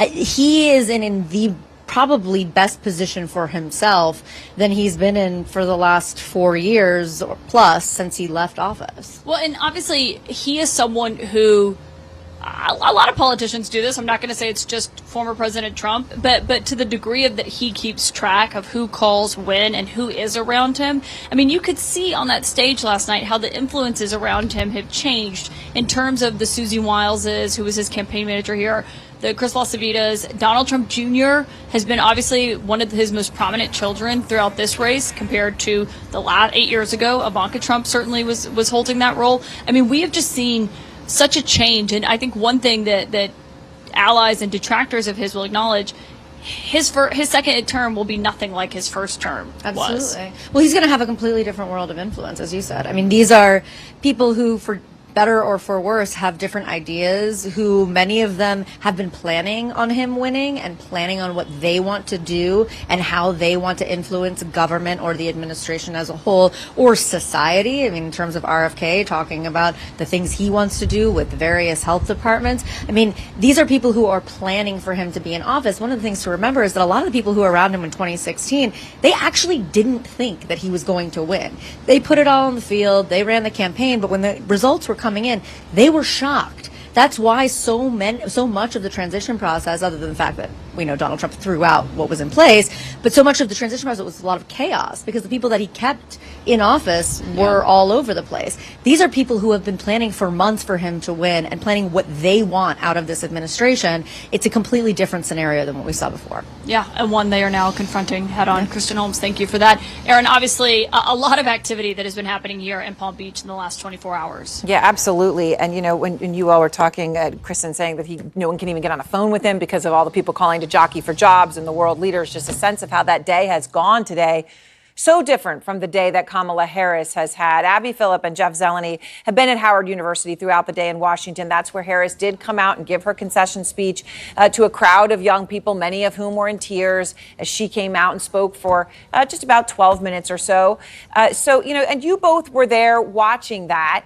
And I understand, Jeff, there's still sort of conversations going on about the conversations between Biden and Harris and now Trump.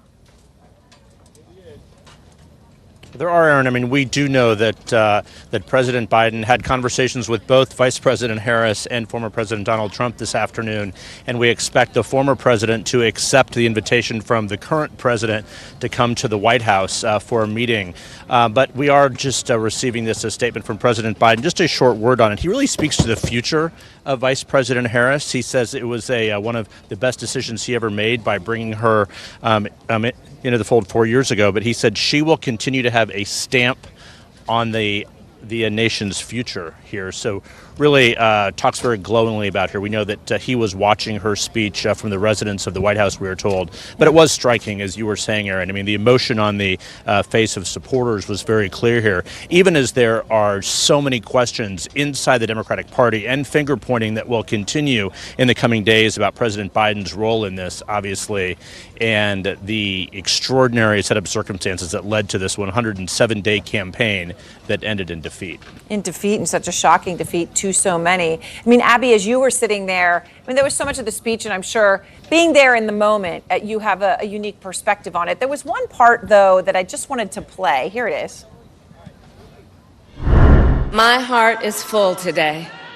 My heart is full today, full of gratitude for the trust you have placed in me, full of love for our country, and full of resolve. The outcome of this election is not what we wanted, not what we fought for, not what we voted for, but hear me when I say, the light of America's promise will always burn bright. As long as we never give up, and as long as we keep fighting. Abby, I mean, there's no answer to this right now, but from all of your sources, people you're talking to, what do you think is next for Vice President Harris? You know, I think, Aaron, that is very unclear. And the way that it's been described to me is that this was a speech that left her options open for what might come next, whatever she wants that to be. I mean, obviously, when she leaves this office, she'll be a private citizen again. She'll be a former vice president, but a private citizen. And she'll do what a lot of formers in those offices do. They exert influence on the party. They have, projects on the side. Perhaps she might write another book. But the question of who is going to lead the Democratic Party into the future, it's not settled. It's not settled. I mean, Joe Biden's statement put the thumb on the scale in a way for Harris, and I think in a way they feel like they owe that to each other. She gave him an enormous amount of loyalty, and Biden is showing that back. But this is a Democratic Party that is going to be looking for where the ideological center is going to be for them next, and it's not a reflection of Vice President Harris's qualifications, of her experience, of her ability to do the job. It's going to be much more about which candidate can capture the mood of the country in an era that has been dominated by Trumpism, where almost the entire country shifted to the right in this last election. Who is going to be the person who can speak to that? And Aaron, I think if there's one thing about the speech today, she did not really address that part of it. She addressed the part that I think motivates her, which is to protect American democracy from Donald Trump, who she viewed as a threat. But there is a whole half of the country that they say, most of them, that their top issue was the economy, their top issue was immigration, and the Democratic Party is in a soul-searching mode right now for how to answer those questions and who is the best messenger to answer those questions. Pretty incredible. You know, you go into a moment like this and you come out literally with such a void, even as they do have such a deep bench. I mean, it's just an incredible moment in history. Hard, I think, for anyone to truly realize what it means or to have it sink in, but that is what we're all going through together. Abby, Jeff, thank you very much at Harris headquarters there at Howard University. Anderson. Yeah, Aaron, I want to go back to John King at the Magic Wall right now. John, the president-elect has won a decisive victory, doing better than he did in 2020. Can you just take a look, show us kind of the lay of the land of that victory?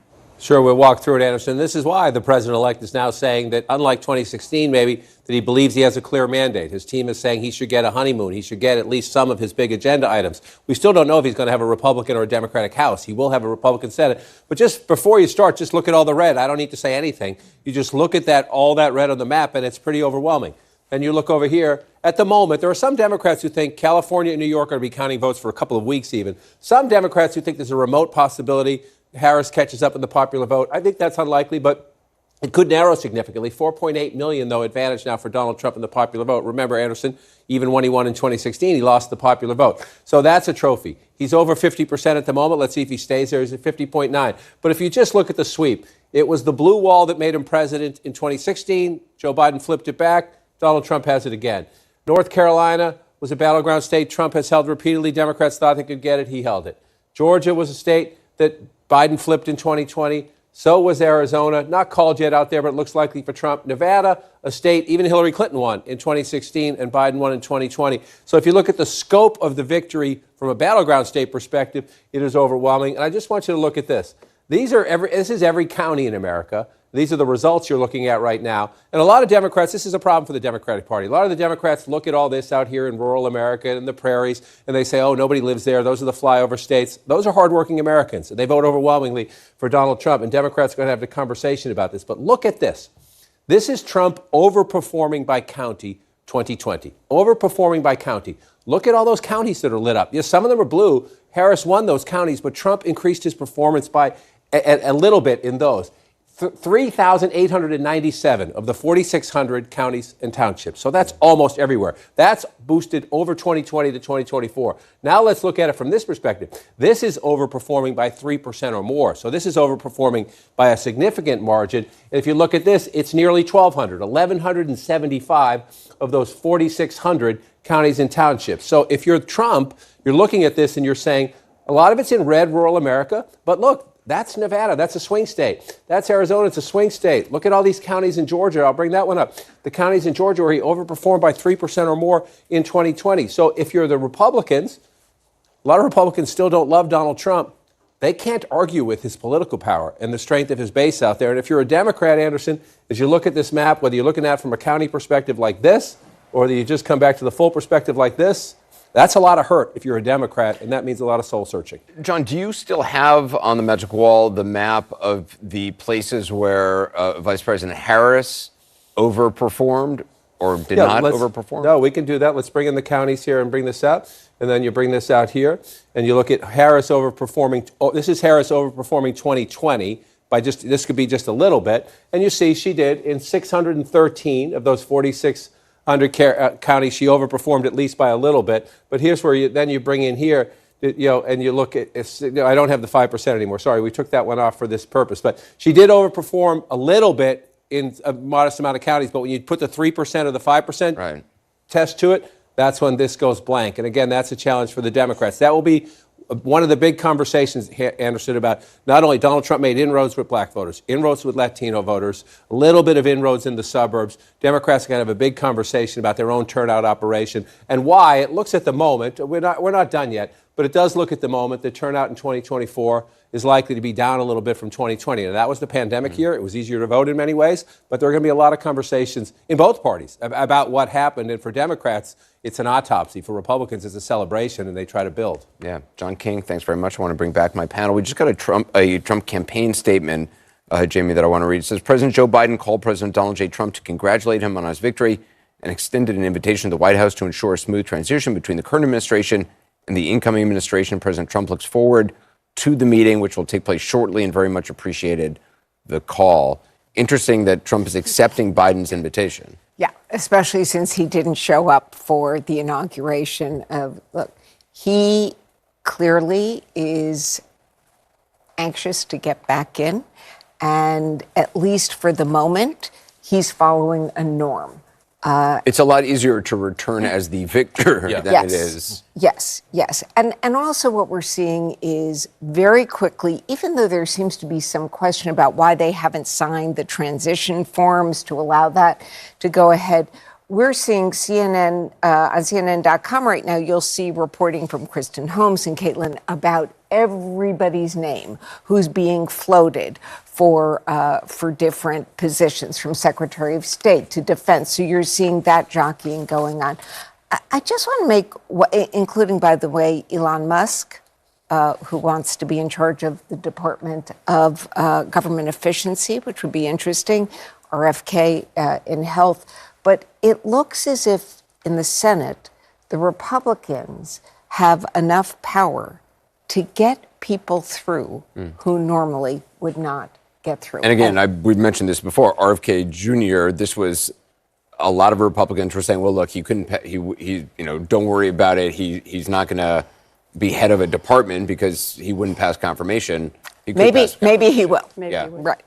Instead, we also heard from earlier reporting that among the transition team, they've been meeting with John McEntee, who's a leader of the Project 2025. That's something, obviously, of the hiring part of that. They've already vetted for loyalty a lot of potential people who could work in the Trump administration. That was something that that Vice President Harris talked about a lot during the campaign. Yeah. They brought it up a lot, particularly at the convention. They brought out that book. Clearly, it didn't have, it wasn't a message that resonated. And it seems like, at least for hiring people, that they are talking to this. I mean, John McEntee is involved in this. Yeah, I mean, this has been a concerted effort by some parts of the conservative Trumpian ecosystem over the last couple of years. There was a thought among them that last time they came in unprepared and were relying on Washington and insiders to fill those positions. And this time they were going to have people that they already knew had passed an ideological loyalty test. And even more so, they have rallied their base around the idea that bureaucracy is an obstacle to making Donald Trump's kind of political vision happen, and that he should actually have power over that to control it. And so this is an intentional and concerted effort that I think speaks to the reason why this Project 2025 leaders are in the kind of room for personnel. And I also think, I spend a lot of time on the voter front, and I think there's been a little bit of a failure of imagination, even among some voters, about what Donald Trump is promising this time around. So much so that I don't know if we can see this landscape as universal and as sweeping as the rejection of Democrats was, as an endorsement of that laundry list of policy issues. I think it was an endorsement for change. I think it was a rejection of the status quo. But I was talking to an undecided woman today who voted for Trump in Michigan. And we were asking why you kind of pulled that lever. And she was saying, well, I just didn't think that all of the scary stuff they were saying was going to happen. And I said, why? And her answer was really just, we have a Democratic governor here. So what else could, it can't be all that bad. And so that kind of projection of Trump as inherently moderated by the system checks and balances is one I've heard a lot of voters say.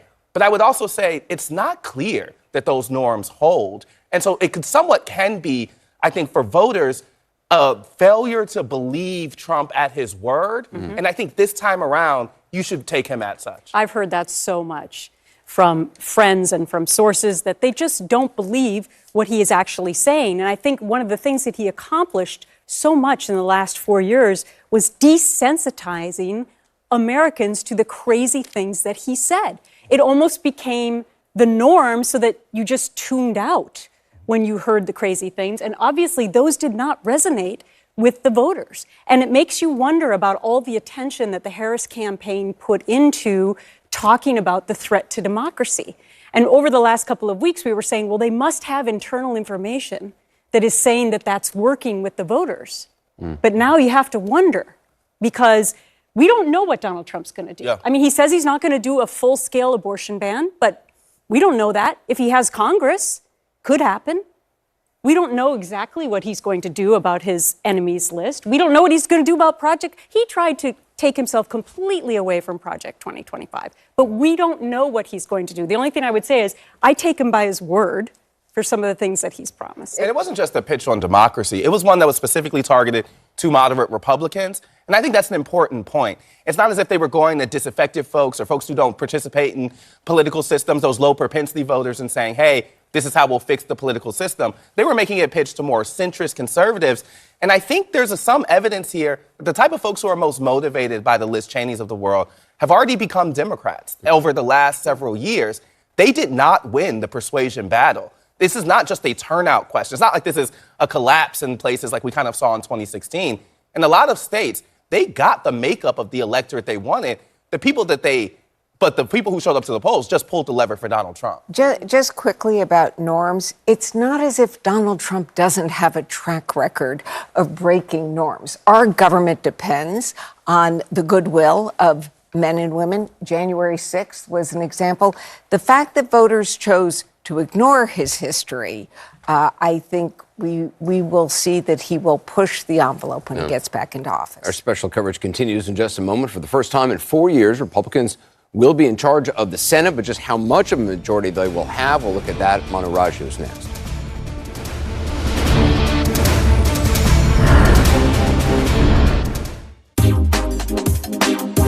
Much, Mr. Aghi. Well, I want to thank you all very much. This is great. These are our friends. We have thousands of friends on this incredible movement. This was a movement like nobody's ever seen before. And frankly, this was, I believe, the greatest political movement of all time. There's never been anything like this in this country, and maybe beyond. And now it's going to reach a new level of importance because we're going to help our country heal. We're going to help our country heal. We have a country that needs help, and it needs help very badly. We're going to fix our borders. We're going to fix everything about our country. And we made history for a reason tonight, and the reason is going to be just that.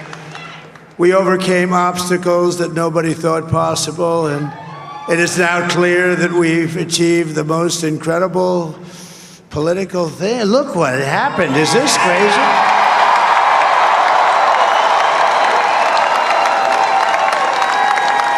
But it's a political victory that our country has never seen before, nothing like this. I want to thank the American people for the extraordinary honor of being elected your 47th president and your 45th president. And every citizen, I will fight for you, for your family, and your future.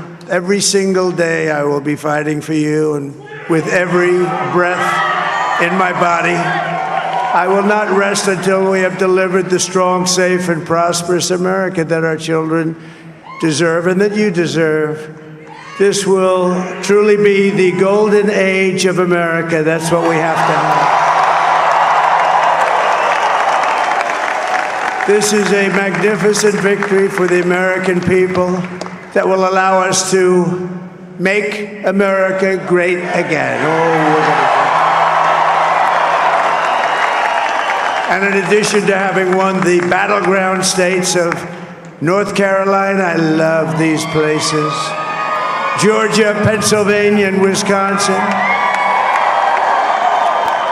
we are now winning in Michigan, Arizona, Nevada, and Alaska, which would result in us carrying at least 315 electoral votes. But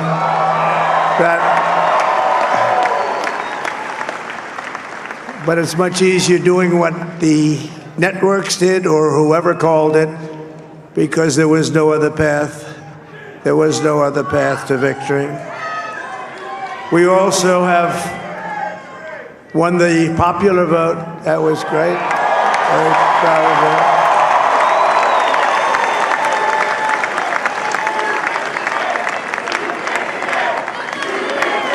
Thank you.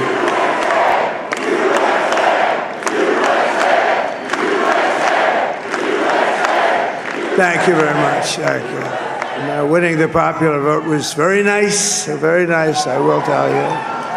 It's a great feeling of love. We have a great feeling of love in this very large room with unbelievable people standing by my side. These people have been incredible. They've made the journey. Republicans are ousting Democrats in several key races to secure the majority in the Senate, and there are still several races to be called. I want to go to Manu Raju for that. What are you saying? Yeah, right now, Republicans will have at least a 52-48 Senate because they've picked up 3 seats in red states. That includes in Ohio and in Montana and West Virginia. But that majority could very well grow. And let's look at why. In one race and in Pennsylvania, where the 3-term incumbent Democratic Senator Bob Casey, he is on the ropes. He is down 27,000 votes against Republican businessman Dave McCormick. McCormick led a major hedge fund. He spent some millions of his own dollars in this race, but he he is now ahead with a 48.9% to 48.5%. And look, 97% of the vote is in. Republicans feel very good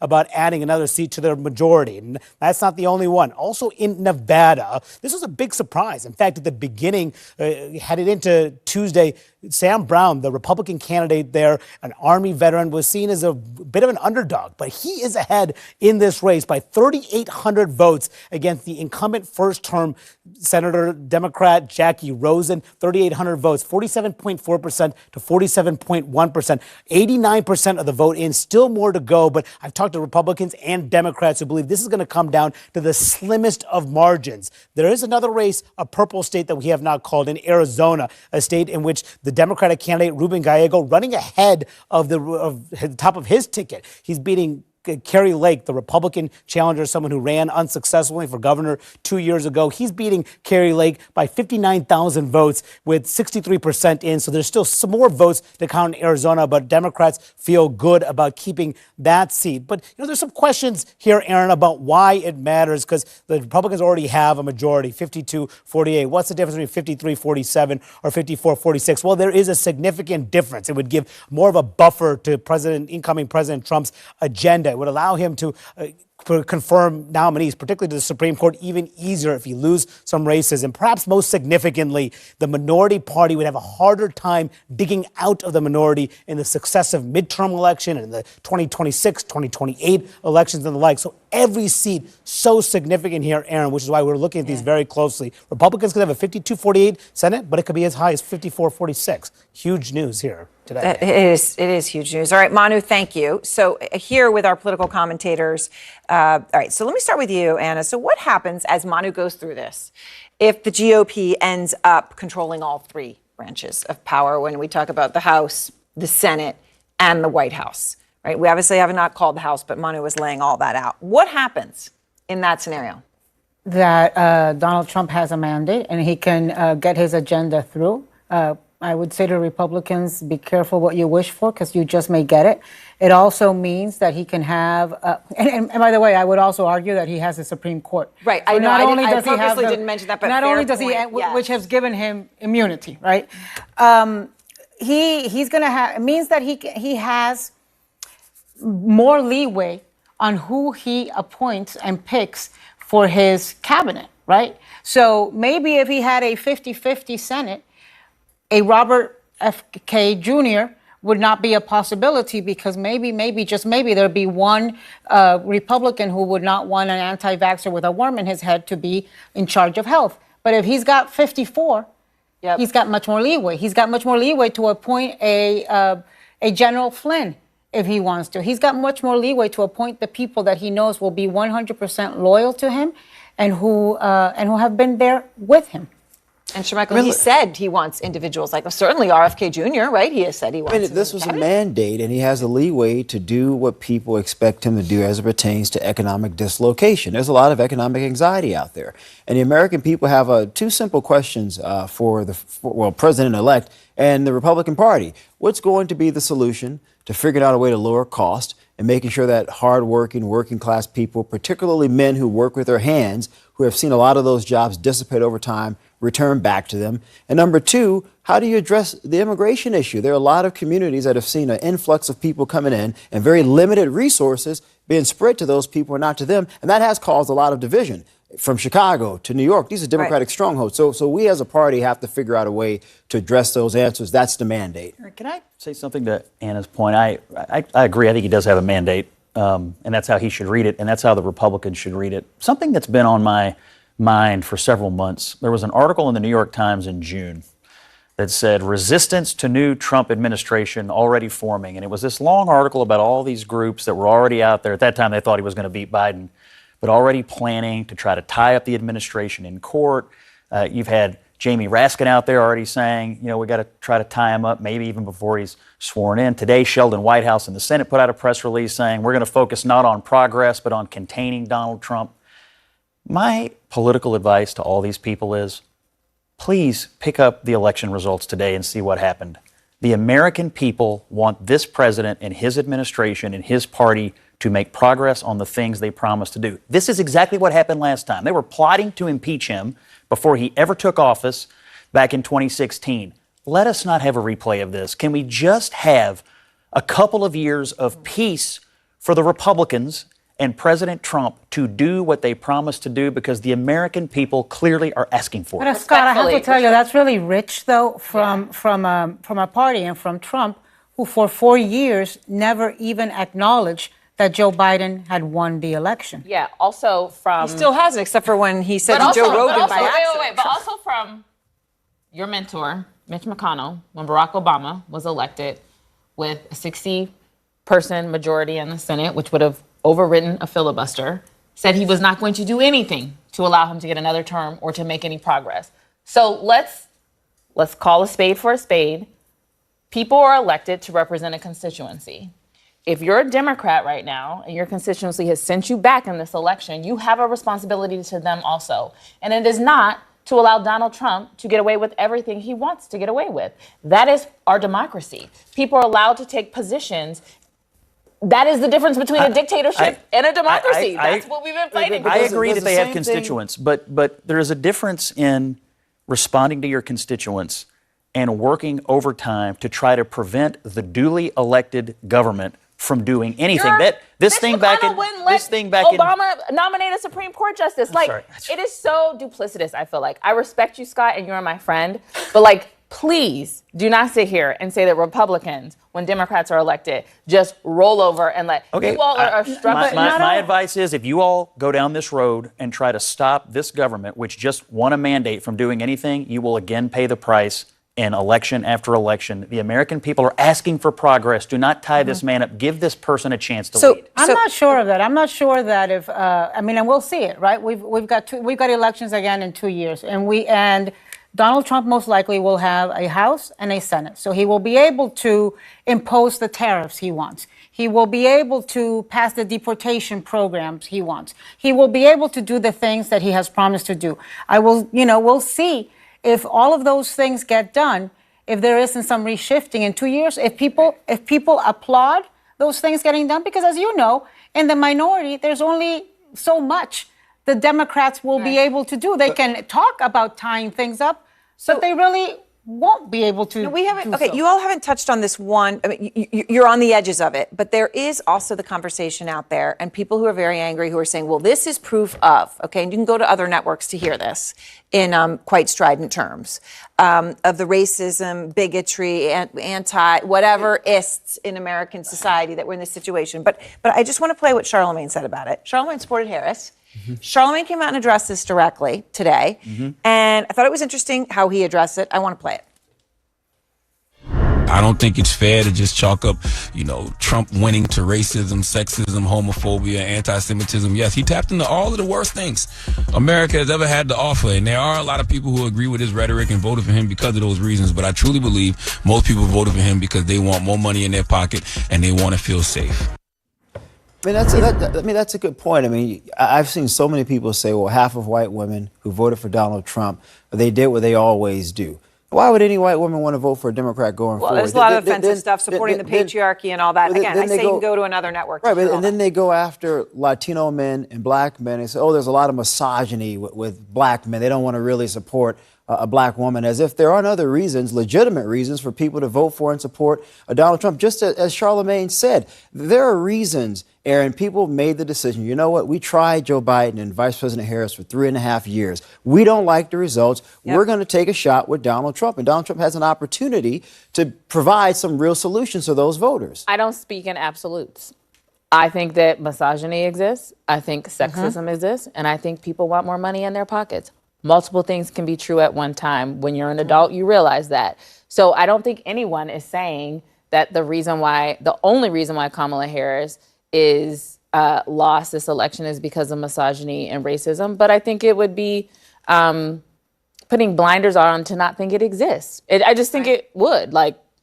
She couldn't be a 34 convicted felon and even get on the top of a ticket if she was You couldn't either, show Michael, to be honest. Yeah, but I don't think that's even just because she's a black woman. I think George W. Bush probably couldn't have gone through some of the things Trump has gone through and would be elected president twice. Mark, but I'm not necessarily certain if you can say just because she's a woman and a woman of color only. I don't think most politicians would be able to do what Donald Trump has been able to do. He's just very unique in that regard. Look, I absolutely agree with you that Donald Trump gets measured by a completely different stick than any normal human being. But when that human being is also a woman and is also a black woman, a woman of color, I think there are added aspects that you can't deny. Well, I'm not. I just hit pause. I hit pause because we're going to come back. I know, but it is fascinating. And the whole way of, I think it's the heart of what everyone's talking about. All right, our special election night coverage continues in just a moment. Next, we're going to speak to a close Trump ally, South Dakota Governor Kristi Noem. What does she know about what Trump's doing right this moment? We'll be back. Are you Ambassador Atul Kashap. Well, I want to thank you all very much. This is great. These are our friends. We have thousands of friends on this incredible movement. This was a movement like nobody's ever seen before.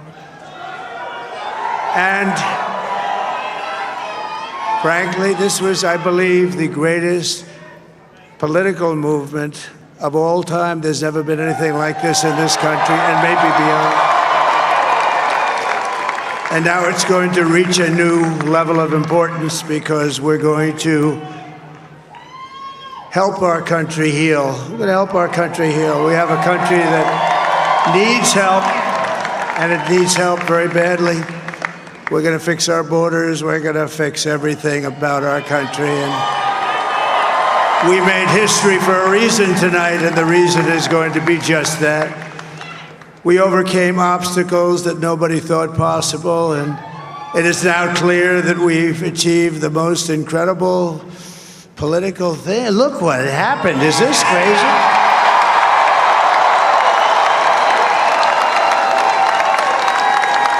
But it's a political victory that our country has never seen before, nothing like this. I want to thank the American people for the extraordinary honor of being elected your 47th president and your 45th president.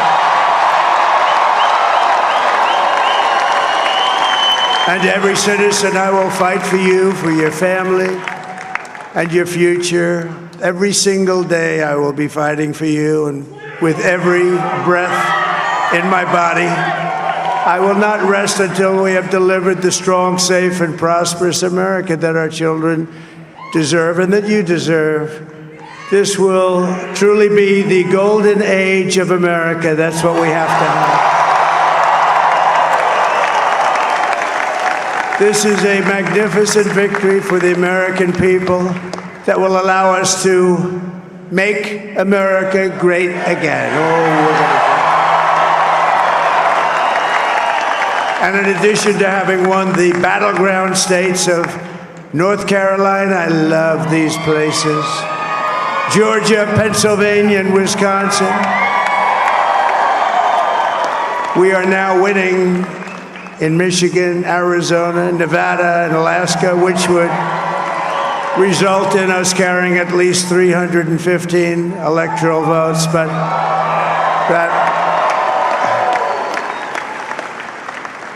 it's much easier doing what the networks did or whoever called it, because there was no other path. There was no other path to victory. We also have won the popular vote. That was great. Very proud of that.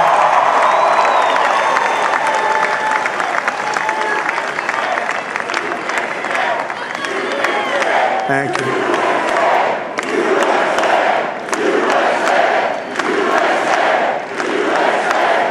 Thank you very much. Thank you. And, winning the popular vote was very nice, I will tell you. It's a great feeling of love. We have a great feeling of love in this very large room with unbelievable people standing by my side. These people have been incredible. They've made the journey with me, and we're going to make you very happy. We're going to make you very proud. President-elect Donald Trump tonight on the phone pretty much all day. Our Kristen Holmes reporting that no one could even get through to him as he was just taking calls from people who want jobs, from world leaders. That was his entire day on the phone after a decisive victory. The Republican governor of South Dakota, Kristi Noem, joins me now live. She was with President-elect Trump last night as the election results were coming in. And Governor, I appreciate your time. Last night, there was a time yesterday, he had no idea how this would go. And of course, it has gone in a definitive way in his favor. He has won. Have you had a chance to talk to him today? And we talk about him being on the phone all day. What was his focus today?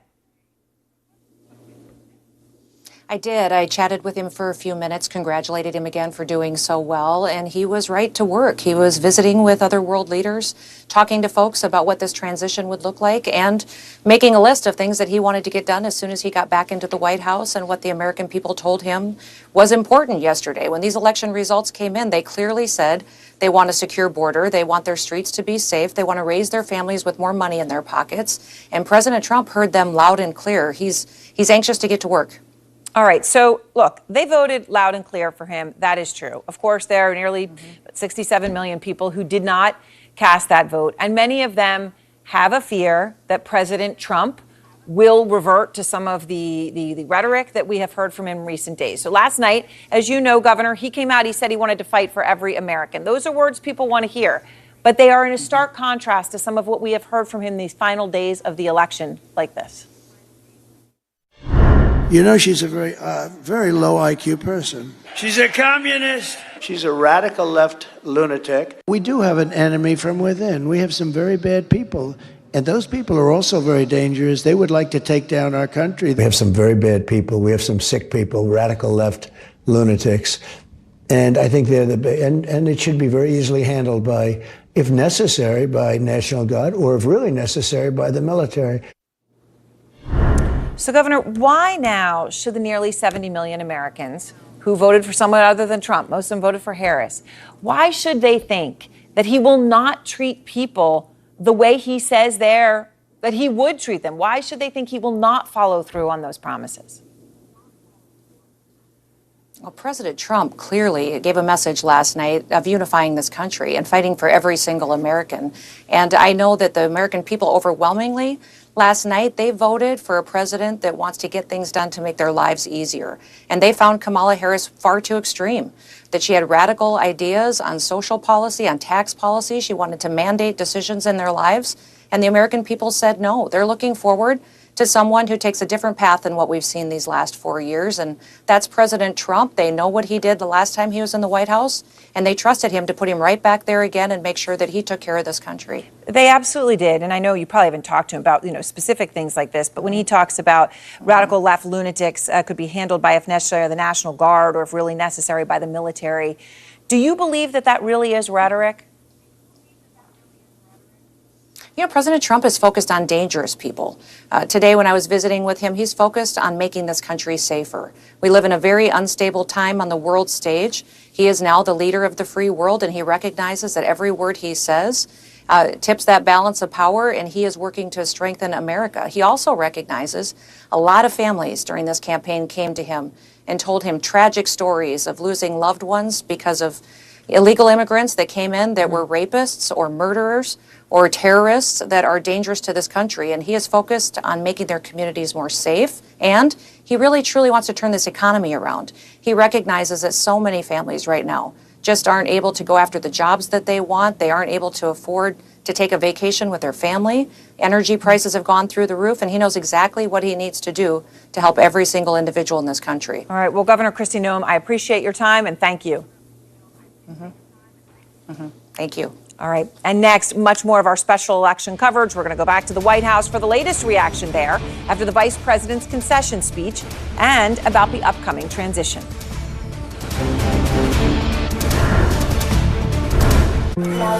Are you ready to connect to a perfect journey with Turkish Airlines? To feel welcomed and to feel refreshed? Much, Mr. Aghi.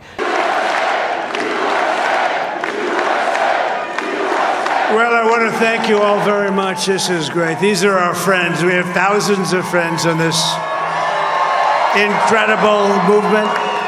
This was a movement like nobody's ever seen before. And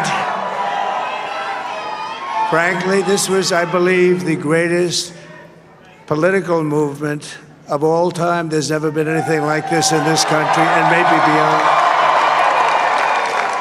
And now it's going to reach a new level of importance because we're going to help our country heal. We're going to help our country heal. We have a country that needs help, and it needs help very badly. We're going to fix our borders. We're going to fix everything about our country. And we made history for a reason tonight, and the reason is going to be just that. We overcame obstacles that nobody thought possible, and it is now clear that we've achieved the most incredible political thing. Look what happened. Is this crazy?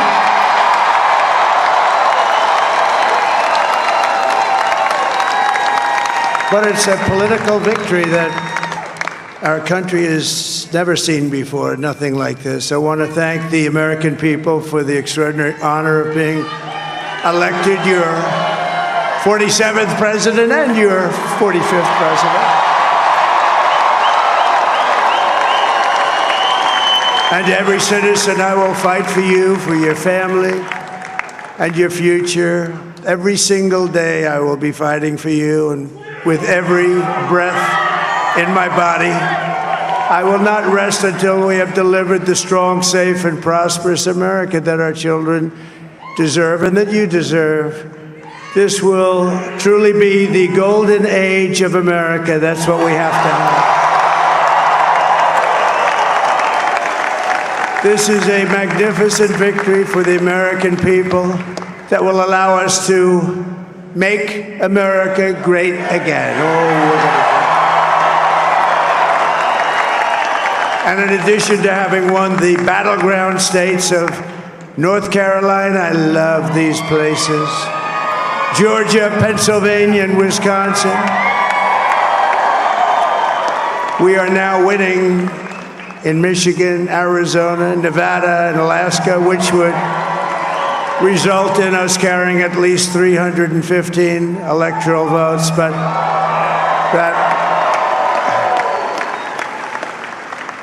But it's much easier doing what the networks did or whoever called it, because there was no other path.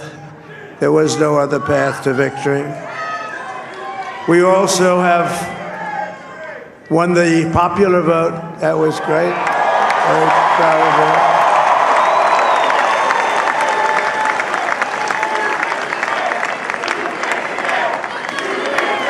Thank you.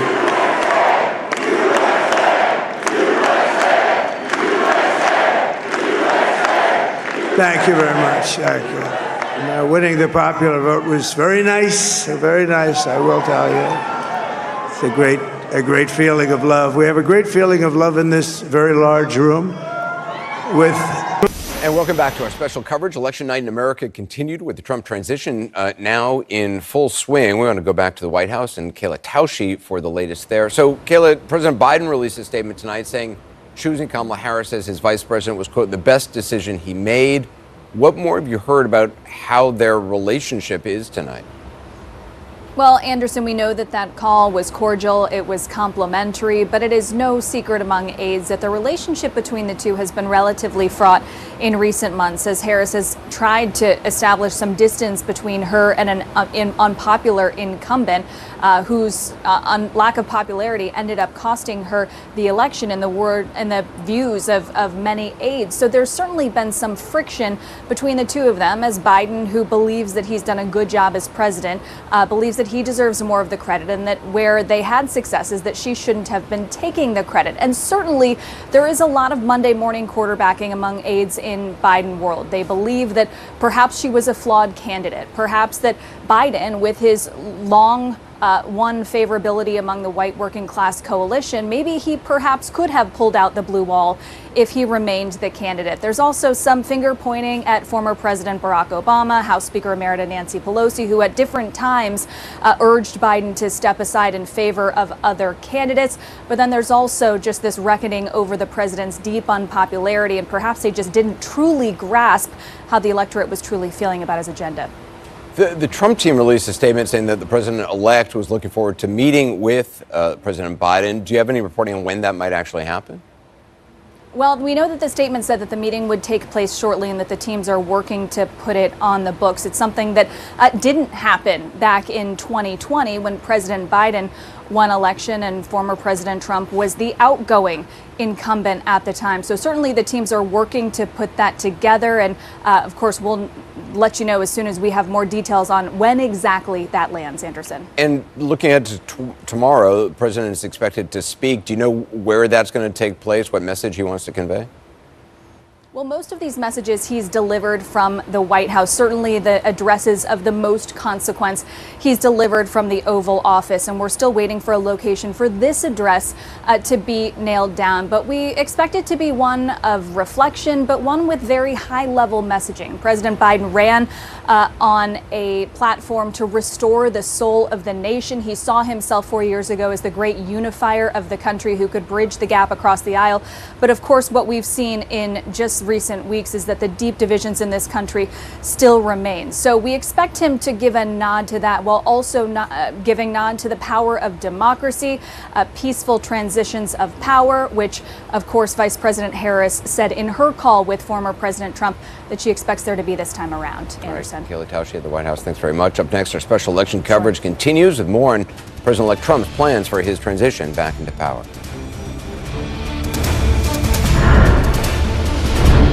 This is Turkey. Well,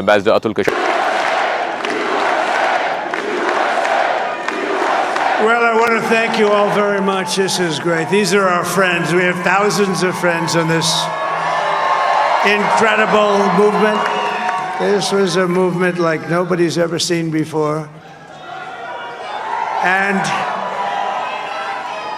frankly, this was, I believe, the greatest political movement of all time. There's never been anything like this in this country, and maybe beyond.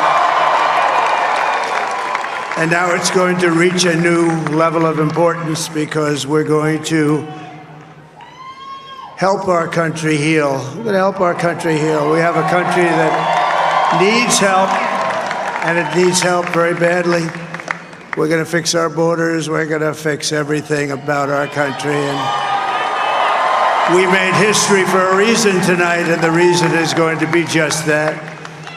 We overcame obstacles that nobody thought possible, and it is now clear that we've achieved the most incredible political thing. Look what happened. Is this crazy?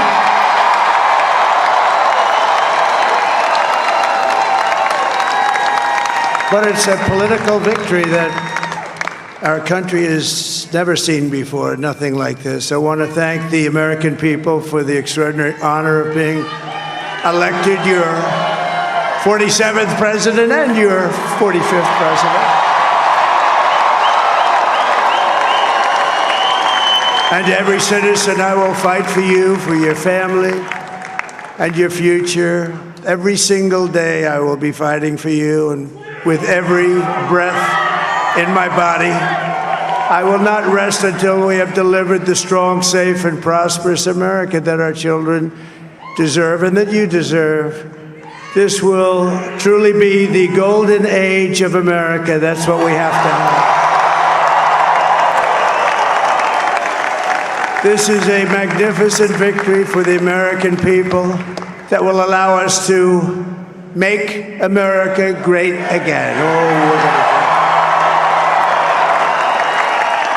And in addition to having won the battleground states of North Carolina, I love these places, Georgia, Pennsylvania, and Wisconsin, we are now winning in Michigan, Arizona, Nevada, and Alaska, which would result in us carrying at least 315 electoral votes. But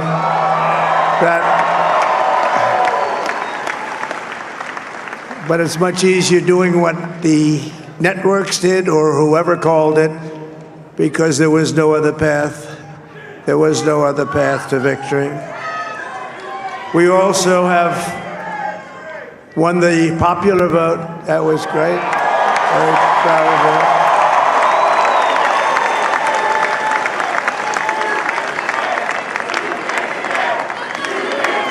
Thank you.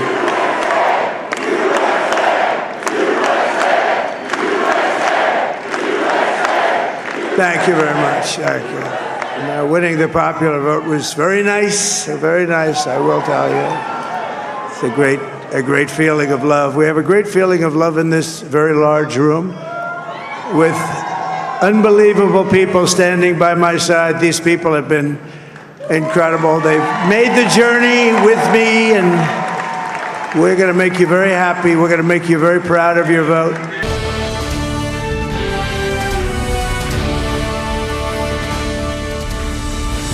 All right, and good evening. The next chapter begins after Donald J. Trump decisively becomes the president-elect again. This is CNN's special coverage of Election Night in America continued.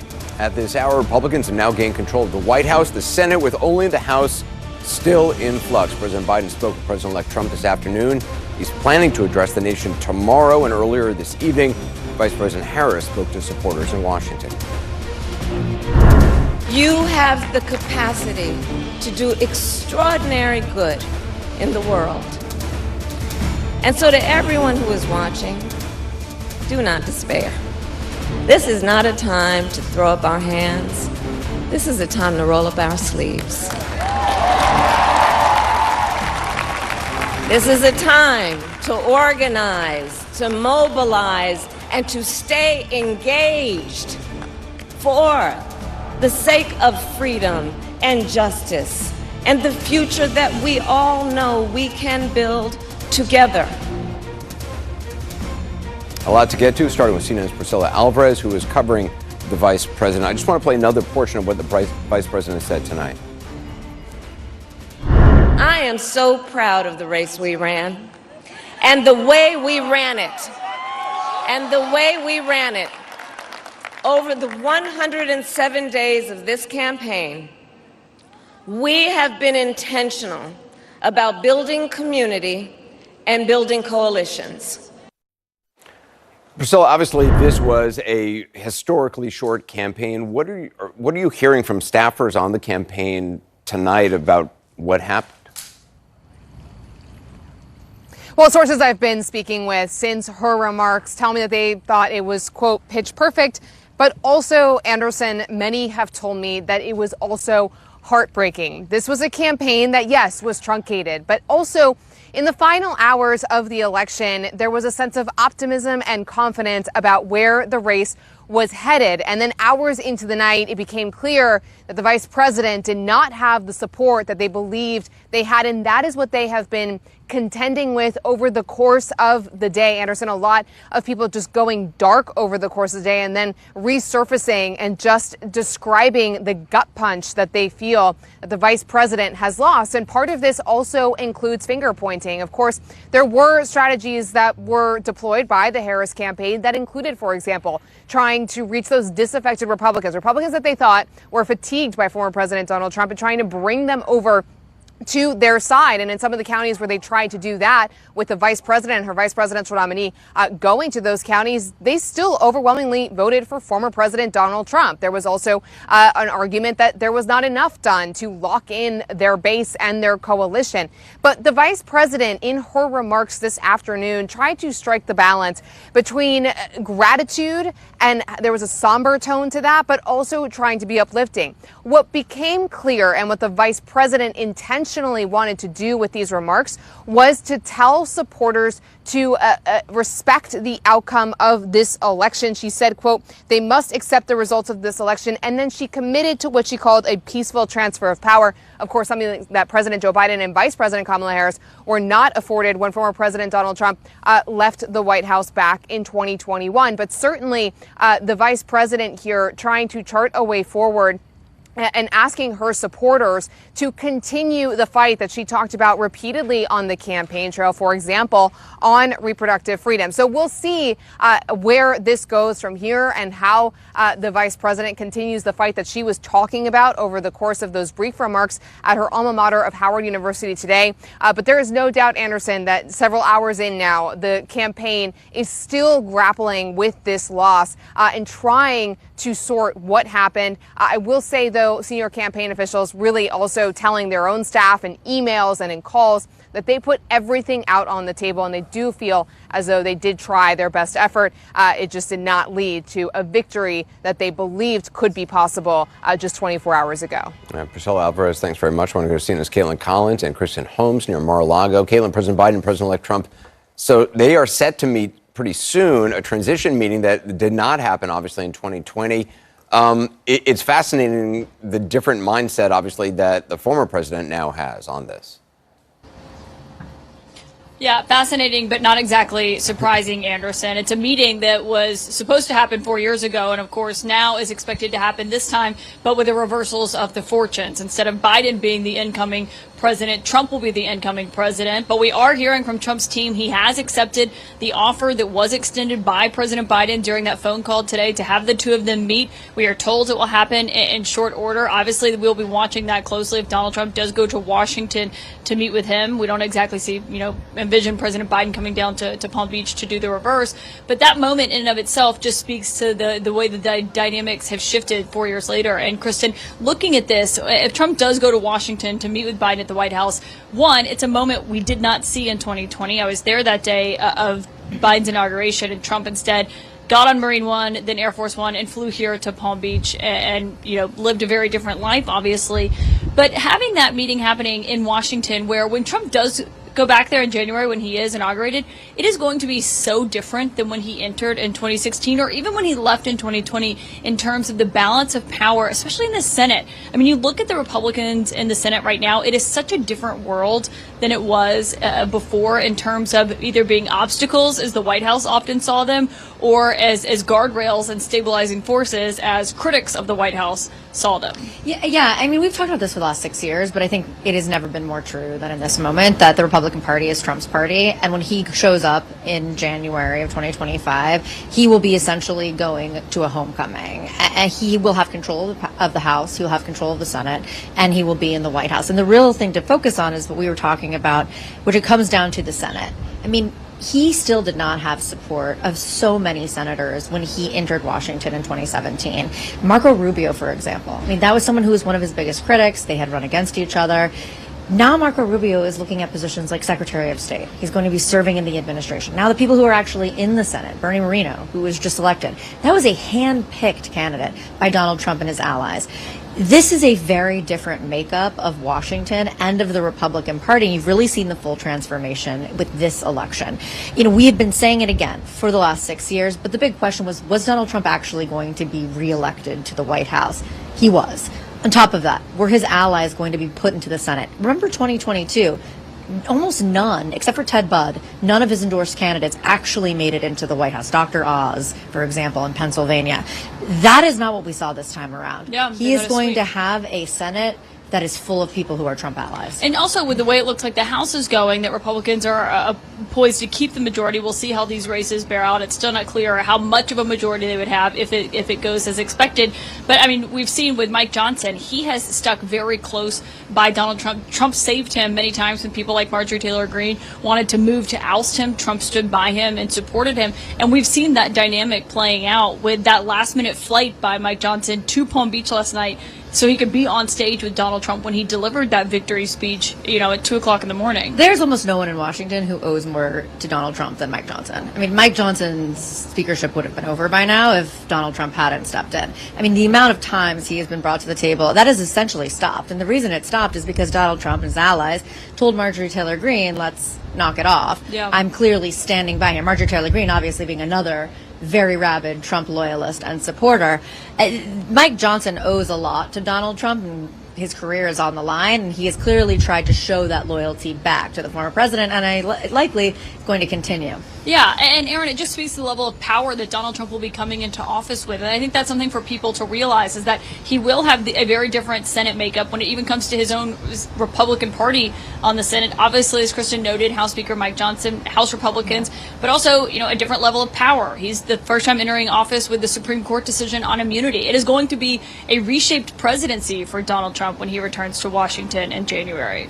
Yep. All right. Thank you very much, Caitlin and Kristen. And let's go now to Manu Raju, because on this issue of the balance of power, he's got another projection. Yeah, that's right, Aaron. In the race for control of the United States House, CNN can now project the Democrats will hold a seat in a closely watched district in central Virginia, the 7th Congressional District. Eugene Vindman, the Democrat, defeating the Republican Derek Anderson in that closely watched race. Vindman, a former legal advisor in the National Security Council, whose brother actually played a key role in the first Trump impeachment. Eugene Vindman beating Derek Anderson in that key race. So what does this all mean for the overall balance of power in the United States House? Remember, Democrats need to pick up a net of 4 seats to take back the House, but right now they are falling short. There are 6 Republican pickups so far compared to 2 Democratic pickups. There are 36 seats remaining and really just very few opportunities to pick up seats. Now, why are Democrats falling short? Let's break that down a little further. Look at Nebraska. This is a seat that is now currently occupied by Congressman Don Bacon, who is a Republican. It's a seat that a district that Joe Biden carried by 6.4% in 2020. Democrats thought they could pick that up, but they are losing in that race. 8,300 votes.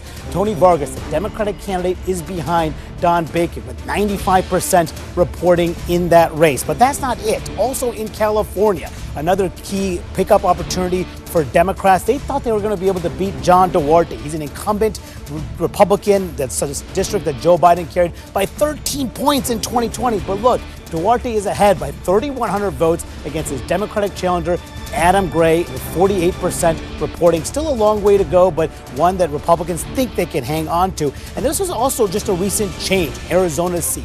Juan Ciscomani, he is an incumbent Republican, a freshman. Democrats had hoped to pick off his seat as well, but now he is ahead. This was a new batch of votes that just came out. He's ahead by 417 votes. Obviously a razor-thin margin. It could potentially go either way. There's still a lot more to go. So where do other races stand at the moment? Right now, Democrats are leading in 4 Republican seats. That's perhaps good news for the Democrats, but this is the bad news for them.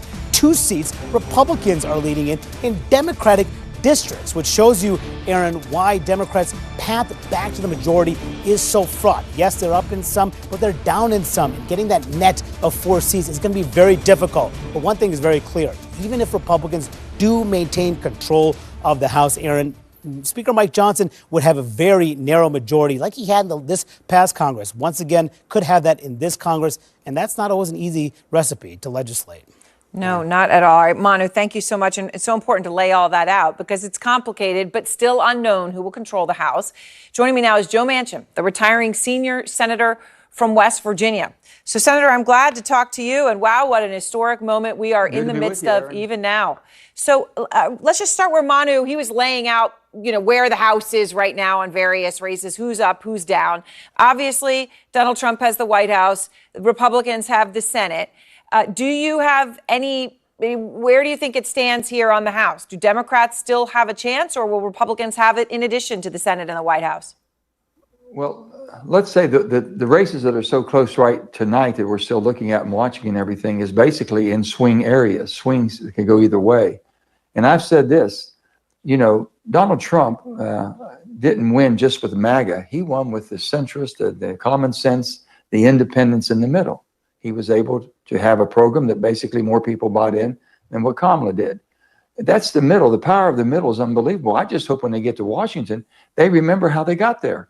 They got there by appealing to reasonable, responsible, sensible people that are in the middle. I'm in the middle. A lot of people, Democrats have become homeless, and a lot of Republicans became homeless.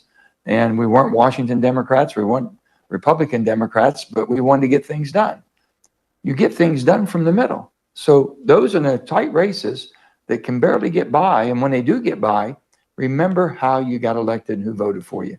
It's going to be the swing area, the middle of your district that basically got you over the hump. So when you talk about what you're talking overall about the House, the Senate, but Trump specifically, who got him there? I mean, look, overall, the results are overwhelming, but it was a lot of different people, as you point out. Hispanic men, well, that really stands out, right? That's an unprecedented shift in American politics. Hispanics overall in several crucial places. Better than Joe Biden did in 2020 among black women, white women, old people, pretty much all people. Now, I know, Senator, that you never endorsed Harris specifically, but I guess just there's a very basic question out there. Do you think any Democrat could have beaten Trump?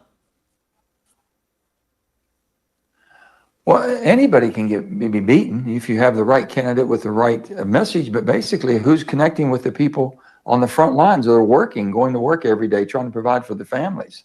They're not caught up in all this hullabaloo, but they're basically, if someone is saying something that resonates, that makes them understand, they're going to be safer, they're going to have less inflation, they're going to be able to take care of their kids and have a job that they can, hopefully thrive at, and things of that sort. What happens, we get off, and the politicians get off so much on all of the intricacies of how people are going to live their life and this and that and everything, and forget about those who are actually working every day to live their lives.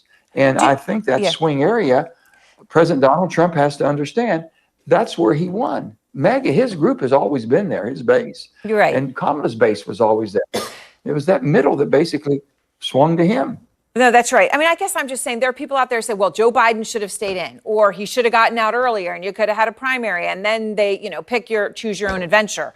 Whether you're picking Wes Moore or Josh Shapiro or Gretchen Whitmer or Gavin Newsom. I mean, or do you look out there and go, hey, guys, if you had just done this differently with a different horse or at a different time, Democrats wouldn't be sitting where they're sitting now?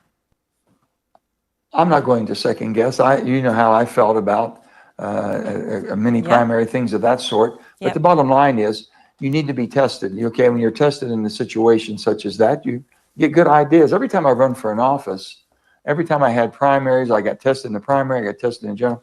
I always learned. I thought it made me a better candidate, made me a better representative once I won. So I appreciated that type of back and forth. And with that, I think really tonight or last night, what we should be thinking basically, how through this in democracy, thanking all the poll workers, we're going to be able to show an orderly transfer of power. This is so much needed for the superpower of the world to be able to show that we can have in the most contentious times. I want to congratulate President Trump on his victory, and I want to thank Kamala Harris for her concession speech, basically saying, I will accept it. I will basically orderly transfer. She'll have to be there when they certify it. And that speaks volumes to what we have in America. Right, it does. It does. In a moment where I think people had incredible anxiety and fear over how that would play out. There's still time. We see how all this goes, but what we saw today was something to be proud of. Your seat's going to be taken by, obviously, Republican. You had left the Democratic Party. You were an independent, but you obviously were a Democrat for a long time. So I wanted to read for you before you go, Senator, something that Democratic Congressman Richie Torres wrote on Twitter. He's from the Bronx. He writes, Donald Trump has no greater friend than the far left, which has managed to alienate historic numbers of Latinos, blacks, Asians, and Jews from the Democratic Party with absurdities like defund the police or from the river to the sea or Latinx. There is more to lose than there is to gain politically from pandering to the far left that is more representative of Twitter, Twitch, and TikTok than of the real world. The working class is not buying the ivory-towered nonsense that the far left is selling. Do you agree with him? Do you think that the far left is a menace to what Democrats need? Well, the extreme is extreme, whether it's far left or far right, they're extreme. That's not the mainstream. It's not how we live our lives in most of America. Let me just make sure that everyone understands that we are Americans first. Forget about the Democrat and Republican Party. Those are different ideologies of how you're going to control the problems or how you're going to fix problems and lead. We're Americans first. And I, as an American, I want my president to succeed. Donald Trump has been duly elected president of the United States of America. I'm going to do everything I can to hopefully help him be successful. And you got to be able to speak truth to power in the most respectful ways of being contributing and helping.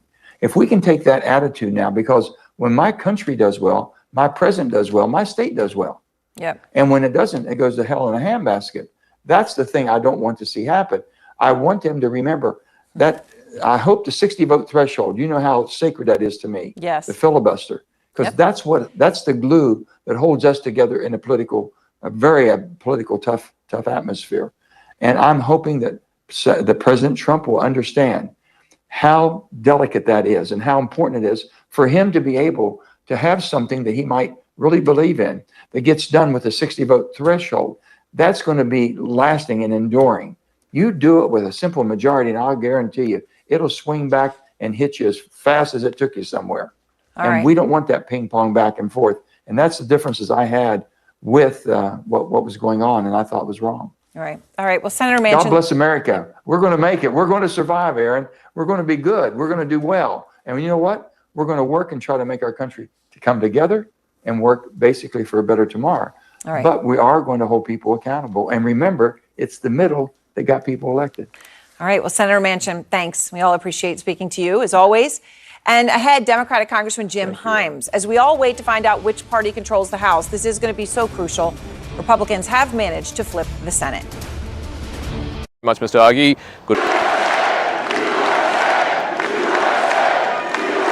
Well, I want to thank you all very much. This is great. These are our friends. We have thousands of friends on this incredible movement. This was a movement like nobody's ever seen before. And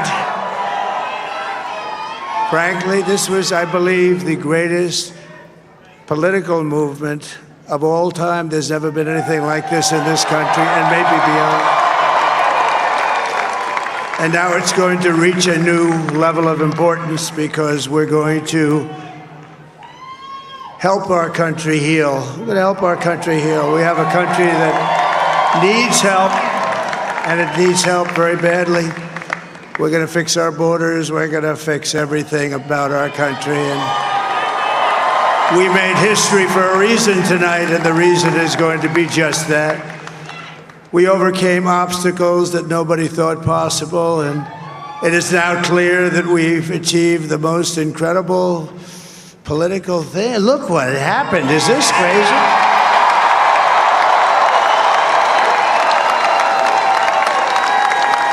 But it's a political victory that our country has never seen before, nothing like this. I want to thank the American people for the extraordinary honor of being elected your 47th president and your 45th president.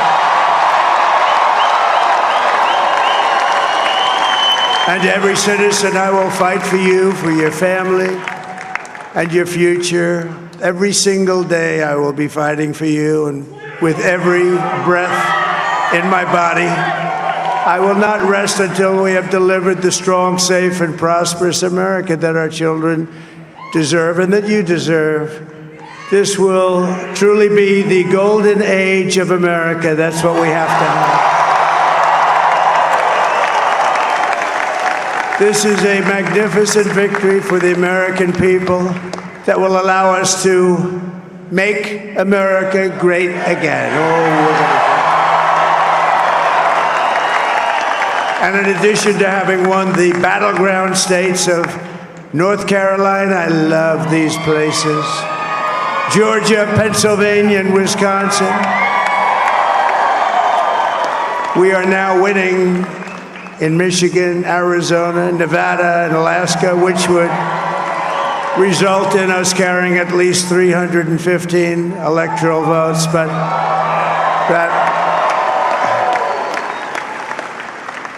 But it's much easier doing what the networks did or whoever called it, because there was no other path. There was no other path to victory. We also have won the popular vote. That was great. Very proud of that.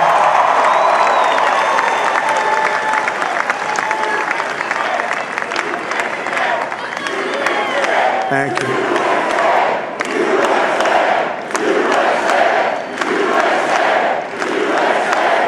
Thank you very much. Thank you. And, winning the popular vote was very nice, I will tell you. It's a great feeling of love. We have a great feeling of love in this very large room with unbelievable people standing by my side. These people have been incredible. They've made the journey with me, and We're going to make you very happy. We're going to make you very... Election night in America continued. A moment ago, speaking with Aaron, the outgoing Senator Joe Manchin had a word of advice for the incoming president-elect.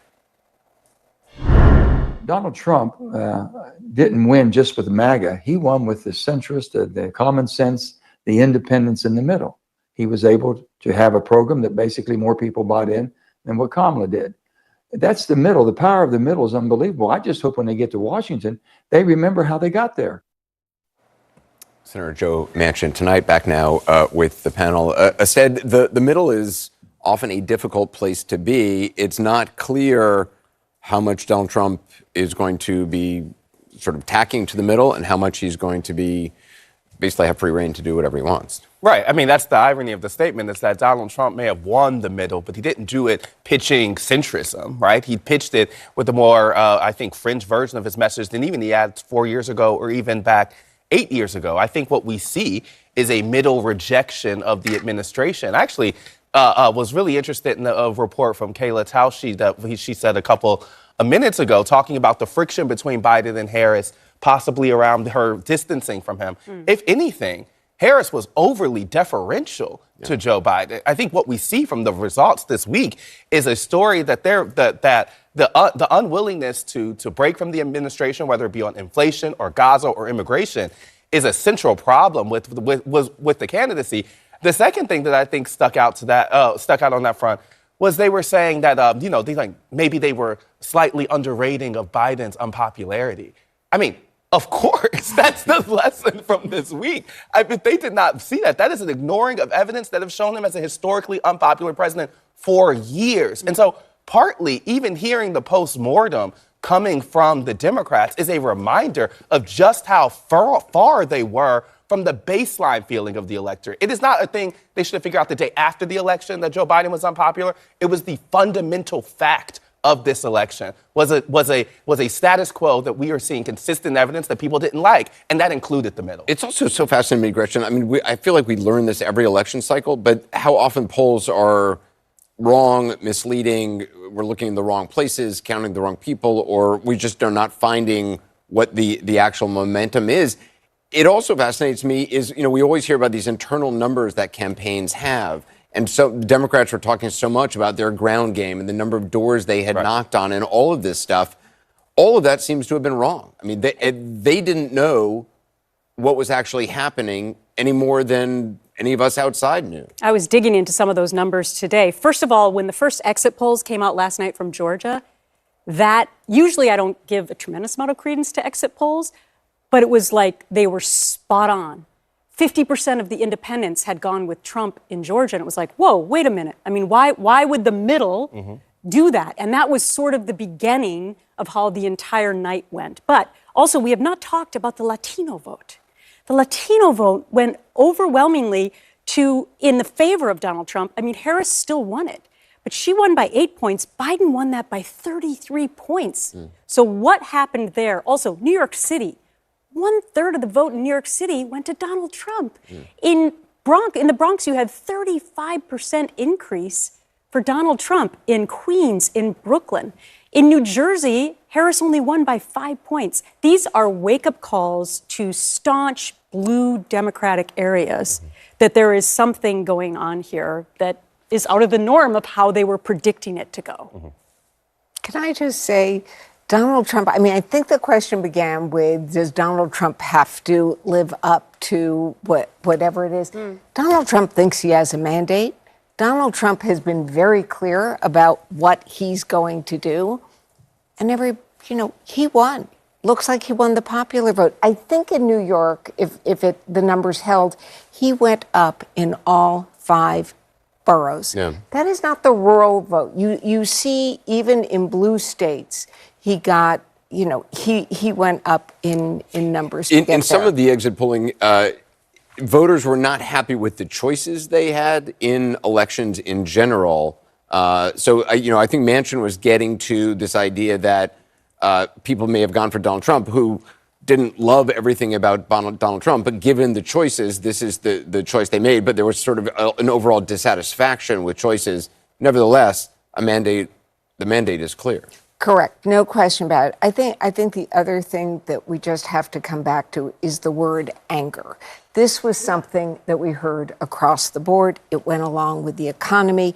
And whether or not Donald Trump really has any empathy or understanding about many of these voters who are worried about prices in the supermarket or who feel left behind, they felt that his anger, as they see it expressed, related to theirs. In fact, in the exit polls, among his supporters, understands my problems, cares about me, was the lowest. 7%. Right. But with grocery prices, early on in the night, it came out 50% of all people said that they were struggling to make ends meet simply because of gas prices and grocery prices. To your point about the electorate and being upset with its choices, that's been the most consistent thing I've heard from DR Independent over the past 3 years, was frankly just shock at the option, particularly the Biden-Trump rematch.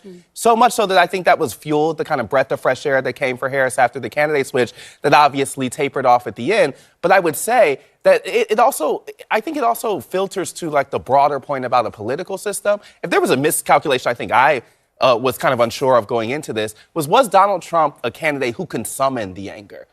Was it going to be apathetic and people didn't come out? Or was it going to be, I'm going to show displeasure with this administration? I frankly think that was up to Donald Trump to whether he could summon that anger or not. And I think that's the surprising part of this week is that it did, because it could have gone the opposite way, which is what Democrats were expecting. A lower turnout election would have been one that may have favored them more. They got the people there. They just like the other guy. Yeah, Stead Herndon, Jamie Gangel, thank you, Gretchen Carlson as well. Thank you. Coming up next, Democratic Congressman Jim Himes, his take on the presidential race and a second Trump presidency, that and more when our special CNN election coverage continues. Ambassador Atul Kashar. Well, I want to thank you all very much. This is great. These are our friends. We have thousands of friends on this incredible movement. This was a movement like nobody's ever seen before. And frankly, this was, I believe, the greatest political movement of all time. There's never been anything like this in this country and maybe beyond. And now it's going to reach a new level of importance because we're going to help our country heal. We're going to help our country heal. We have a country that needs help, and it needs help very badly. We're going to fix our borders. We're going to fix everything about our country. And we made history for a reason tonight, and the reason is going to be just that. We overcame obstacles that nobody thought possible, and it is now clear that we've achieved the most incredible political thing. Look what happened. Is this crazy?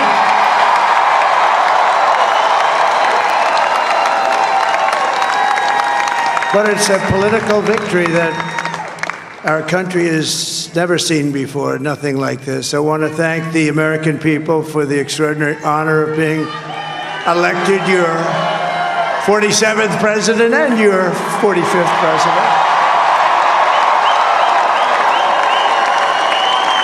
And every citizen, I will fight for you, for your family, and your future. Every single day, I will be fighting for you, and with every breath in my body, I will not rest until we have delivered the strong, safe, and prosperous America that our children deserve and that you deserve.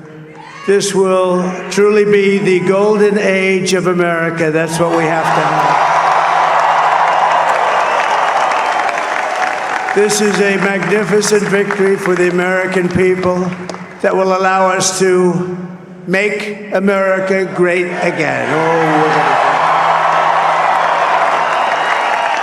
And in addition to having won the battleground states of North Carolina, I love these places, Georgia, Pennsylvania, and Wisconsin,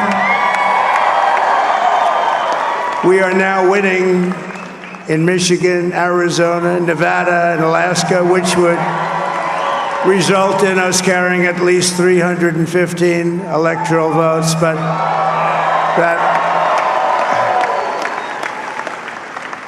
But it's much easier doing what the networks did or whoever called it, because there was no other path. There was no other path to victory. We also have won the popular vote. That was great. Very proud of that.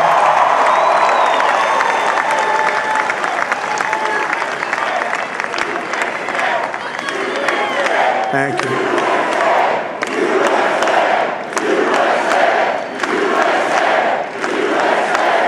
Thank you very much. Thank you. And, winning the popular vote was very nice, I will tell you. It's a great feeling of love. We have a great feeling of love in this very large room with unbelievable people standing by my side. These people have been incredible. They've made the journey with me, and we're going to make you very happy. We're going to make you very proud of your vote. I hope that you're going to be looking back someday and say that was one of the... Election night in America, the day after, and a statement just moments ago from Bill and Hillary Clinton. It reads in part, "We must remember that America is bigger than the results of any one election, and what we as citizens do now will make the difference between a nation that moves forward and one that falls back." The Clintons go on to say, "We need to solve our problems and seize our opportunities together. The future of our country depends on it." Joining us now, Democratic Representative Jim Himes, who won re-election in Connecticut's 4th District. Congratulations on winning your race. Obviously, I think you're as surprised as a lot of people are. Do you think the House will remain under Republican control? I think it's a very close thing. I think it's up to about 6 races in California, Alaska, a couple other places. I mean, I think it's at best a 50-50 thing for the Democrats. But again, California famously late to produce results, so I'm not giving up hope. I mean, given your time in Congress thus far, what does it mean if Donald Trump has the House and the Senate and this mandate from voters? Well, from my standpoint, that's a huge problem, right? And I lived in a world back in 2009 when the Democrats had the presidency, 60 votes in the Senate, which they're not going to see, and a solid majority in the House of Representatives. Back then, you may remember this, you couldn't get a public option attached to Obamacare. Dodd-Frank, which got created in that era, was actually pretty moderate legislation, as it turns out.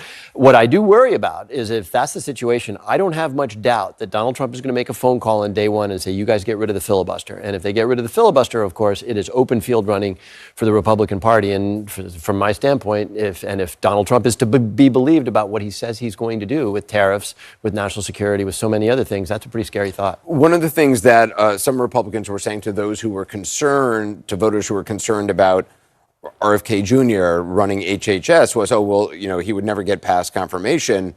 If Trump has the control over the Senate and the House, he could.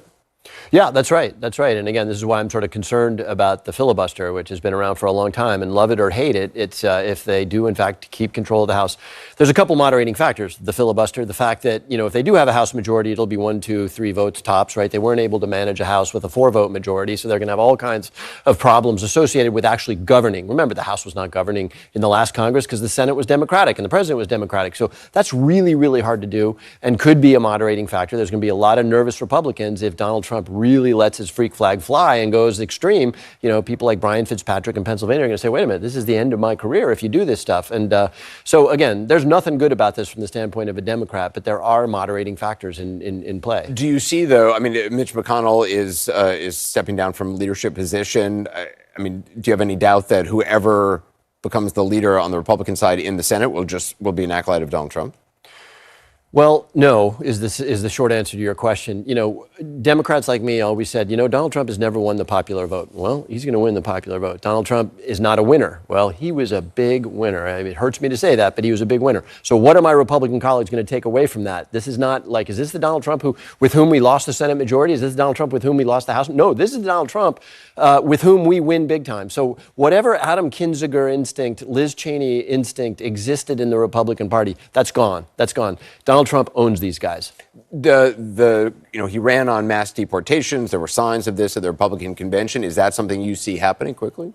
Well, it's funny. I've talked to a lot of people today, freaked out in a lot of different ways. Deportations, because the president controls, the levers of power of, CBP and the Department of Homeland Security. That is something that he could get underway pretty quickly. Now, to really put a lot of money into it, and it would take a ton of money, he would need congressional approval. But again, we just talked about the congressional alignment that he has. So, yeah, that's a concern. And, the other moderating factor, by the way, and remember, Donald Trump is famous for saying he will do many, many, many things that he doesn't do, where he didn't see the border wall paid for by Mexico. So there's a lot of things that he's put out there that aren't going to happen, but you don't know what. I mean, again, I was one of the last members of the House out of the chamber on January 6th. None of us imagined that. So it's unpredictable. A lot of the things he says he's going to do, he's not going to do, but some of the things he says he's going to do. No, Congressman Jim Himes, appreciate your time. Thank you very much.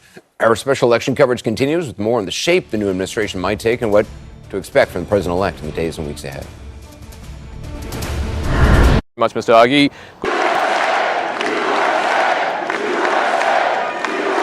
Well, I want to thank you all very much. This is great. These are our friends. We have thousands of friends on this incredible movement.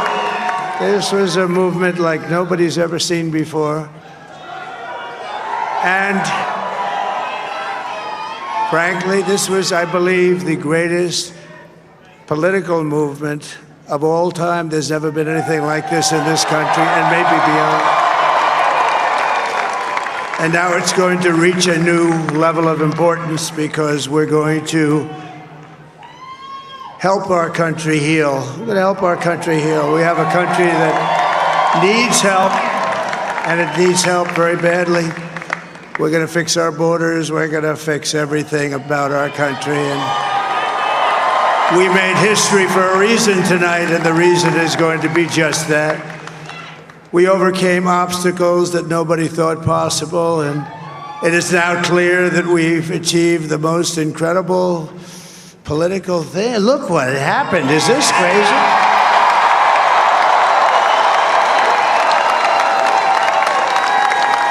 But it's a political victory that our country has never seen before, nothing like this. I want to thank the American people for the extraordinary honor of being elected your 47th president and your 45th president.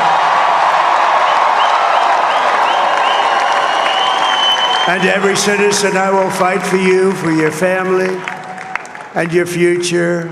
Every single day, I will be fighting for you, and with every breath in my body, I will not rest until we have delivered the strong, safe, and prosperous America that our children deserve and that you deserve. This will truly be the golden age of America. That's what we have to have. This is a magnificent victory for the American people that will allow us to make America great again. And in addition to having won the battleground states of North Carolina, I love these places, Georgia, Pennsylvania, and Wisconsin, we are now winning in Michigan, Arizona, Nevada, and Alaska, which would result in us carrying at least 315 electoral votes, but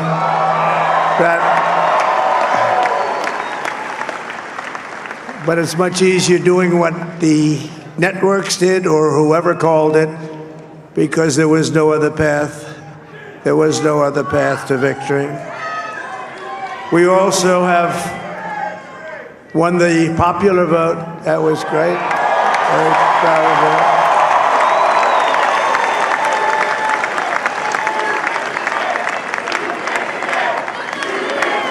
Thank you.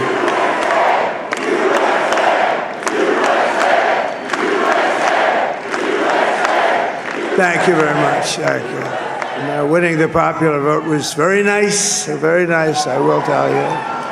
It's a great feeling of love. We have a great feeling of love in this very large room with unbelievable people standing by my side. These people have been incredible. They've made the journey with me, and we're going to make you very happy. We're going to make you very proud of your vote.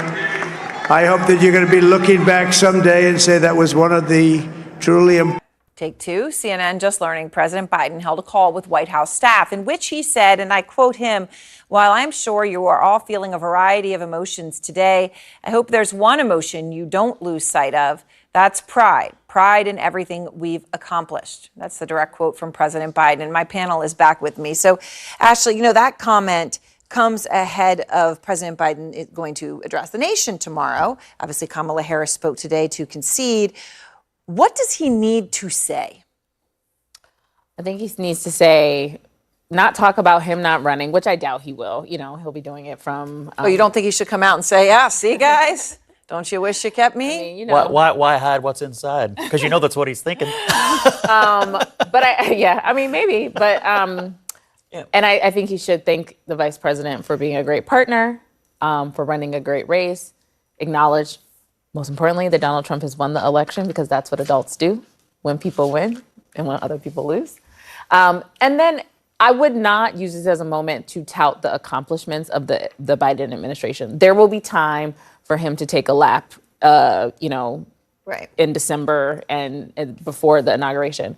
But I would talk about the important moment that our country is in and how divided we are, and talk about the values we need to move forward and really do it. He's still the president of the United States of America, Democrats, Republicans, and independents. And he can talk to all of us about how we can move forward as he is about to hand it over. All jokes aside, Anna, every time there's an election, I remember when John McCain ran, there were Democrats who said, if he wins, I'm moving to Canada. The same old thing.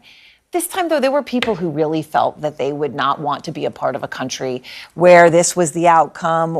And here we are, and it's President Biden's opportunity to speak to those people and have them believe that they are still a part of this country, that they need to be a part of this country, that we are all in this together, right? The stakes are high, and isn't he uniquely suited to speak to people and provide that inspiration?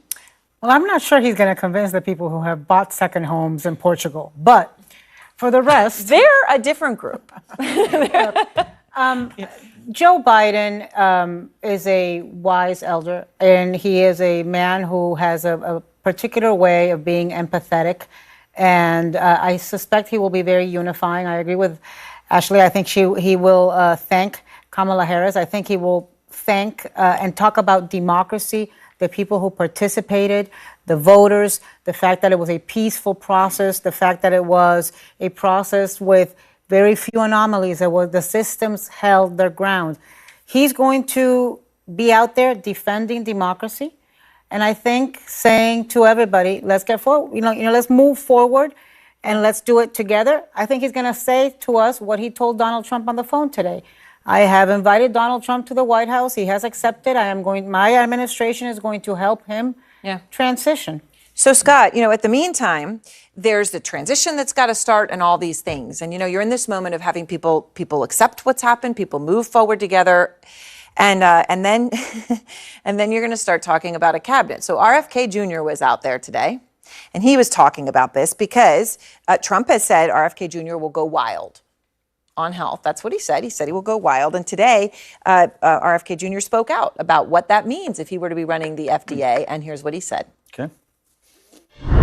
There are entire departments, like the nutrition departments at FDA, that have to go, that are not doing their job. They're not protecting our kids. Why do we have Fruit Loops in this country that have 18 or 19 ingredients, and you go to Canada and it's got 2 or 3? Would you eliminate any of the agencies? To eliminate the agencies, as long as it requires congressional approval, I wouldn't be doing that. And I can get the corruption out of the agencies. I'm not going to comment on the Fruit Loops. I got an opinion as a parent about Fruit Loops, and I know others have their opinion on Fruit Loops. I used to love them as a kid, though, I will say that. All jokes aside, though, okay, he referenced congressional approval. But is this what we're going to see? Do you think Secretary Kennedy is something that this country will see? I don't know. My general view on the transition, all transitions, is you're going to hear from a million people. People who supported a ticket are going to have a seat at the table. There will be other people who have views in this specific space, and so no person is a monolith when it comes to any individual policy. Yep. And ultimately, and the most important thing to know, there's only one boss. the president-elect and then the coming president of the United States. And so my advice to anyone who is trying to become part of the administration or be influential is just remember, you're not the boss. He got elected. He's the boss. And so ultimately, that's the person who makes all the decisions. And so before you get out over your skis or before you try to box him in, just remember the president is the president. Well, and we all remember how this. But RFK is in a unique position, right? Because Donald Trump wasn't out there campaigning about Marco Rubio being Secretary of State or anything, but he did campaign on RFK running health. They had an alliance. And he totally agree. Did it over and over again. It wasn't like, one crazy And RFK, he has had some controversial views.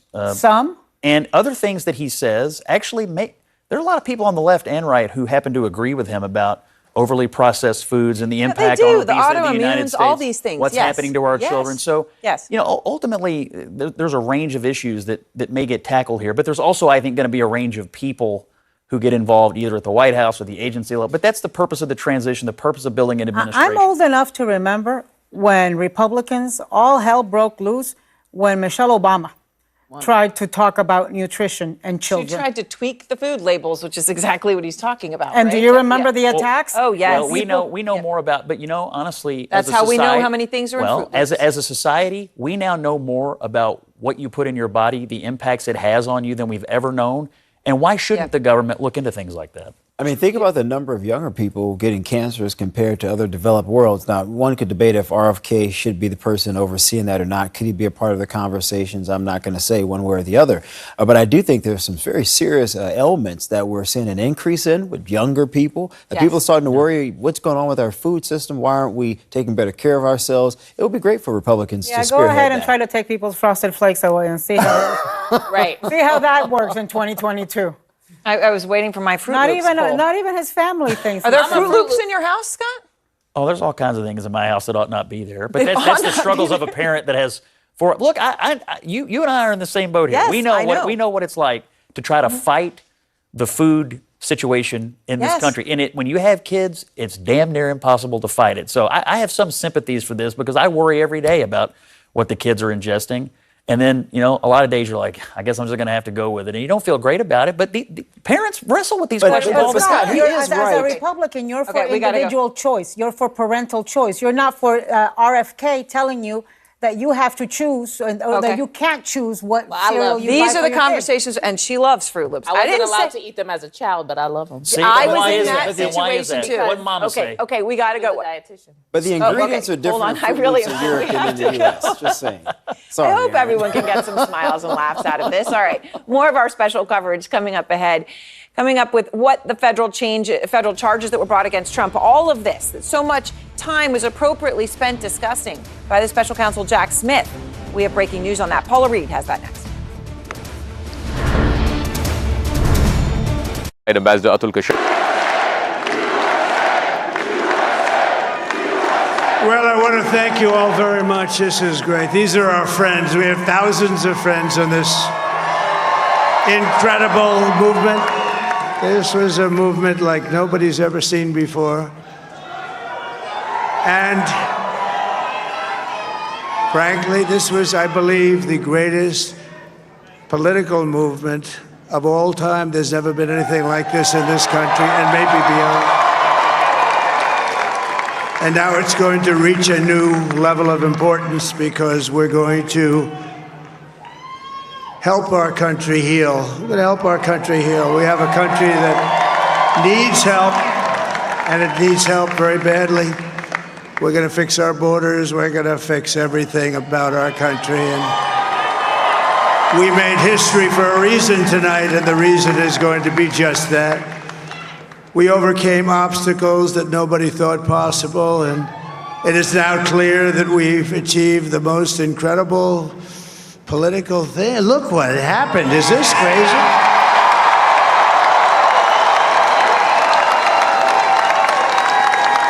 But it's a political victory that our country has never seen before, nothing like this. I want to thank the American people for the extraordinary honor of being elected your 47th president and your 45th president. And every citizen, I will fight for you, for your family, and your future.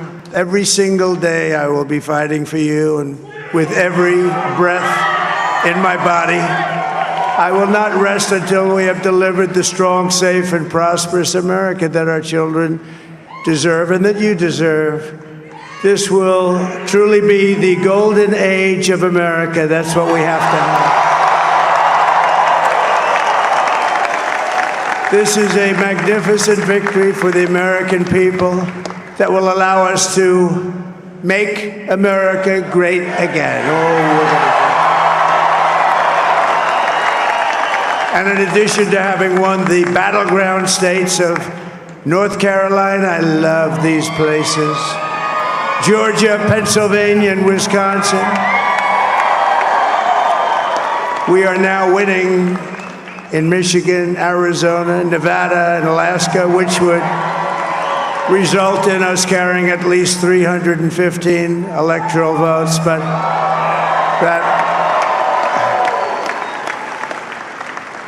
it's much easier doing what the networks did or whoever called it, because there was no other path. There was no other path to victory. We also have won the popular vote. That was great. Very proud of that.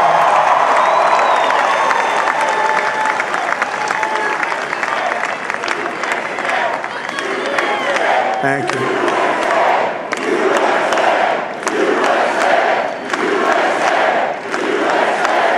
Thank you very much. Thank you. And, winning the popular vote was very nice, very nice, I will tell you. It's a great feeling of love. We have a great feeling of love in this very large room with unbelievable people standing by my side. These people have been incredible. They've made the journey with me, and we're going to make you very happy. We're going to make you very proud of your vote. Welcome back to our Election Night in America continued. We have some breaking news coming in right now about the Trump legal team and the hush money case. Paula Reed breaking all of that for us. And Paula, you've had so much news on this today. What are you learning now?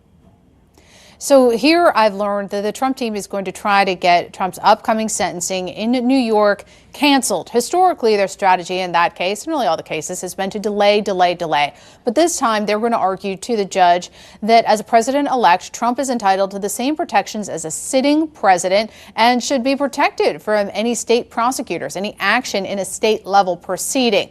Now, the Judge Juan Merchan, has given himself a deadline of November 12th to weigh in on whether this entire conviction should be tossed after the Supreme Court's immunity ruling this summer. If he does that, the sentencing will go away. But the Trump team, again, they're not even just trying to delay this. They are going to try to get this canceled. Trying to get it canceled. All right. So a huge development there. And what are your sources telling you about the federal cases as well, now that he is president-elect? So I've learned that Special Counsel Jack Smith, he's been talking with leaders at the Justice Department, including the Attorney General, about how to wind down his two cases against President-elect Trump. Now, they've been talking about internal guidance, Justice Department guidance around, whether a sitting president can be indicted or prosecuted and how that applies to a president-elect. Now, I'm told these conversations will likely continue for several days. It is complicated. He has co-defendants, also questions about what happens to the Special Counsel's office, but it is expected that Trump will not have to order his Justice Department to fire Smith, as he has said he would do, or dismiss the cases. It is expected at this point that these will be wrapped up before he gets to the White House. All right, Paula, thank you very much. All those breaking details. So let's go straight to senior legal analyst Ellie Honig. So, Ellie, just starting with Paula's latest reporting that Trump's legal team is now going to request that Judge Merchan, of course, who handled the cases here in New York, cancel sentencing in the hush money case, right? That case that we spent all those days attending court, as did the former president in this spring. So how do you think that's going to go? Boy, I can see this one either way, Aaron. This is another example of a situation we have never encountered in American history. On the one hand, I can see Judge Merchan saying, no, we had sentencing scheduled for a long time. I'm going to go ahead and impose sentence. On the other hand, if he's looking at the practicalities, I can see him concluding, look, no matter what I sentence Donald Trump to, he's not going to serve a day behind bars. He's now the president-elect. He's going to spend the next 4 years as president. Why bother? Why even get into this mess? So, all right, so we'll see how that one goes. Now, the immunity ruling from the Supreme Court came down in July, and then there's been the back and forth on that in terms of, and then obviously waiting to see how this election went to move forward with that. So we're still in the early stages of its impact of immunity. So what do you think happens now that you have a president-elect Trump? You know, I don't know that we've ever seen a president in American history taking office with as few guardrails, as few checks and balances on him as Donald Trump is about to have when he takes the White House on January 20th. First of all, he's just come through 4 criminal indictments. He's not going to spend a day behind bars. Second of all, the immunity ruling you just mentioned, it's very broad, it's brand new, but essentially it says anything that he does that can be tied to his official acts as president, he cannot be prosecuted for. Third of all, let's be realistic. There's not going to be a federal investigation of Donald Trump while he's president. There's not going to be a special counsel this time. He and his attorney general are not going to allow the next Robert Mueller to be appointed. And on top of that, he's got a Republican Senate now, could end up with a Republican House, and the Supreme Court 6-3 in favor of conservatives. So we're going to have to rely on the non-political people who work in government and perhaps the courts and the good faith of the people who Donald Trump picks to work in his administration. Right, which is crucial. And of course, as I know, Ellie, you believe that it is possible that the special counsel Jack Smith, even though Trump's made it clear he will fire him, could come out with a full report, even though that case will go away. And we'll see if that happens. That could be very important just for the historical record. So, Ellie, thanks very much. I appreciate it. And thanks so much, as always, to all of you for being with us on this historic day. Our special election coverage continues now with Anderson.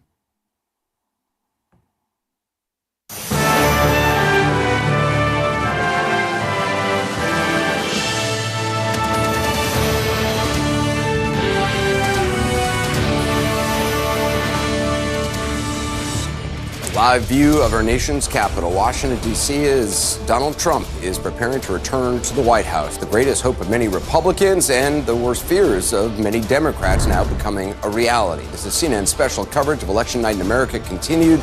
I'm Anderson Cooper. And I'm Dick Tapper. Tonight, we're all breaking down the implications of Mr. Trump's historic and sweeping presidential victory, the monumental shift in American politics, and what it might mean for this country over the next 4 years. The former and now future president getting a call today from Vice President Kamala Harris, officially conceding the election, setting the stage for a peaceful transition of power. Mr. Trump will assume the presidency for a second time, with Republicans in control of the U.S. Senate, aiding his agenda. Still undecided whether the GOP will keep control in the majority of the House of Representatives or whether Democrats will win it back and gain a check on the Trump administration's power. We could get an update on that this evening. Anchors Caitlin Collins and Abby Phillip are covering every angle of the Trump victory and the Harris defeat and what might happen next. First to Caitlin in West Palm Beach, Florida, near Mar-a-Lago. Caitlin, what is happening inside Trump world nearly 24 hours after his historic victory? Well, Jake, things have been moving quick and moving very fast behind the scenes as Donald Trump himself has basically been on the phone all day long. I've talked to people who've been around him who say essentially his phone has been glued to his ear as he's been having conversations, not just with tech leaders, with Republican allies, also world leaders have been making their phone calls, knowing that they are now bracing for a Trump return to the Oval Office and what that's going to look like. And while he's on the phone, his aides have been working on that transition process and what a return to the White House is going to look like. And I'm told that what Trump is seeking to do in part of this is to reward those who have been loyal to him over the last 2 years. His axis of influence has changed greatly since he left Washington, and he is going to be seeking to reward those people like Elon Musk, Robert F. Kennedy Jr., Howard Lutnick, and others. And Kristen Holmes, we have been talking to our sources all day about this and just really what this process has looked like behind the scenes. And it's almost been frantic to a degree as people are either jockeying for positions or seeking to gain influence and also just still processing that this race was decided as soon as it was. Yeah, I mean, when it comes to people jockeying for positions, a lot of them that I'm talking to, people who have actually made pitches for themselves or for others, are being incredibly careful. They really want to tiptoe around Donald Trump in the sense that they're trying to figure out ways to say they want to serve him without looking like they want something. Donald Trump does not react well when people come to him saying they just want something. And as you noted, there are a lot of people in line to be rewarded by the former president because of their loyalty when others were not there, and because they were by him on the campaign trail. Elon Musk, RFK Jr. RFK Jr., there was a lot of negotiating behind the scenes before he endorsed Donald Trump and dropped out of the race. What exactly he was promised seems to vary depending on who you talk to. He obviously has said he has been promised some kind of cabinet position or overseeing all of these health organizations. We have heard from your interview with Howard Lutnick that that's likely not possible. But there are a lot of people who are seeking rewards and pitching themselves right now to Donald Trump and Susie Wiles and those in his inner circle trying to get traction on a potential administration post. Yeah, and with the Senate makeup how it is now, maybe it is possible. Who knows, Jake? Obviously, these are a lot of outstanding questions that they are now trying to answer here in Palm Beach, Florida. All right, interesting stuff. Now let's go to Abby Phillip, anchoring here in Washington, D.C. And Abby, you covered Vice President Harris's concession speech earlier today. She pointedly urged her supporters to accept the results and commit to a peaceful transfer of power. Let's run a little bit of that. A fundamental principle of American democracy is that when we lose an election, we accept the results. That principle, as much as any other, distinguishes democracy from monarchy or tyranny. And anyone who seeks the public trust must honor it. At the same time, in our nation, we owe loyalty not to a president or a party, but to the Constitution of the United States.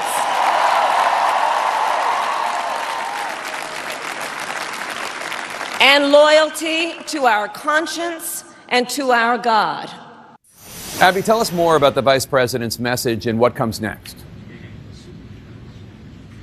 Yeah, Jake, this was a year of incredibly consequential speeches for Vice President Harris.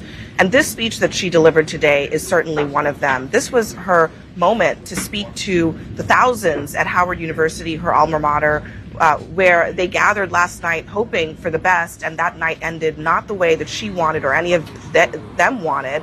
And she was speaking to millions of Americans who now, frankly, feel lost. This was a speech that was about, fundamentally, the path forward. And the key part, Jake, of what she said was that she concedes the race, but she does not concede the ideals of her campaign effectively. Now the question becomes, what does the Democratic Party do? What role does Kamala Harris have in it? And Jeff Seleny, you're here with me here in Washington. As we have been covering the last 24, 36 hours for Harris and her aides, it has been incredible whiplash. And she had a really tough job tonight, which was to capture the anger, the fear, the confusion, and move people into a forward-looking posture as they face what she's been telling them is going to be an existential threat to the country. Abby, it was so extraordinary. This was a speech, obviously, she did not want to give. Concession speeches are not ones that the candidates like to give, and they don't always come. But she did appear at Howard University to her supporters. The emotion there that we could see, tears in the eyes of supporters. That Especially happens. young people. I mean, that was so extraordinary to see. Question. So many of these people, young women, right, for whom this is probably their first election. It was a woman, a black woman. There was deep heartbreak there that she knew she was speaking to. There absolutely was, and as I was talking to people in the crowd, there was a bit of a difference of reaction between the younger women and people who had seen this before in 2016. There were so many sort of memories of that. This was a very, very different race. This was an accelerated race. I was struck by, as she also said, I know many people feel like we are entering a dark time. I hope that's not the case. She was as optimistic as possible, but also pretty real.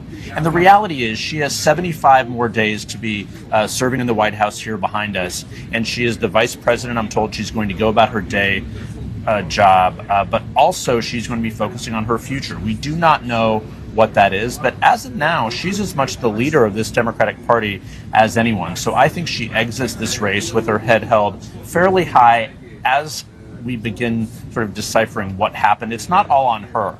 It is on the party. It is on President Biden, without question. Well, speaking of President Biden, he's going to be entering the conversation tomorrow as he speaks in the Rose Garden and addresses the American people tomorrow morning at 11 a.m., Jake. That is going to be also for President Biden one of his final moments to really speak to what the country is about to face in the next 4 years as a change of administration happens here in Washington once again. Indeed. Abby and Jeff, thanks so much. And a little housekeeping now. CNN can now project the Vice President, Kamala Harris, will win the state of Maine and 3 of the state's 4 electoral votes. Remember, Maine, like Nebraska, awards its electoral votes according to congressional district as well. Donald Trump is picking up that 1 electoral vote by winning Maine's 2nd congressional district. That brings Mr. Trump's total electoral votes as of this hour to 292. Vice President Harris's total is, as of right now, is 226. There are a few states that remain uncalled as of now. Let's talk about the Vice President's concession speech. I want to play a little bit more and get your reaction. To the young people who are watching, it is okay to feel sad and disappointed, but please know it's going to be okay. On the campaign, I would often say, when we fight, we win. But here's the thing. Sometimes the fight takes a while. That doesn't mean we won't win. That's a nice concept, what she's saying, and comforting words. They are not the same words that we heard from her and her allies as we led into election night, in which she was called a fascist. This would be the end of democracy. This might, I think Oprah said something along the lines of, this might be the very last vote we cast, etc. Yeah. This is somebody who is trying to obviously hold up the people who voted for her. Perhaps hold out the possibility that she could try to get on the ballot again. She just turned 60 years old. But also, I think that you sort of mentioned this at the top of the show, and I believe it bears repeating, that broadly, the fact that she even gave this speech shouldn't be noteworthy, but it is. It is noteworthy because we haven't heard a concession speech. We didn't hear it 4 years ago when Donald Trump lost the election. And I remember being with John McCain when he gave his concession speech back in 2008. And it was one of those genuinely sort of heartfelt speeches. And it did help to, at least we thought, really try to heal the country. Then, things changed for different reasons. But I think what you're getting at here, Jake, is that she's saying the right things. But it's also very clear that the Democratic Party that she's talking about isn't really clear what it is after last night's election. I just want to push back on this idea. I know it's been said a few times that what's her future and that she is the leader of the Democratic Party. She's not the leader of the Democratic Party. Yeah. My experience in doing this for a long time is parties don't like losers. They particularly don't like a loser that is letting Donald Trump back into the White House. There have been many more beloved losers in either party. I think of somebody like Walter Mondale, who had a lot more credibility in the Democratic Party than Kamala Harris ever had. Kamala Harris, one of the things she's said a lot during the campaign is we need to turn the page.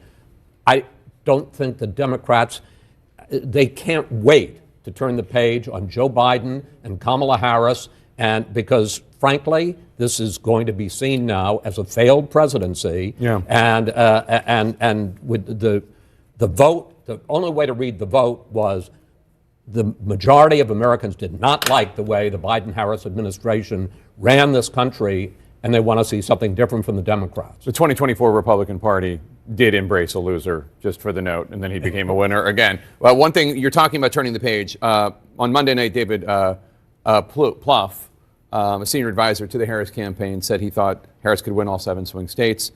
Earlier today, after the prediction clearly fell short, he wrote, quote, "It was a privilege to spend the last 100 days with Kamala Harris and his amazing staff led by campaign manager Jen O'Malley Dillon, who left it all on the field for the country. We dug," this is the part that's important, "we dug out of a deep hole, but not enough. A devastating loss. Thanks for being in the arena, all of you." Dug out of a deep hole is implicitly a slam on Joe Biden. Mm-hmm. Yeah. I think it's even more than implicitly. I mean, they're explicitly. Basically explicitly. They are very clear about that. And we don't know. I mean, it's an unknown whether or not Joe Biden would have done much worse. Maybe New Jersey, which was a lot closer than Democrats expected, even though the Democrats won. Maybe that, for example, would have gone for Donald Trump and not Joe Biden.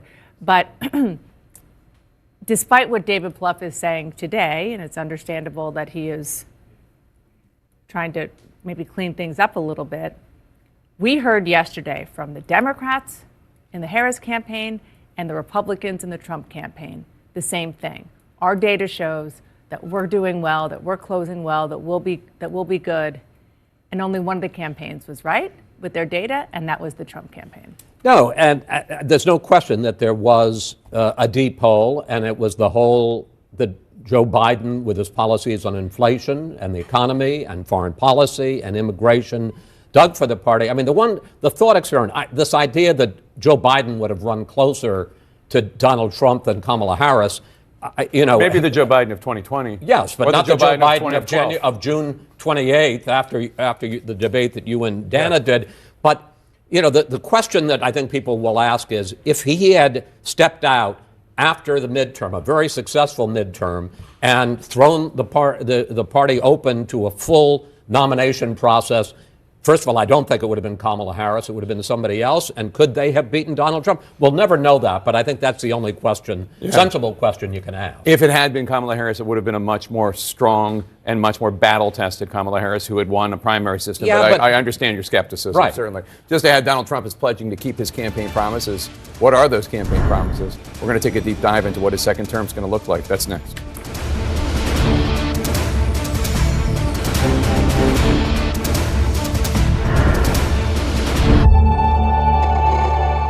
They're called possession. Well,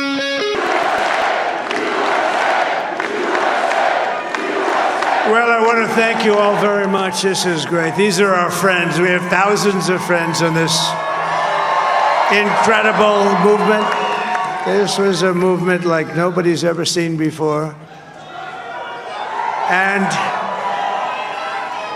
frankly, this was, I believe, the greatest political movement of all time. There's never been anything like this in this country, and maybe beyond. And now it's going to reach a new level of importance because we're going to help our country heal. We're going to help our country heal. We have a country that needs help, and it needs help very badly. We're going to fix our borders. We're going to fix everything about our country. And we made history for a reason tonight, and the reason is going to be just that. We overcame obstacles that nobody thought possible, and it is now clear that we've achieved the most incredible political thing. Look what happened. Is this crazy?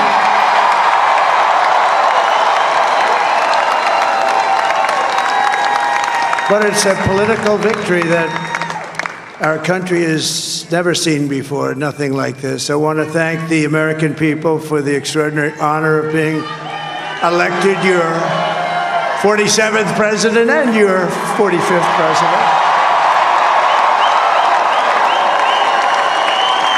And every citizen, I will fight for you, for your family, and your future.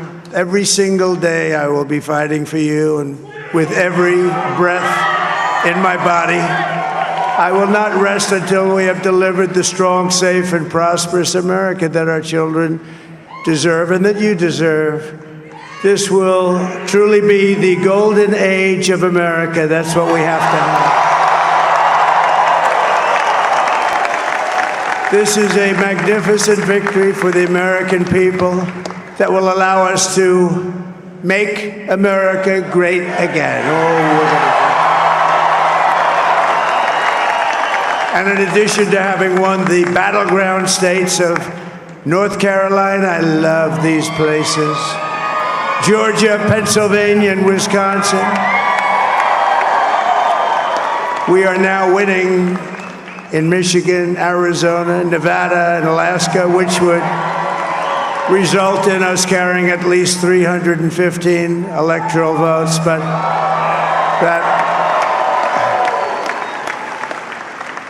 But it's much easier doing what the networks did or whoever called it, because there was no other path. There was no other path to victory. We also have won the popular vote. That was great. Very proud of her.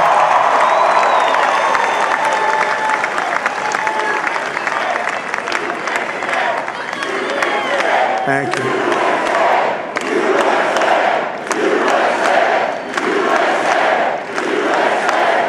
Thank you very much. Thank you. And, winning the popular vote was very nice, I will tell you. It's a great feeling of love. We have a great feeling of love in this very large room with unbelievable people standing by my side. These people have been incredible. They've made the journey with me, and we're going to make you very happy. We're going to make you very proud of your vote.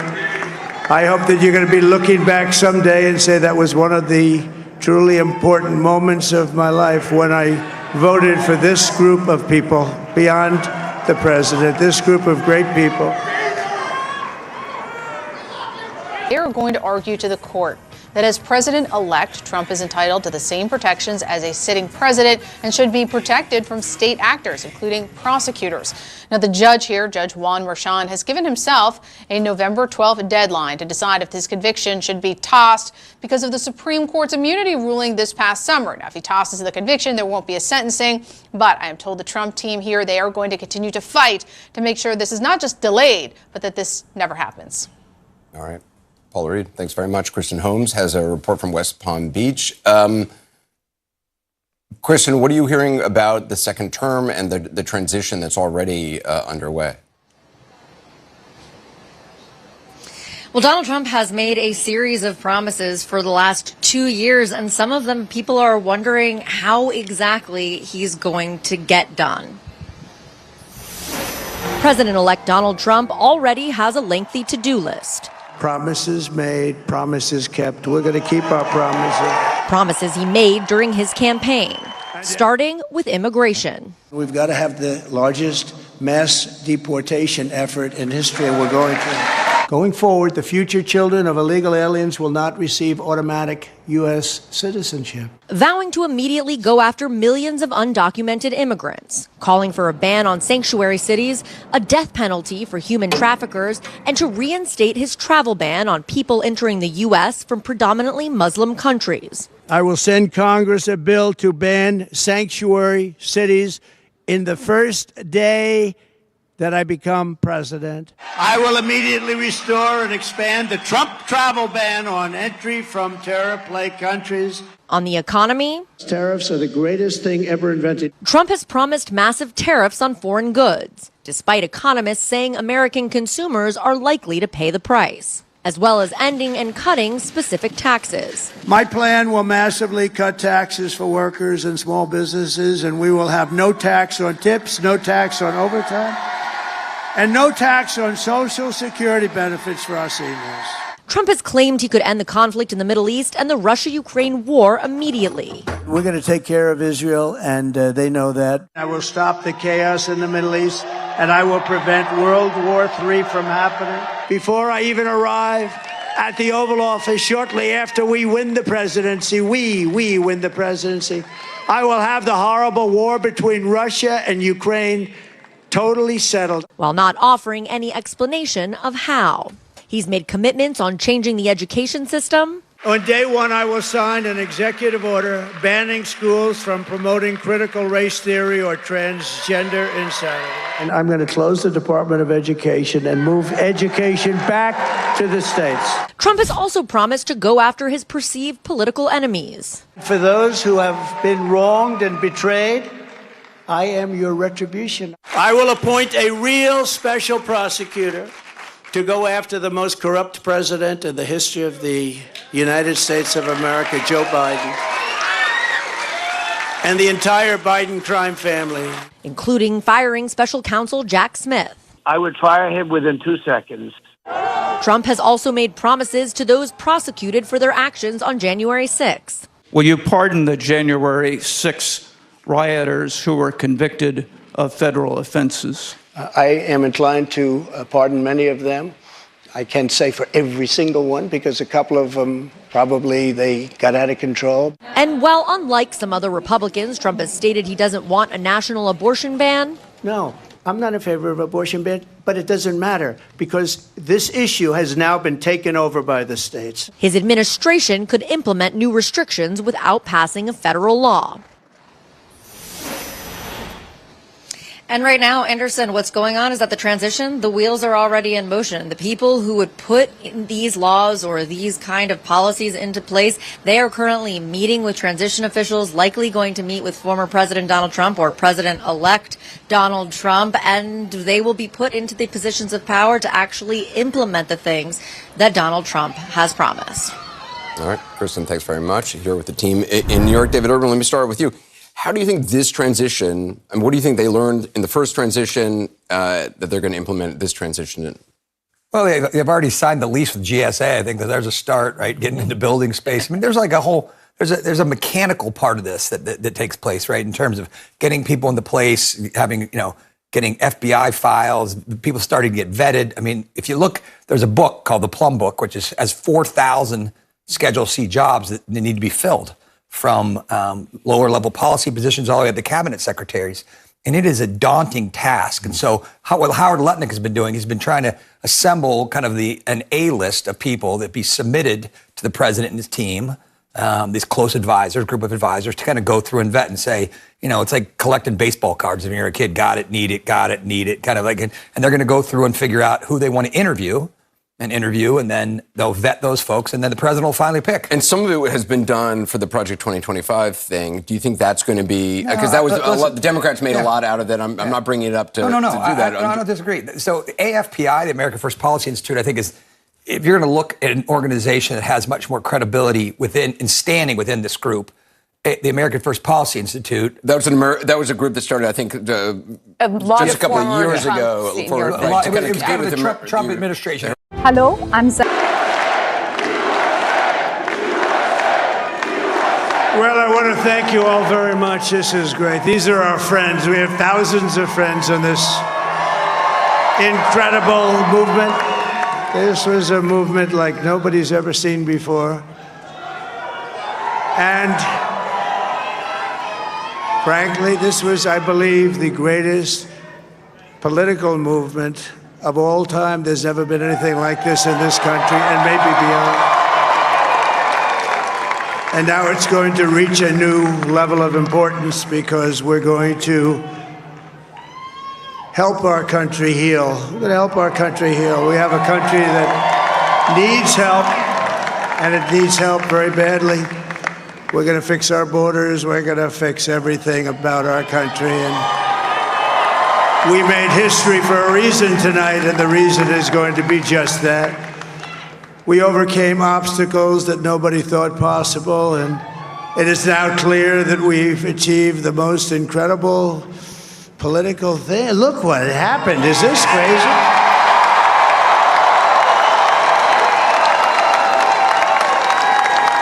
But it's a political victory that our country has never seen before, nothing like this. I want to thank the American people for the extraordinary honor of being elected your 47th president and your 45th president. And every citizen, I will fight for you, for your family, and your future. Every single day, I will be fighting for you, and with every breath in my body, I will not rest until we have delivered the strong, safe, and prosperous America that our children deserve and that you deserve.